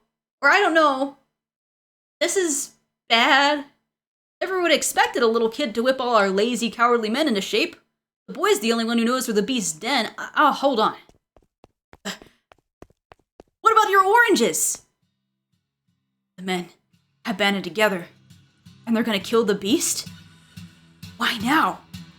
Why when I'm not there? I'm the beast. I'm right here. I'm what you're trying to hunt. The only person at the mansion right now is her. He regretted not asking the fruit vendor how long ago the party set off. But what good would that knowledge have done him? And he had to hurry back regardless. The sun was beginning to set, draping the surroundings in a deep blackness. As if to keep him from returning home, the night wrapped its hands around his head, covering both eyes. In what direction did he have to head to return to the mansion? He stormed through the forest, and eventually a mansion appeared before him, like the world fading into a view after a dream. Bestia was a tempest in the night, blowing through the overgrowth towards the house. Please make it in time. I need her. I need the peace that she provides me. The last thing I want is for her to die. In the blink of an eye, he was through the door, charging down the mansion's halls. He could not sense anyone else inside, though. All he could hear was the whoosh of the wind blowing into the house from somewhere. It seemed a window was open. Where are you? Where have you gone? Answer me! Please answer me! White-haired girl? He cried out the girl's name again and again until his throat was sore and his voice hoarse, but she did not respond.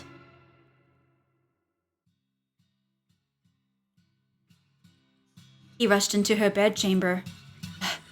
Hey, hello? Where are you? Where are you? Answer me! The man swung his head back and forth so hard he thought he might break his own neck, and when he was made to look down, he slipped, falling on his tailbone. He felt something slick on his hands, a sensation he would recognize anywhere. The liquid was still warm. Oh, that cannot be. It can't. It can't! It cannot be! Muttering incomprehensibly in fear, he crawled back through the door of her chamber and into the corridor. Like a genuine beast, he followed the trail of slippery fluid on all fours. The trail glimmering like red wine. It stretched down the hall, past the living room, smeared across the floor like it had been wiped down with a mop.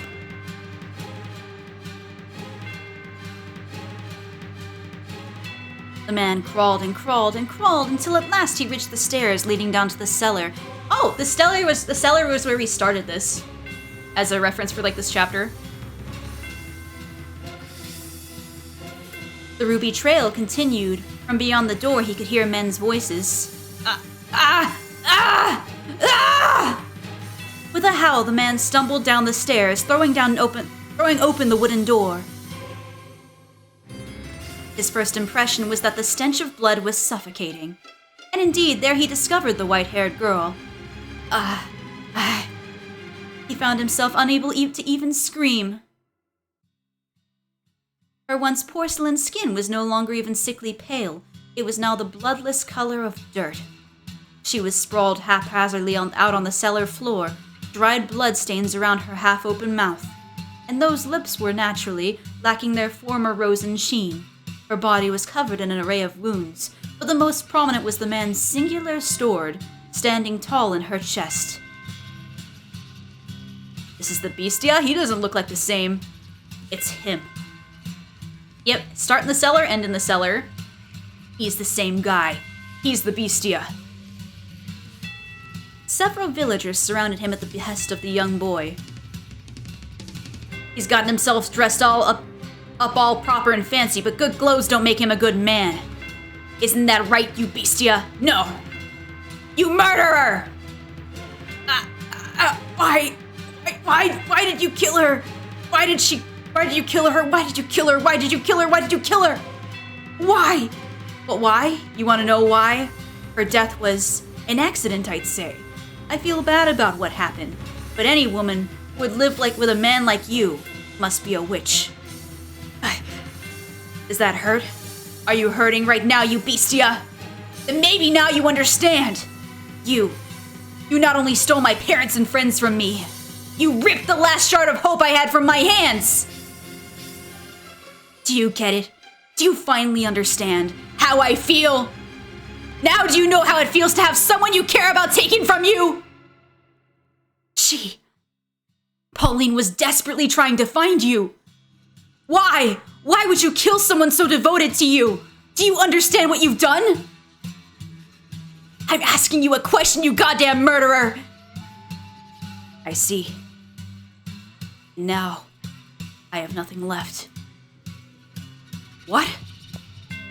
The man stepped forward, almost perfectly calm. His panic had vanished, all as if it were never there. His eyes were disturbingly vacant. Perhaps the sorrow had overpowered him, beating his heart into quiet submission. No, that was not the case. Though his eyes were empty, a faint smile spread across his lips. The transition was swift, as though a gear had switched in his mind. The boy and the other villagers were frozen in place at the sight. Before long, the man was standing before the deceased girl's body, and then he pulled the blade from her chest. I knew it. I really was a beast, and what I wanted was a tether. What are you yammering on about? Didn't you care about that woman? Didn't you choose her over Pauline? Who you then threw aside and butchered? What is wrong with you? What was she to you? She was my serenity, but she's dead now, and there's nothing I can do about that. Peace, calm, tranquility. The man's behavior was downright eerie, causing the boy to flinch back. Believing he'd had everything taken from him and could not possibly lose anything more was, I imagine, what allowed him to stand up to the beast, the source of such crippling fear. Yet now he found himself unable to move. He found himself in the face of such an incomprehensible creature paralyzed with fear, and the villagers were similarly dumbstruck. Not even I could understand his behavior. What the hell is wrong with you? How can you laugh at this? I don't get it! How? How indeed? I wonder myself. I don't know either. But you know what? It doesn't matter anymore, because every last one of my anchors has broken off and sunk it into the sea.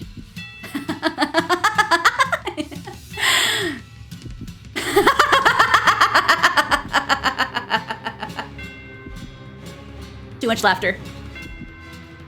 Oh, he's fucked. Damn it, get moving, kill him! I'll slaughter every last one of you! Ah, yes. My whole life, I've always wanted to kill. Oh shit, that's kind of spooky. What was it that afflicted you with such madness? Losing your memory in the shipwreck, the abuse and insult you suffered at the villagers' hands?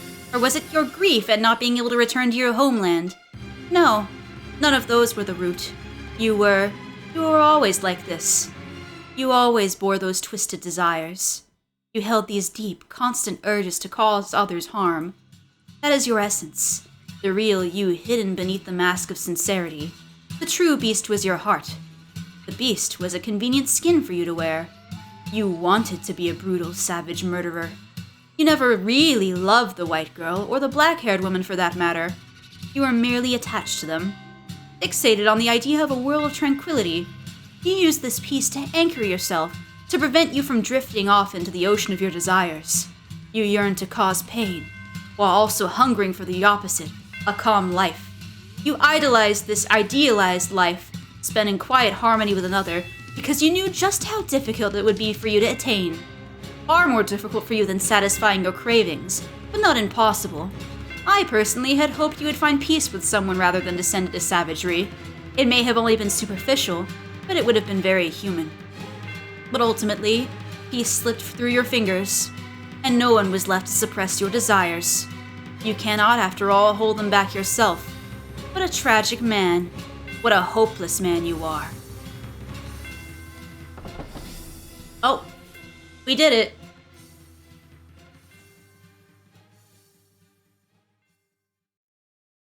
That was a lot of yelling that chapter. Okay, I will go until we hit the beginning of the next chapter, which is, like, at least if it was last, like the last chapter, it was not very long. But that that was a lot. That went wild too. Holy shit! This visual novel is really be like swinging with its plots. The door to the cellar swung shut. You had fallen to the floor at some point, unable to bear the stench of blood. Yeah! I've been really enjoying this as well. Yay! I'm glad that you have too. The maid stood behind you, her arms wrapped around your shoulders. The maid's voice was chillingly gentle. It was quite horrific, wasn't it? Are you feeling unwell, Master? Oh my, you're shaking, Master. Fear not. I assure you the beast will not come through that door. I am here for you, and I will continue to hold you for as long as you need to settle your nerves. Oh dear, you feel like you might freeze in my arms? Am I really that cold? I cannot tell my own temperature. You wish to know what happened to Beastie after that? I could open the door once more and show you. But I have no intention of knowingly tossing you back into that den of horrors. He lost the rest of his humanity, becoming wholly beast. But to tell just a little more of the tale, it is my understanding that an entire village was ravaged shortly thereafter. He killed everybody! Yeah, Jesus, man. He was a bewitchingly talented swordsman. Not a single person living in that village could stand up to him. In the woman's memories you saw, he was a gentle man, yes? But even the mildest of men could change. Though personally, I believe that without an element of monstrousness buried somewhere within, a man cannot become a beast, regardless of what may push him in that direction. Do you follow? Now tell me, Master, have you remembered anything? Oh dear, I was afraid of that. I'm a remarkably patient maid. I shall accompany you for as long as you require. So do please find your memories. Now, let us head to the next door. The mansion is quite large, so hold on to my hand. We would not want to get separated. You and the maid traveled down the dimly lit hall, passing by the mirror once again. The light from the candle in the maid's hand was the only thing reflected in it. The maid herself did not appear. However, just as you were about to avert your eyes, you thought you caught a glimpse of white hair. Are we the white-haired girl? Or is that a misnomer? Are they misleading us? You heard a voice echo in the darkness, and when you turned to face the mirror again, the glass was the color of obsidian, as if it had been painted over. The voice seemed to be coming from beyond the mirror. The maid did not turn back, evidently having not heard anything. You extended your hand, averted your eyes. Oh. I have choices! This is the first time in the story I've had choices. I want to extend my hand. I wonder if I can die. I'm gonna save. I'm gonna save before I do this. How do I do this again? Okay. Yes, overwrite. Very good. To the next door. Is this like, is it like an actual split path, or do I die if I picked one? I'm gonna extend the hand. Do it! Yeah, I'm doing it. You extended your hand toward the darkness overrunning the mirror. The second your hand brushed against the surface, the tips of your fingers sunk into it. And the next thing you realized, your whole world was sinking into darkness. You could hear a voice. She did tell us not to let go of her hand. I am the witch. Wait. Are you getting the white-haired girl story?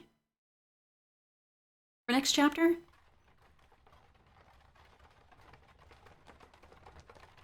I'll give it a second, because normally it tells you that you're starting chapter 3. It told me before that I was starting chapter 2. It's getting foggy. Looks like it might rain. Maybe we should take a little break. You want to keep going? Oh, alright then. This deep in the forest? Thank you very much. You must be tired after such a long journey. This is the mansion I'm looking for, yes? He could have said something. Oh well. I should get going, I guess. Does no one live here? But if that's the case, then why was I... Such a big door. Please open. It's not locked, I guess.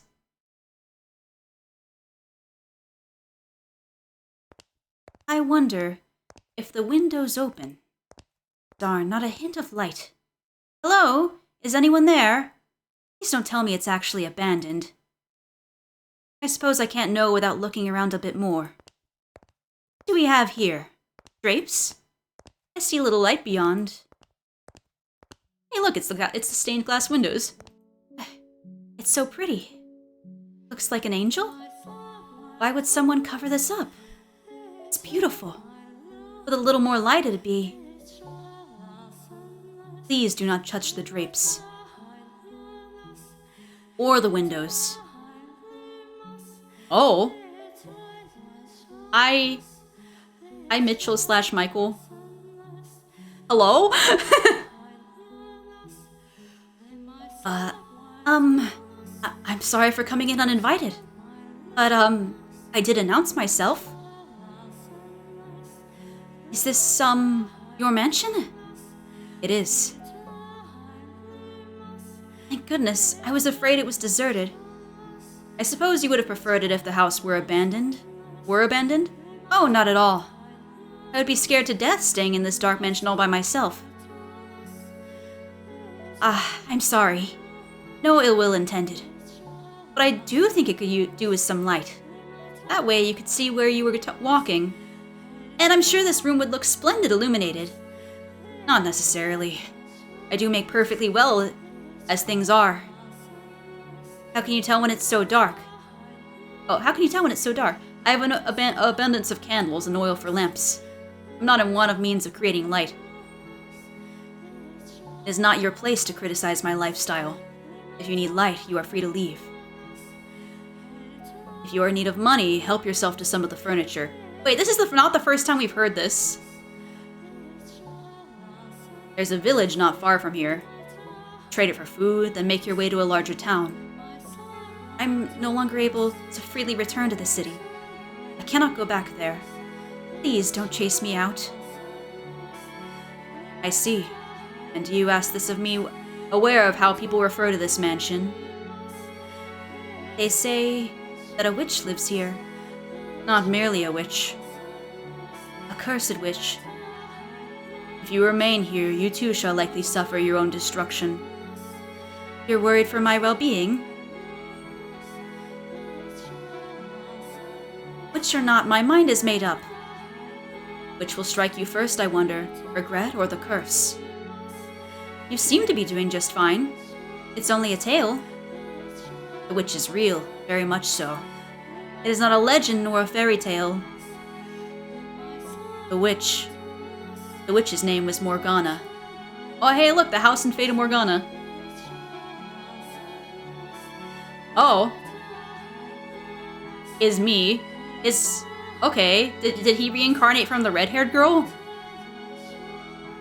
My confusion is palpable.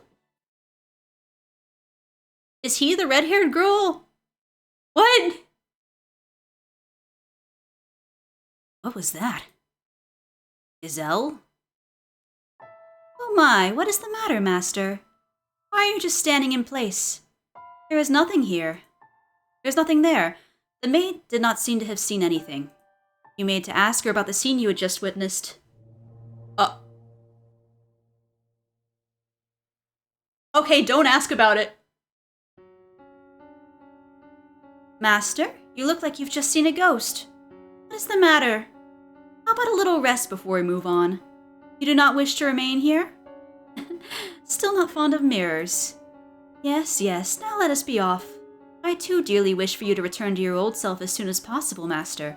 If your desire is to push onward, then I could hardly be happier. Now follow me. What the fuck? You follow the maid's lead, returning to the living room. From there, you climbed a set of stairs, your hands sliding through the dust that had settled on the ebony railing. When you stepped out of the side of the mirror, the maid had returned to normal. You'd been on the verge of remembering something, but you were no longer in a position to be concerned about such things. For the chill in the air within the mansion seemed to have intensified. Standing at one end of a long corridor, you asked the maid, "When was the mansion built?" I would imagine you know about that more about that than me, master. Yes, I know. You have not yet regained your memories. I was simply teasing you. I have been a servant of this house for many, many years, but the truth is I do not know everything about it. All I know is that the mansion is cursed, and that it has brought misfortune upon its residents, since times of old. I can make a conjecture as to when it began, but I believe you should figure it out for yourself, master. There is no guarantee my perspective is the correct one. Now, let us proceed. You and the maid traveled down a dimly lit corridor. While the layout of the house was the same as in the eras of the flaxen-haired boy and the beast, the bleak, colorless gloom felt incredibly dreary. On the wall, partway down the hall, hung a painting. The painting, which depicted a beautiful landscape, was oddly entrancing, but you did not have time to appreciate the artwork. Your hand in the maid's, you passed by the painting. Before long, a door came into sight at the end of the hall. Is this our next stop? This door is what I would like to show you next, master. Listen closely. Do you hear the voices? Lively but rough, energetic but coarse. What lies beyond this door is neither a period of elegance and abundance like the first, nor of ruin and savagery like the second. Technology and culture had become quite developed. Cameras and photography had been invented. It was a time of great progress and many breakthroughs, and for that reason, those who lived in it were constantly seeking to try new things. The tale I'm about to tell you is one of a man who wagered everything on his ambitions. I hope that what you see, master, will stir something in your heart. Now, through the door we go. Please do not let go of my hand. The maid pushed open the door. Colorful balls bounced around atop a long, dark green table. One man, dressed in black and standing by the billiards table, turned towards the door. The room was inundated with eye-watering cigar smoke, causing you to squeeze your eyes shut. Oh. The third door. I have so many questions, and I'm so intrigued. 1869. We have jumped another 100 years into the future. I will save here though.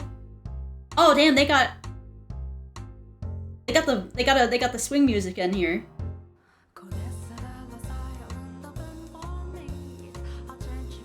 This is a very different vibe than either of them. But yeah, I think I'll go ahead and save this here.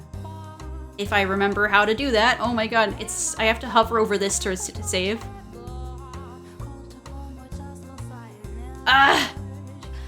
I need to schedule this like once a week or something because I need to know what's going on. And this is a fairly long game if I've read right. I think it's like 43 hours, which for a visual novel is like long. So I don't know how many chapters it is though. Maybe that would help. But yeah, let me go ahead and close it for now. If I can. Yeah, 43 hours! It's long. They are not kidding with the story on this thing. Oh shit, that was not the right thing. Config? Return to title. Yeah. Yeah. That was fun. That was a very different story than the first story, but the first story was good too.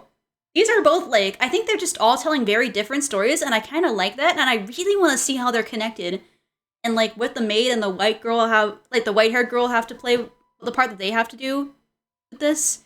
And like now Mitchell or Michael or whatever, who is also the white-haired girl, I don't know what's up with him. I don't know what's up with us. I need to know. So maybe I'll do another stream this week. I don't know. Wait, no, I can't. I'm busy this weekend. But that is okay. For now, I think on Sunday, I want to do Betrayal, the board game with friends, which is about another spooky house. But it's a little bit more. It's a little bit less dire than some of this got.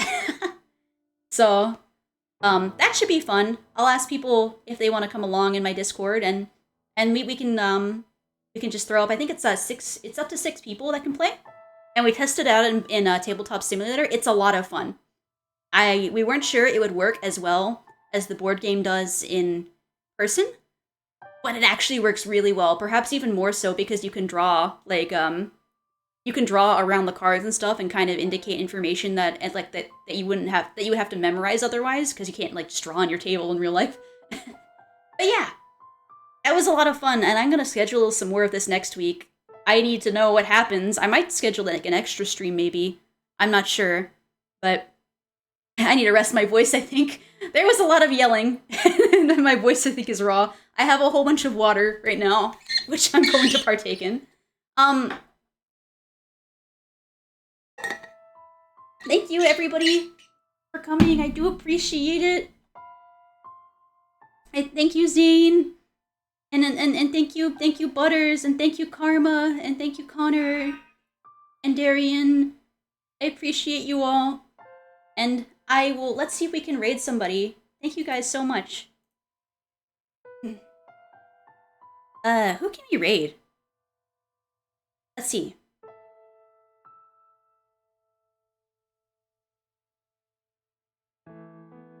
Yeah! Thank you, Zane. I appreciate you stopping by. Find streamers.